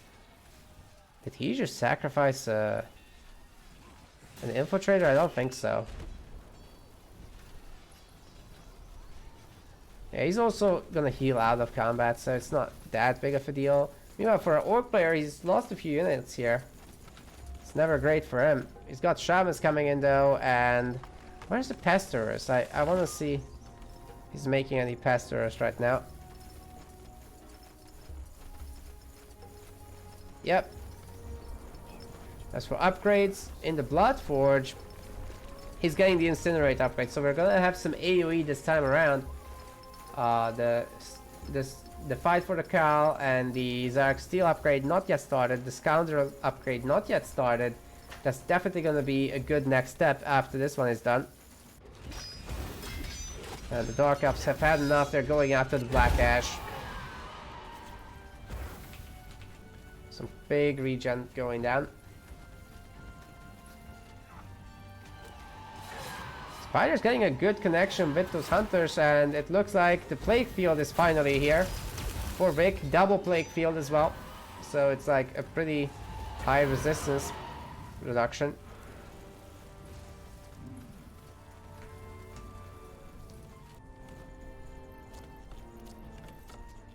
I'm wondering how many Halls of Pain we're talking about. AoE is gonna get real here in a moment. Ooh, great pickoff on those extra shamans and the hunters. Nice. So reinforcements got wrecked. Real good. I'm curious about their upgrades. Shaman hasn't done anything. Blood Forge is idle. Regular Forge has got all the eco upgrades, and yeah, only the Wyvern and the Troll thing is left. For Vic, in the Forge, he's getting his 2 AoE upgrades. One for the Sleepers, one for the Beetles. And he's got 5 Halls of Pain and 2 Dark Temples. It's probably even better than last time. Adding some Basilisks in. Not going too heavy on the bugs. That's good. That's good. I like it when he has all these spiders in the front. So they're gonna help a lot against the against the hunters, but may not fare so well against stuff like the shamans.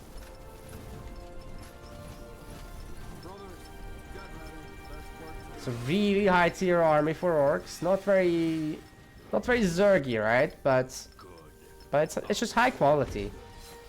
So we'll have to see what they do against the Dark Elves, who are also pretty high quality, but a little bit more on the swarmy side with all these spiders. And definitely the infiltrators are also more in that category. But we've not really seen any item upgrades, right, for our little guy here. Yeah. Neither for Victor though. Like, he's not upgraded his items and he's got a lot of gold right now. It would have been great to see him teleport back to sort that out, but he didn't. 162 population versus 175. I'm starting to like the situation that... Oh my god! How did we miss that?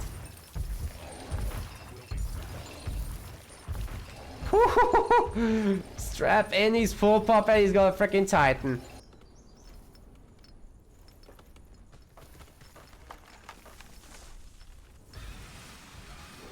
22 hunters versus like 12 sleepers here, it looks like. Well, Vic is in certainly a lot of trouble. He's teleported in the middle with the Guardian of Nor. I'm not sure that's the best idea. Gets sniped immediately. The bikes are doing a lot of work though. The AoE of the shamans is getting spread out over the entire army, but is definitely doing work. Getting a lot of them taken down, however, by these sleepers. They're absolutely kicking ass. And pretty much there's only the Titan left. The sleepers and the bugs together have done a phenomenal job and need to back up now. The Flesh Colossus has Zarak's Wrath from the totems, which is going to give him plus double attack speed. And unfortunately, in the middle of this fantastic fight, we're getting some lag again. So let's let the players get ahead a bit. That's going to put Aelith in a really terrible position of only 51 population. Ay, ay, ay. Where are the totems? Some here. Okay, you guys can see the Zarak's Rage has been used from these. Not the offensive spells so much.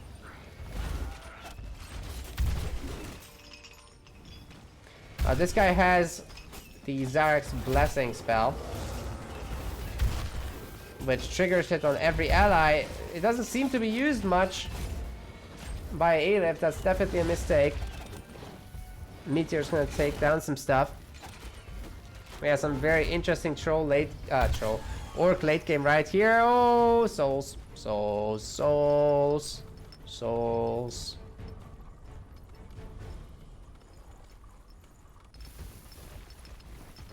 The Archives turned around. Guardian of Nor is hopefully equipped with some better items now. Get ready. There's work to be done. We will do as you say. Souls.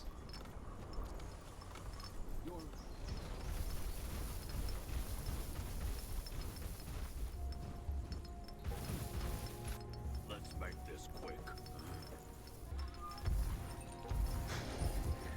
Well, big boy. What now? You don't have friends anymore, they don't like you.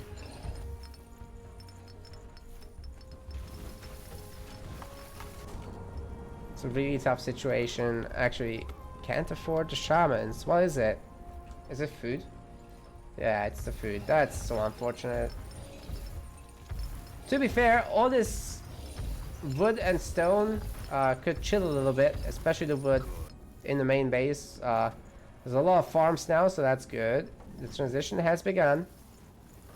Yeah, Aelith is fixing it. He knows how to play the game. But only on 41 pop. It's gonna be really rough. Victor eating some hits, but mostly dodging. It's gonna be fine. Is he making any striders? There we go, yeah. I'm wondering if he's gonna make some more advanced units as well, or just continue with the bugs. Making some emissaries of Nor. They're great. I like them. Definitely a great choice here. Good dodges again. The border fortress is getting low. Basilisks are in range, so it can help shoot them down. And this was definitely getting its butt kicked. That's just animal abuse with that Titan. Like, it just kicked that little basilisk, like, I don't know.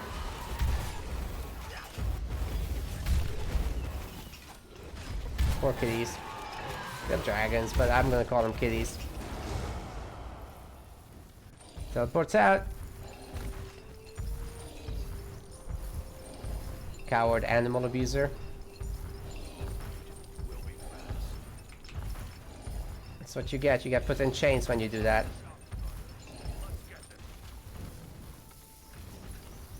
Look at them, they're so cute. Who would hurt them? They don't even have eyes. I mean, come on. So cute. They can even puke some souls on the ground when they're, you know, upgraded. They're good ones.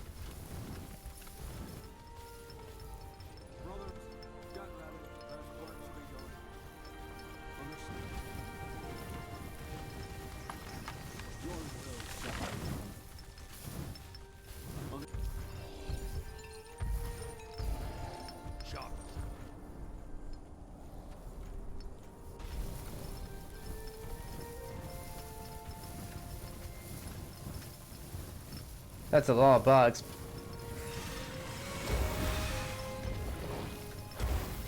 That's really a lot of bugs. And a lot of striders. I'm not quite sure how this gets held. Aelith is gonna try, but this is looking bad.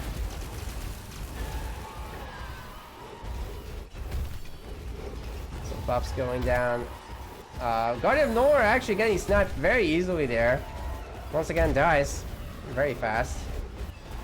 Be nice to get some more rings for that guy. Also, the shaman levels up. Can probably summon a golem to help out here. As long as that Titan stays alive, it's doing a great job, right? It's certainly paid for its cost. It's just a matter of, is the army also going to stay alive? The shamans are actually doing a great job as well. Just, you know, continuously killing this army, but there's some real high quality stuff behind all this, and I think this retreat might be a bit of a bait. Scion's even getting added. Is the upgrade done? Yeah, it's done. No, it's not. It's not. It doesn't knock down, basically, so you could get a lot of value out of that thing. Refinery, like I said, Victor does not like these upgrades. They're really good, though. Actually, he's getting the food one right now, as I say it.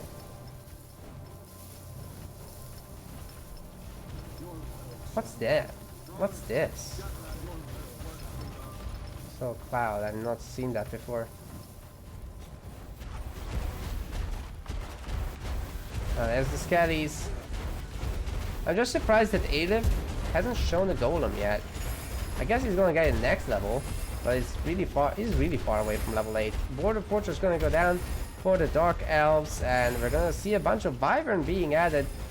So let's see if the Dark Elves have an answer to this. The Titan is getting a bit lower on health. And before this starts lagging, I'm just going to pause. There's a lot going on here. The hero getting focused once again by the hunters and the shamans. Oh god, the big smack. Hurting it a lot. 500 pure damage from this Titan, so you can't really tank it with the hero.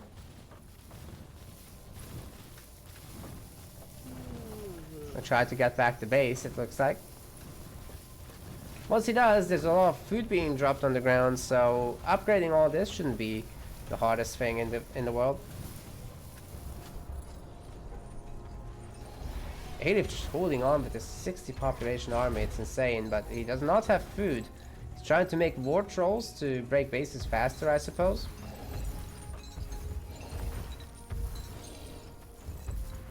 A lot of souls around here.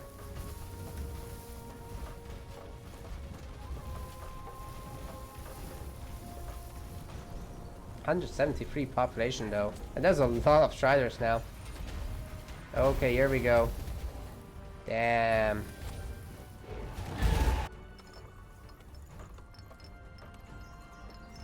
You got your souls 25% off at spireofsouls.com.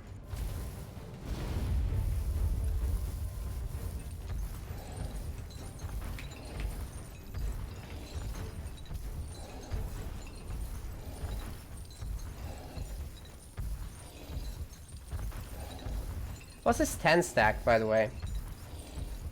And is this Zarek's Wrath always on? Is it the... It's this, right? Is that always on for everyone around? No, you have to apply it, so why is it always on for the Titan itself? And what's that X? Because it's not the Zarek's cage.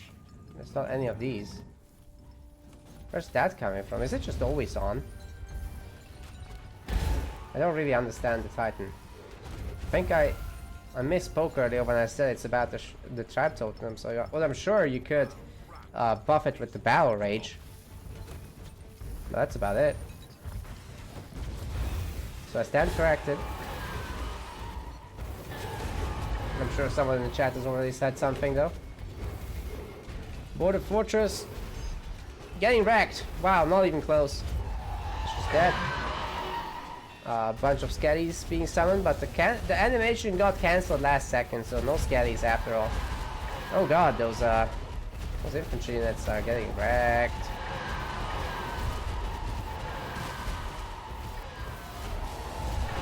Dude, that is just so much stuff for the Dark Elves, and the skellies are fighting in the front lines.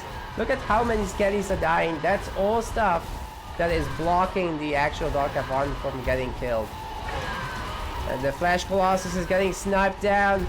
It's got -1 siege resist, so the Basilisks are really doing a number on him and needs to be pulled back very, very soon. It can't do this for much longer and actually explodes in a ball of disgusting. Jesus. Bunch of twisted ones are joining the fight and they look upgraded to me. Maybe not. Maybe not yet. Let's see. Either way, Aelith is on 27 population, Titanless. See if he can get another going. I don't think so. He does not have the economy for it, and it's not even in progress already, so it's probably a rip. And the game ends here with Vic. Heavy spent his last points. He's actually gotten Soul Charge, which gives his units movement speed. Didn't really get to see that much though. Unfortunate. Maybe next time. Well played by Aelith though. He's definitely put up a fight against Victor, who's a really good player. #1 Dark Elf, by the way. And yeah, hope he comes back next tournament and smashes stuff up. That was an Aelith's off race, by the way.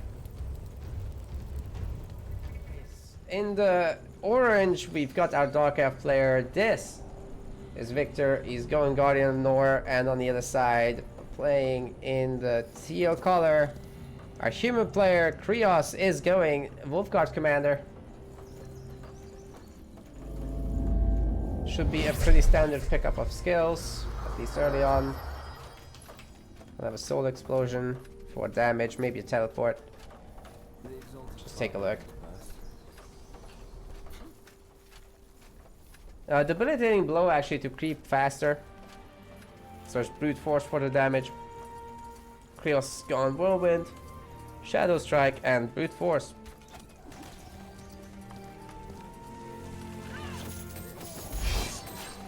See, that's use of the Spectre. It should slow down the Wolfguard Commander a little bit.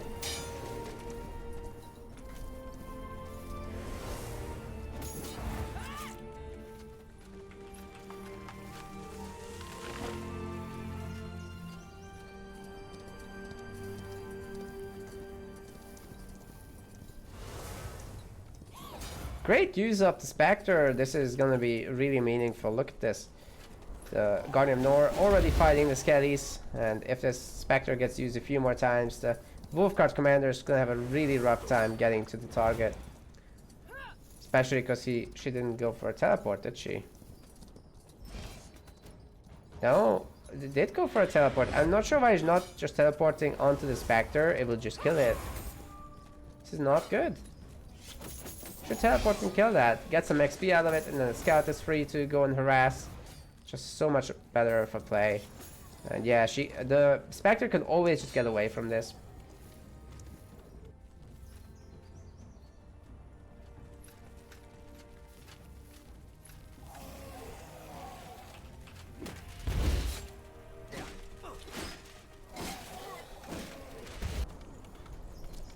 Ah, more spiders.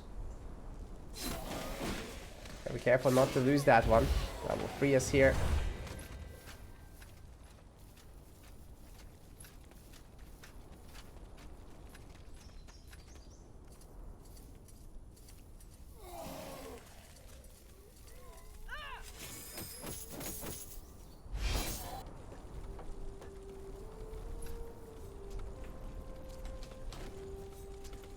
And we gotta teleport onto the Hall of Pain in construction. Teleport from the skill. So they're trying pretty hard there. I mean, you can see the advantage that's gotten caused by the Spectre. This Wolfguard commander, it's as if she was here. And that Guardian of Nor is racing ahead.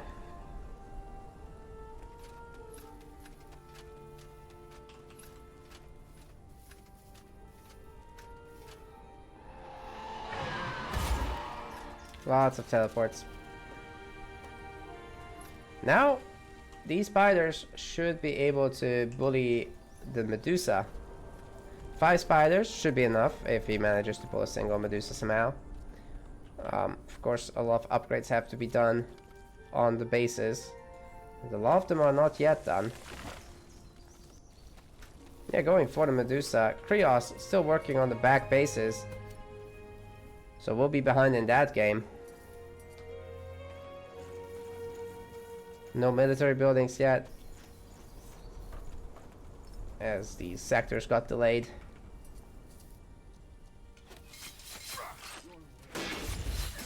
Oh god, he's just going for it. No protection here. High risk.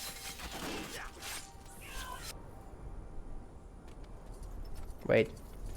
He's not gonna seriously try to pressure with the Wolfguard, right? Victor will already be done, and then he'll go. He can see that. Why is he here? Why is he coming here? Really needs to take out his own Medusa, because Victor will just come over and steal them. Maybe he can get a spider kill? Probably not. Maybe Victor's level 4. Should pick up some deep waters probably. Maybe a double Sorkapharsis wouldn't be bad.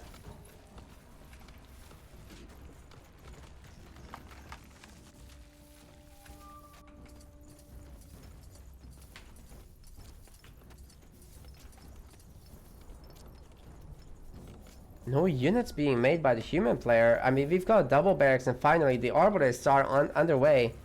But yeah, Khrios is in a little bit of trouble here. The Dark Elves are just ahead in unit production.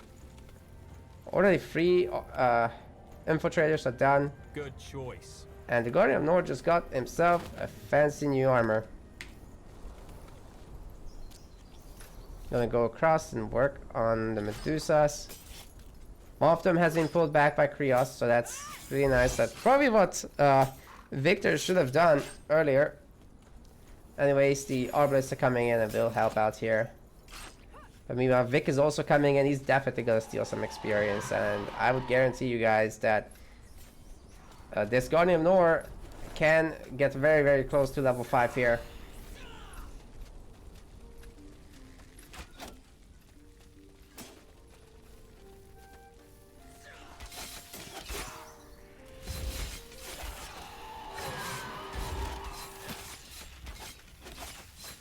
Picking up the flag. not gonna steal it. That's not what this is about. It's just to force attacks on that flag while the army is actually dealing with the Medusas. And maybe the Guardian of North will even pick off some of the Arbalists, so that would be really high value there. Yeah, experience for the Guardian of North. There we go. He's gonna try to steal it again. Victor's doing a great job. 26 population versus 20 right now. And our human player skewing heavily in order to keep the economy flowing into the buildings. I don't think this will come up, not even close, but the buildings are, I mean, the units are at risk here, but the spiders getting right on top of the Arbalist, them not getting microed away, and yeah, the spiders will just kill them. There's a potion here that would be interesting for either player. Oh no. Okay, the royal flag might be upgraded. No. Vic says no. Not gonna chase the units. But Khrios is not liking this. A little bit of a lag spike there. What's happening? Okay, we're gonna... We've caught up to the players, that's the problem. Vic gets the potion, by the way.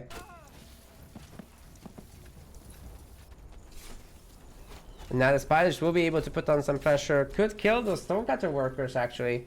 Not picking off these weak arbalists is unfortunate, though.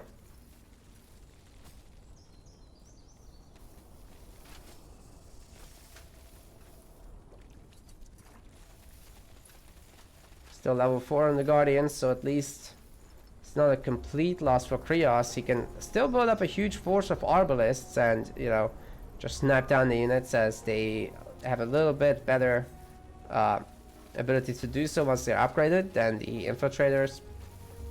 Only 120 range. These guys have 130 at the start, and once you upgrade them, it gets to 160, so pretty big advantage there.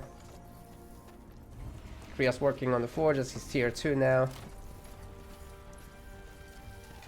We got teleport as well to try and save stuff. It's only a level 3, excuse me, versus level 4. And that's almost 5. It's really close, look at this bar. Of course, Victor could just take his army and go after a golem. It's a little bit risky right now. So he definitely wants to work on that Hall of Pain a bit more, but I think he's going tier 2 now. Yeah, there it is. Which means time to upgrade these bases.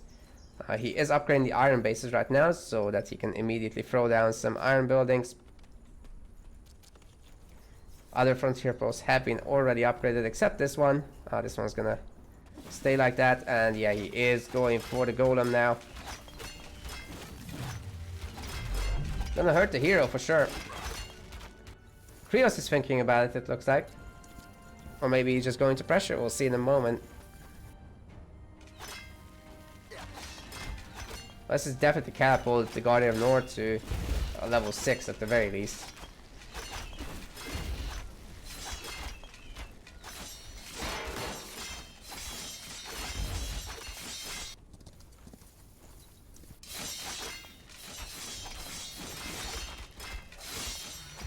Scouting post will help out. Arbor is not exactly the best tool to take out an adamantium golem. Look at that 60% pierce resist. Yikes. Spiders are helping a lot with their magic damage though. Yeah, this guy is toast. Let's see what Vic got. He's gotten level 6 out of it. Almost level 7. And he's got a Ring of Serenity. Khrios is still working on it. Hopefully he's not going to get completely interrupted. He knows that Vic is coming. We could be seeing a teleport from Vic to this woodcutter. That would be quicker. But even so, I think this adamantium golem actually is not going to die by the time Vic gets here. Which is just insane.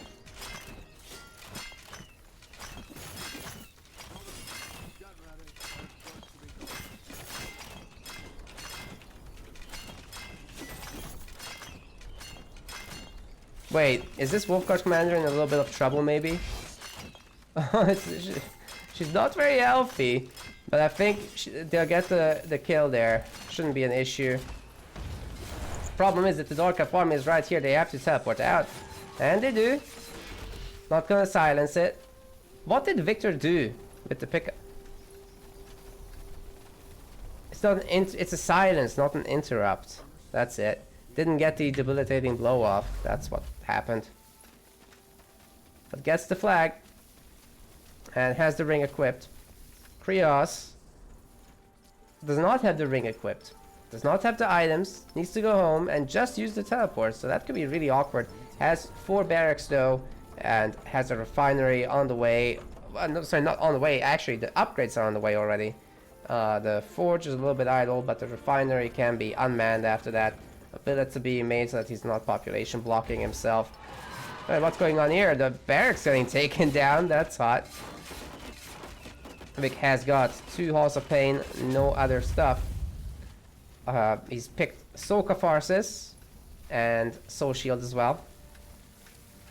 So basically you sacrifice the unit, you get massive regen, you block all negative boons. Or afflictions as they call them. And you also get Soul Shield, sacrifices random unit in your area and gives you massive resistances. Also buffs your attacks.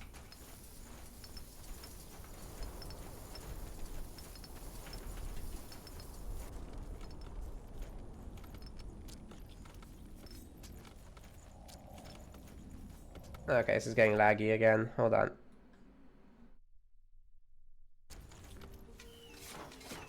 Got yet another teleport back from the humans.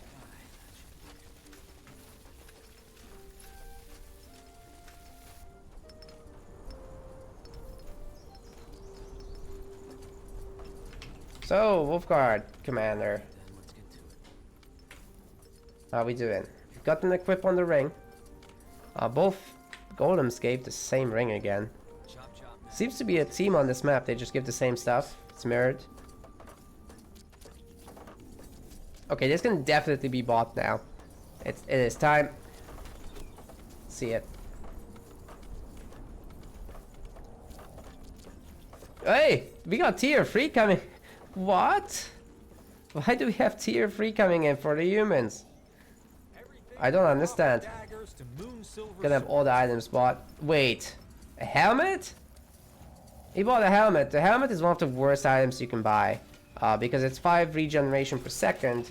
But it only works out of combat. So technically it's better to buy potions. Unless you're gonna wear it for like a ridiculous amount of time. Obviously eventually you want to pick it up. But like the weapon would be higher value, I think.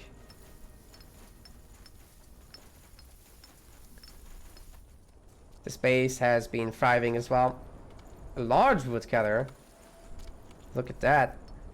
Dark Elf player had too much stone somehow. How many iron mines are we talking about? It's 2, 3,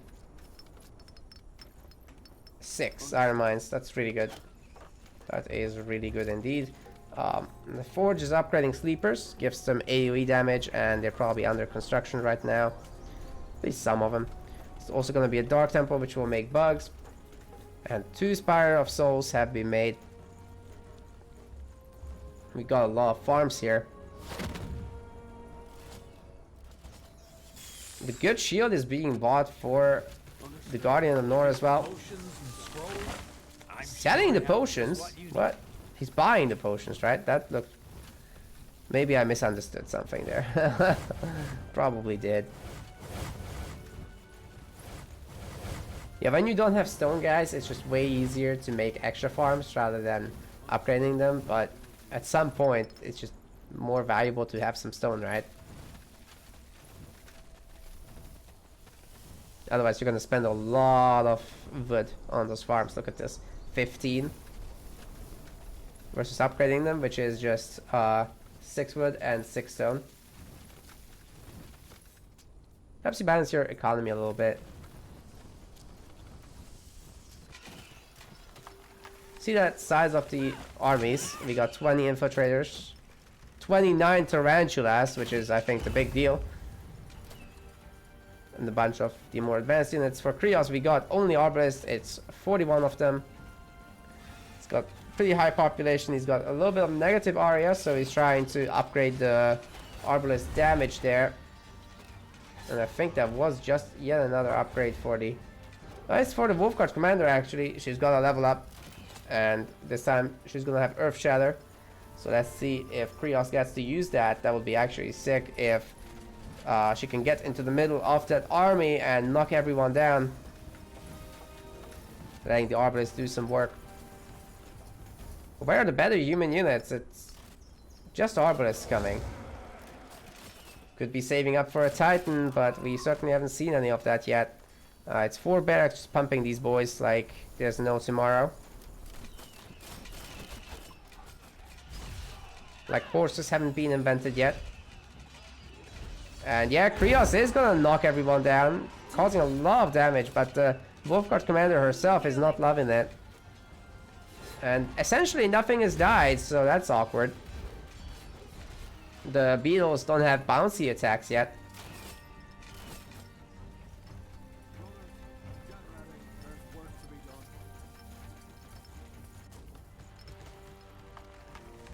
Must be really far away from anything Aria. Aria is the special resource in these pools of water with the special plants. They use that for the humans use that for the advanced units, and so do the elves. They collect the leaves though.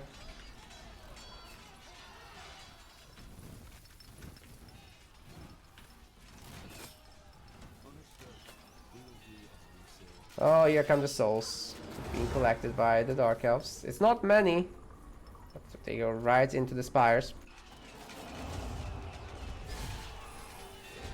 Another Earth Shatter will go down on this. And that hero just gets sniped, like, it's no problem at all.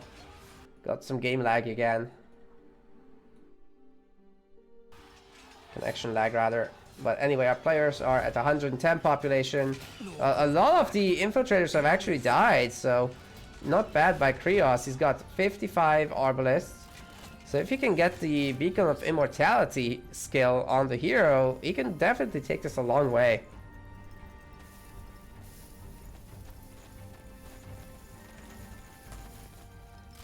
Marker doing work. He's selling all the resources he's got. Potentially building up to a Titan, but Victor here knows what he's doing. It's still not bouncy attacks though on the bugs. But we've got Soul Charge, which will empower the units and also make them faster. That way they can catch. Oh, wow, wow, wow, wow, wow. Sick damage. But not going to be enough with the pullback. Once the Plague Beetles are upgraded, he does that again. Those Arbalists are in trouble, let me tell you. Very, very close to it right now. Oh god. All the souls, all the souls. Understood.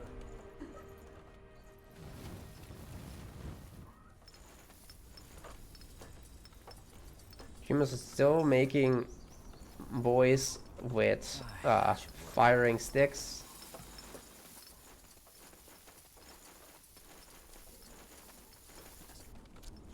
And they have very silly helmets.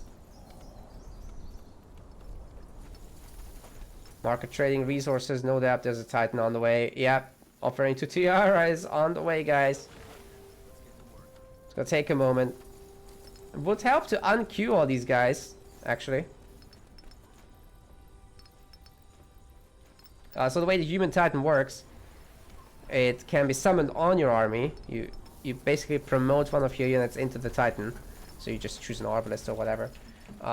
For the Wolfguard Commander, I think she really wants level 7 for this Beacon of Immortality. The more of these things you have, the better damage is being dealt to units. And he really wants the Audacity one in order to get siege damage on his archers. Then they can take down buildings pretty easily. If you have all the free auras, which also requires a lot of focus support, then you can give them all damage types basically, including pure damage. Pure damage is ignored by all armor, so that's why it's so good. Anyway, the bugs should have their bouncy attacks. No? I'm not sure they have it, but anyways, the hero gets taken down. Ah, they seem like they have it. Okay. Yeah, they do have the bounces now. Both heroes are dead, but the Dark Elves are pushing hard, and this barracks is definitely gonna die. Once again, we're lagging.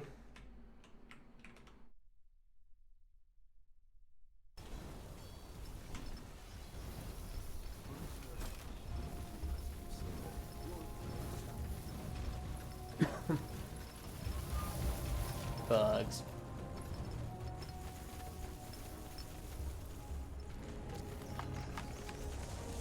How much is left here? Almost done. Just a few more percent, and it's done. This Titan can be coming in any moment. But our humans are probably waiting for the hero. Waiting for a good engage to get this in. Basilisks are on the way. One of the better types of things. He's making scions. So these are exploded little balls. Do a lot of damage to clumped up units. Good resistances as well.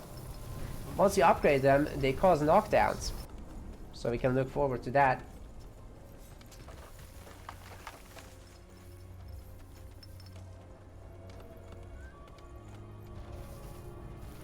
A lot of scions actually being made. I want to know now, are they being upgraded or not? They are upgraded, we're gonna see. Ooh, there's a Titan. It is known. Human Paragon, we haven't seen it come in, but anyway, it's got an ability to give shields to all the surrounding friendlies. Where is the human hero? Anyway, the knockdowns have happened from the scions in the meantime. Probably not gonna see the rest. Oh, the hero's already dead, are you kidding me? Whew. That is really rough stuff. I am not sure this Dark Elf army can show the Titan what they've got, to be honest. This is a little bit too much, but the Basilisks at the same time, they're causing a lot of damage, and oh my god, the Arbalists are just melting there to the Sleepers who now have AoE. The Bugs are also adding in their own AoE, and the Guardian of Nor landing in the middle, enfeebling them.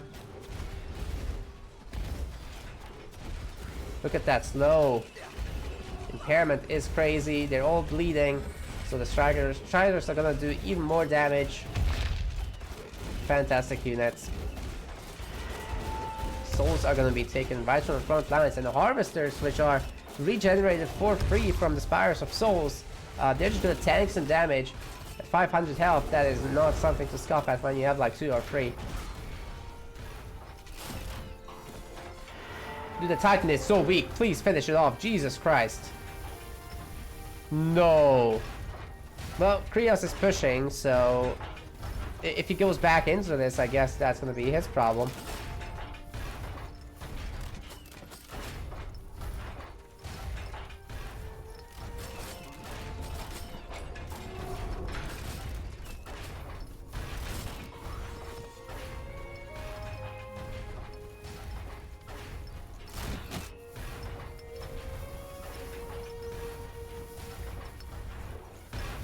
I don't see how this Titan can do work here anymore. It needs to go back and heal up.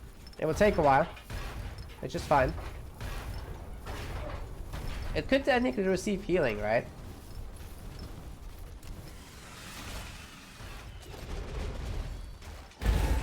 Oh, wow. And bye-bye. Is there another one coming in? Yes. Next one is already being prepared. Wolfguard Commander here, trying to help out the units, but that's a level 9 Guardian of Nor. Level 10 is the max. It's got 4 deep waters, it's got double sword charge. No Plague Field yet, so that's probably gonna be next.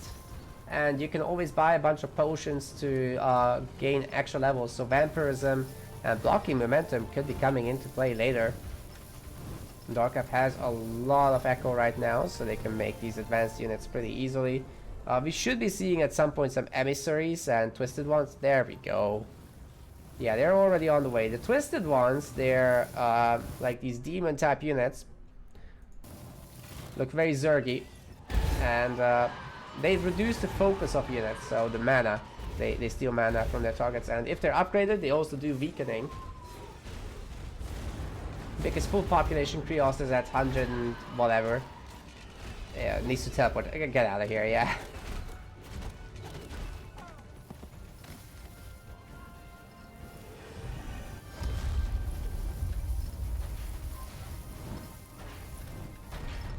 Oh, there's another Paragon.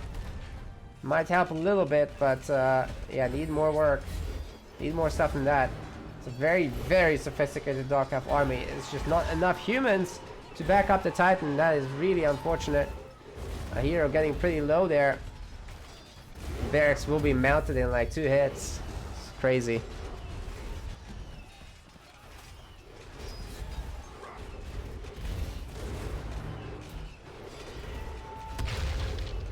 Border Fortress getting nuked. Basilisk in the back will be adding a lot of DPS to it. Ooh, the Guardian of North taking a big hit though. But I'm not sure it matters as Khrios has lost almost everything he's had. Victor reached level 10. He had a slowing orb with him for a moment, but that is gonna be game with him being at 200 pop. And Khrios stuck at like 15, so that's game over. You have to go into game 2. This is still a best of 3.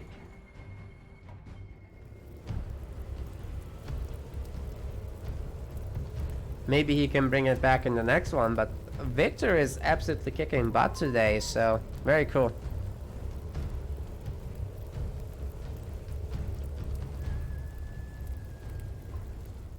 But in the blue, we've got our human player. This is Khrios. He really needs some help to get back here, as this is an elimination match.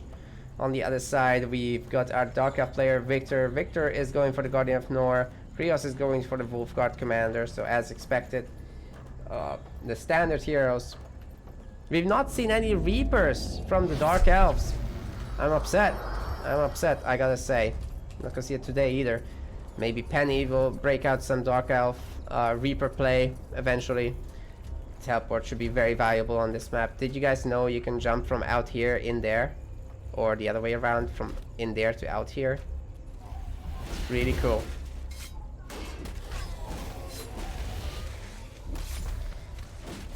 Anyways, let's take a quick look at the skill trees of Vic.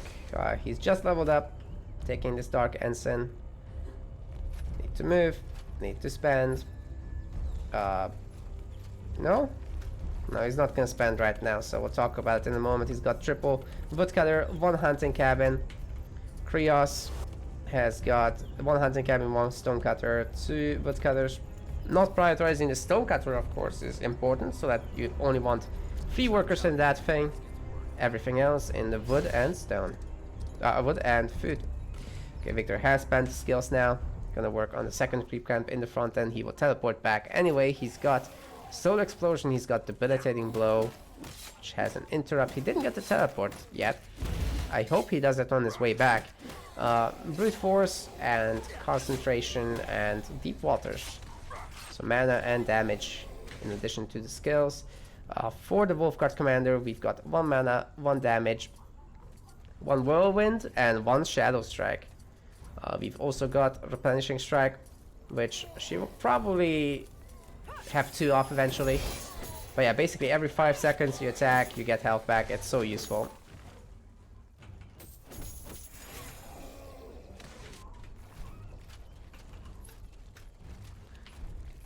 Still no teleport. Very interesting. I use the stone to teleport home, and the spider is gonna look for some stuff. No, never mind. It's not.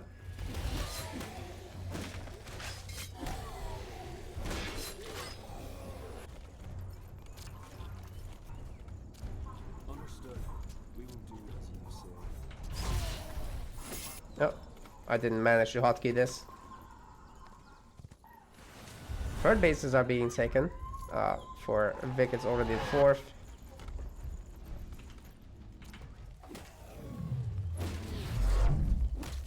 Well, I mean, outposts. Of course, with the main, it's the 5th already. We'll be curious to see if he upgrades any more. or if he goes with a lighter build with maybe a bit more pressure. Although against the humans it's not super important, they'll generally speaking not do infantry builds against you, which are the things that would really threaten you. If they do an arbalist build, they're not in the game to break your bases, they're just gonna want their big army fights and hope to win with that. For that, the Dark Elves want to tech up and have some better army to deal with it, because just spiders and infiltrators, they can manage the small numbers just fine, just because of the Tarantula's ability to tank and you know, get in there and then do some increased damage. But yeah, you don't want to purely rely on that. I mean, this Guardian of Nor has no respect for life. It just goes in, takes on 4 Medusas at once. Appreciate what you have, man. Maybe 2 Medusa at a time, but freaking 4. Jesus. He's not gonna wait around.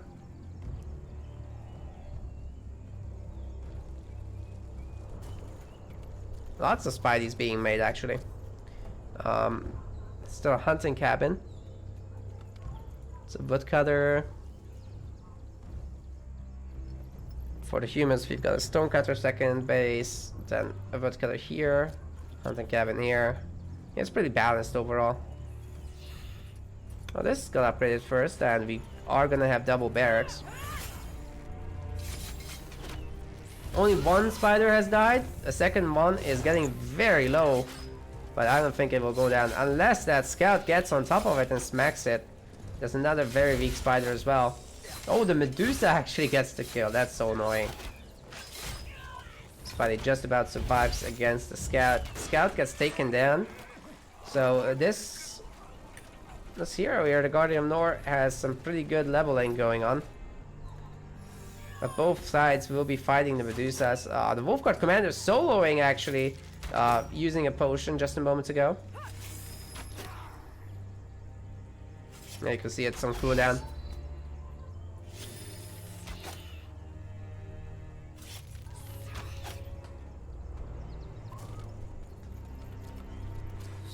Tier 2 is not on the way yet for either of the sides, I think.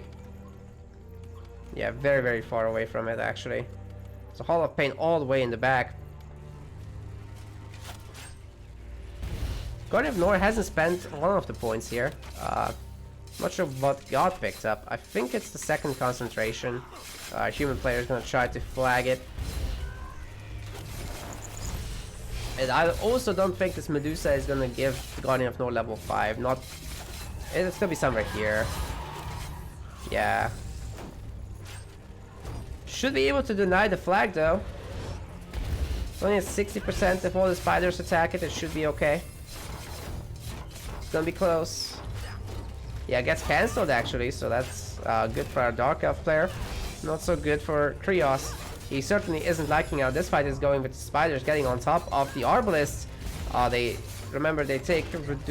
have reduced magic resistance, so yeah, the spiders are kind of kicking their ass once they connect. There's a lot more takedowns happening as well. Oh my goodness, this Guardian of Nor has to be almost level 5. Khrios is just at the start of level 4, making infantryman now. Yeah, just a few more kills really. If 4 workers get killed, so if 3 workers get killed by this group, that would be enough. So it might be worth going into like the stonecutter line over there. Suppose that Vic knows that that is what's happening.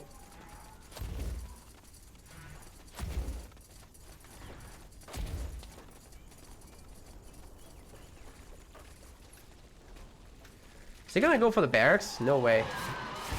Oh, he's actually trying to take it down with the spiders. I think it's gonna happen, guys. This is only 2,000 health. That's not very high. Also getting an enfeebling on the arbalist. Almost killing one of them. That's gonna be teleport in a moment, ready to go. Yeah, one of the barracks is dead. This is now a Dark Elf base with a hunting cabin. And the Dark Elves are not going tier 2 just yet. Well, a lot of Spider Infiltrator coming out.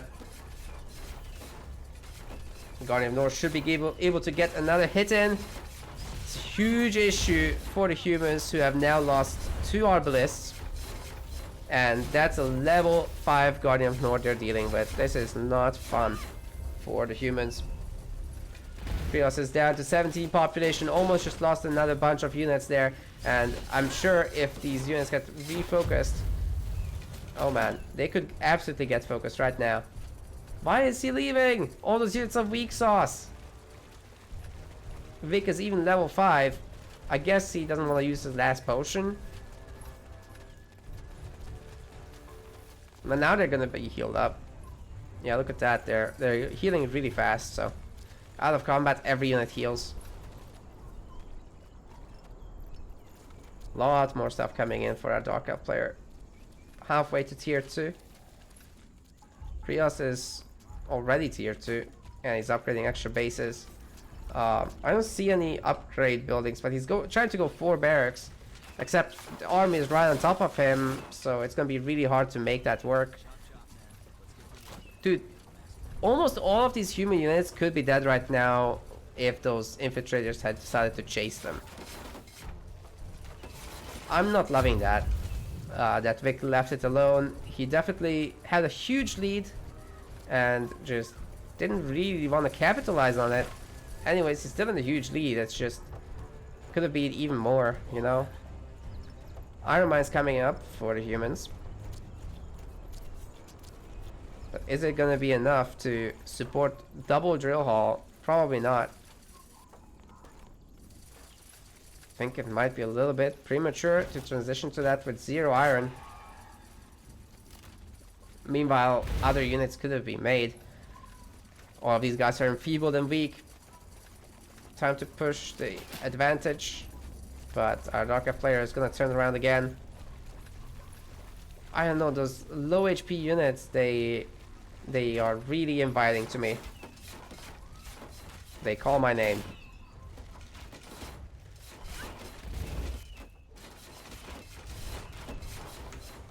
Now the barracks is gonna get taken down, so I mean, it's not bad, you know, that he chooses to do that instead of finishing off the army. But that level 5 Guardian of North sure has some bullying power. Love to see some more of it.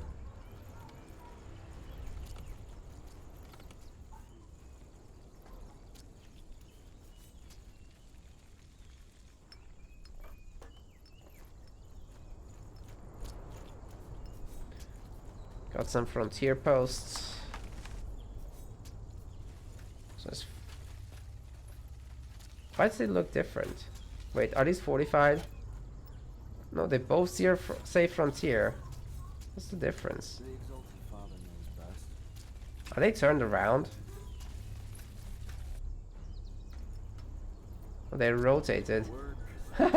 Why they rotated? That is so weird.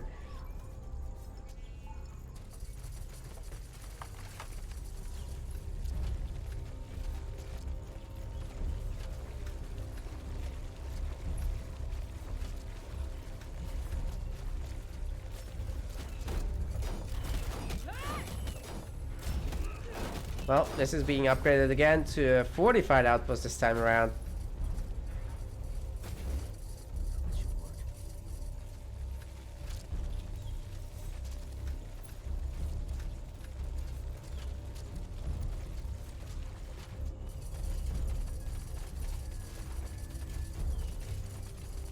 Keepers are coming in for our humans, so I think things are about to get a little bit more exciting. The Dark Elf army not being totally invincible after that. Because for those small Arbalist numbers, it's just scary, right? There's nothing more to say about it. But once there's Keepers, you can kinda deal with it. And Victor gets out again. He just wanted to waste that. Oh, that's a teleport bait.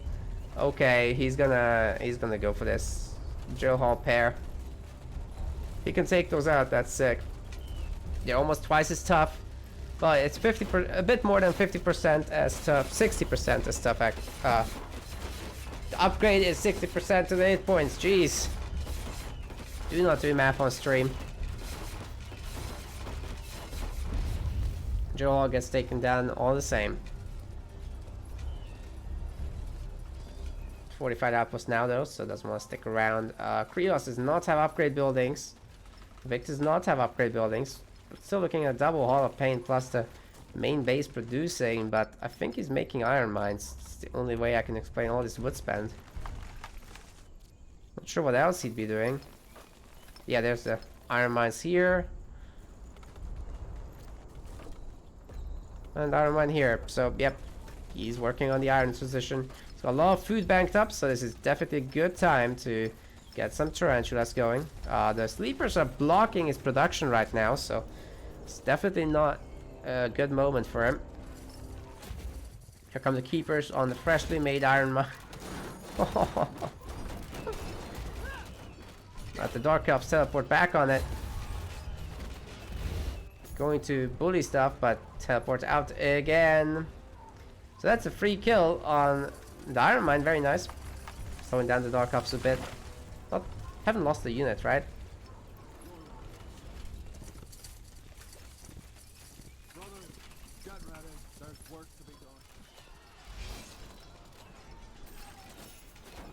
What happened here? That's a great intercept, and the Dark Elf army is split in two. But it can also backfire. I mean, remember, the Arbalists will be the ones in the back. And getting all these spiders on them will put them in a tough position. Dark Elf army turning around as well. The surround is not going to be perfect. Actually, there's a huge timing mismatch there. But because the Guardian of Nor is here and can enfeeble this army very easily, the spiders could actually do some work. But I think it's just too much humans right now. Why isn't he pushing now, though, that everything's synced up? Vic is playing it super safe. Like, he has never really committed hard to anything. Once he's super safe with 200 population in his army, he loves to attack though. Khrios has got 6 barracks, but still no upgrade buildings. A lot of fortified outposts though. Yeah, that's the one that's frontier. More barracks. Dude, this outpost, if it dies, that will be such a huge issue. Although it's not looking too bad right now. Getting not a whole lot of XP though. So that thing is, the Wolfguard commander gets a huge spike at level 5. Victor already is in his spike. He's level 5 plus. We'll need some potions to keep that hero going. Maybe he can gear up at home as well. I don't think he spent any money. Game's getting laggy though. Yeah, I don't think he's got any items on that guy.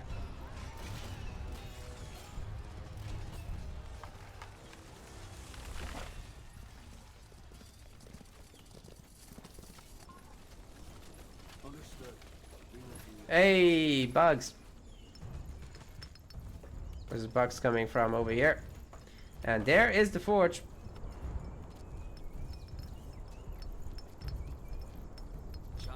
So Iron Mine is really far away from that, but isn't really a huge issue, I guess.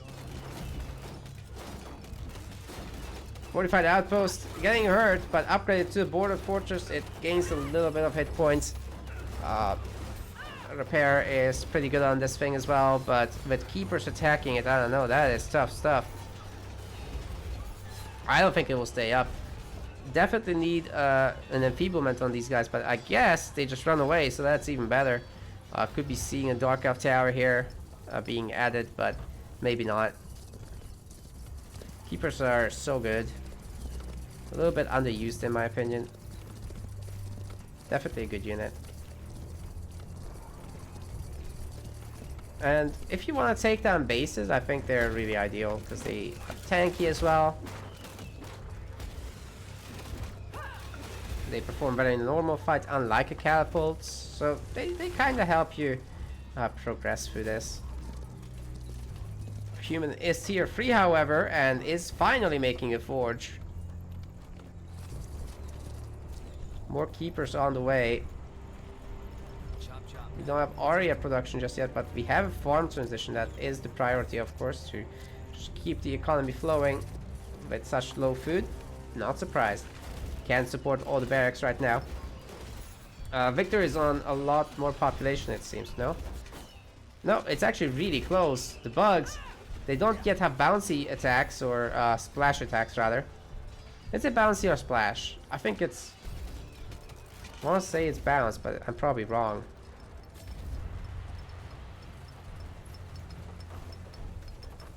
Now arc to another nearby enemy. So it's one bounce. It's not AoE, it's a bounce. And when there's a lot of bugs, it looks like AoE technically. But it's like a Mutalisk bounce. Just 2 targets instead of 3 total. Whirling Blades being upgraded. Oh, being cancelled. Can I cancel that? What the fuck? No.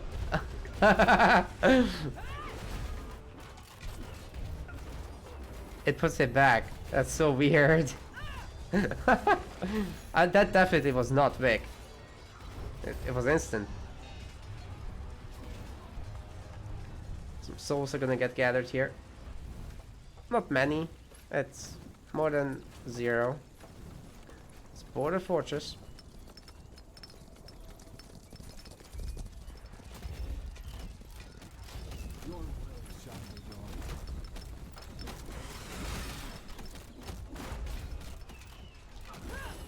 Yeah, that's a big human army, guys. Let me just take a quick look. We're talking about 9 keepers, 30 arbalists. And a human player can soon be thinking about the Titan once they have a market.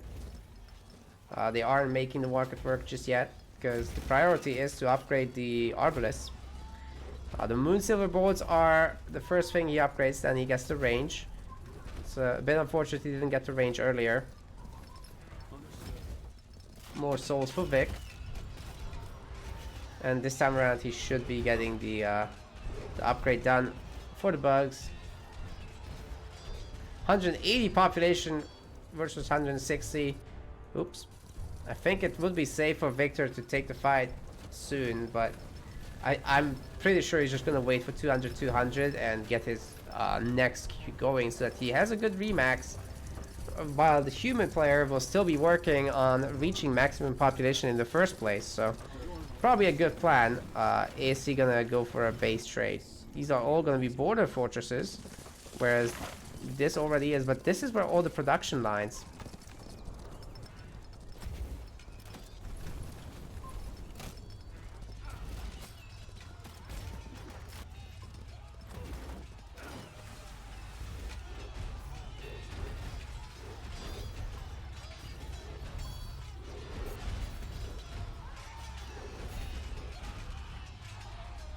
Quite a few souls getting gathered. Okay, here we go, guys. I don't think we're seeing any bounces just yet, but it's about to come in. The Guardian of North teleports in there, enfeebles all these archers, but is a little bit weak. Reaches level 6. At 57 hit points, he gets away. The spiders have done a lot of work together with the sleepers in the front. And most of the infiltrators are alive as well. Really wants the souls with that harvester there. What has happened?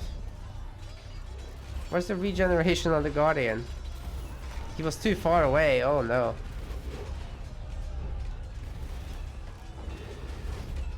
Khrios is at 77 population. Victor is full population. So this is gonna be really rough. Definitely need to soul catharsis on that hero, but besides that, Vic is in a fantastic position. I'm pretty sure his units are all getting upgraded in a moment. Yeah, they're both upgraded now. The bugs and the sleepers are both doing multi-target damage, and that's a lot of souls for Vic in a second here. Oh my god. So many souls.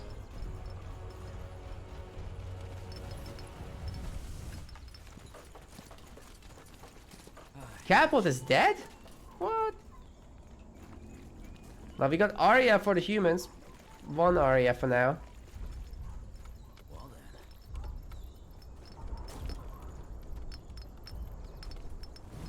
But with the Dark Elves having a sector lead, that's rough.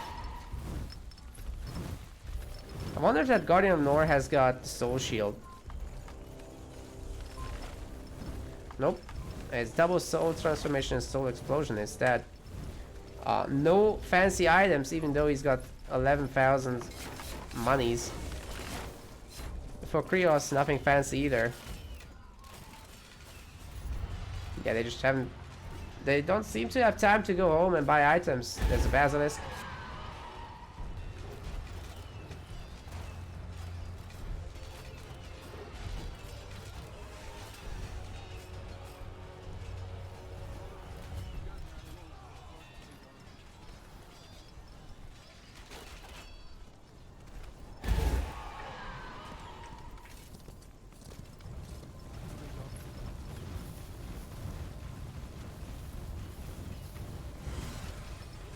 Humans see this. Backup's going up the stairs. Getting a farm immediately. This is not a bad position, and actually Scions are coming in. Dazing those keepers. Only one of them remains. Jeez. Just mass Arbalest being remade. Have we got anything on this Titan building? No. There's one guy on it actually, but if the border fortress falls, which it looks like it might, yeah, I think it will. Although the basilisks are gonna pay the price.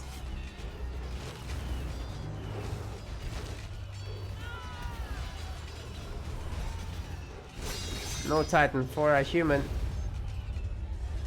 Not for a long time. They might be able to clean this up though, but I mean, there's a lot of sleepers. Lag is just in time in the middle of this fight.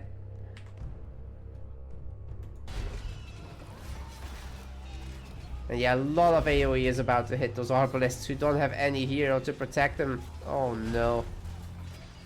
Khrios in some serious trouble here. Trying to back off and kite, but he is gonna resign. That is gonna be the game then. With Vic running away at full population. He's out of the group. Sorry, he's advancing out of the group. And Khrios just has to try again next time, but he's done pretty well against some really strong players.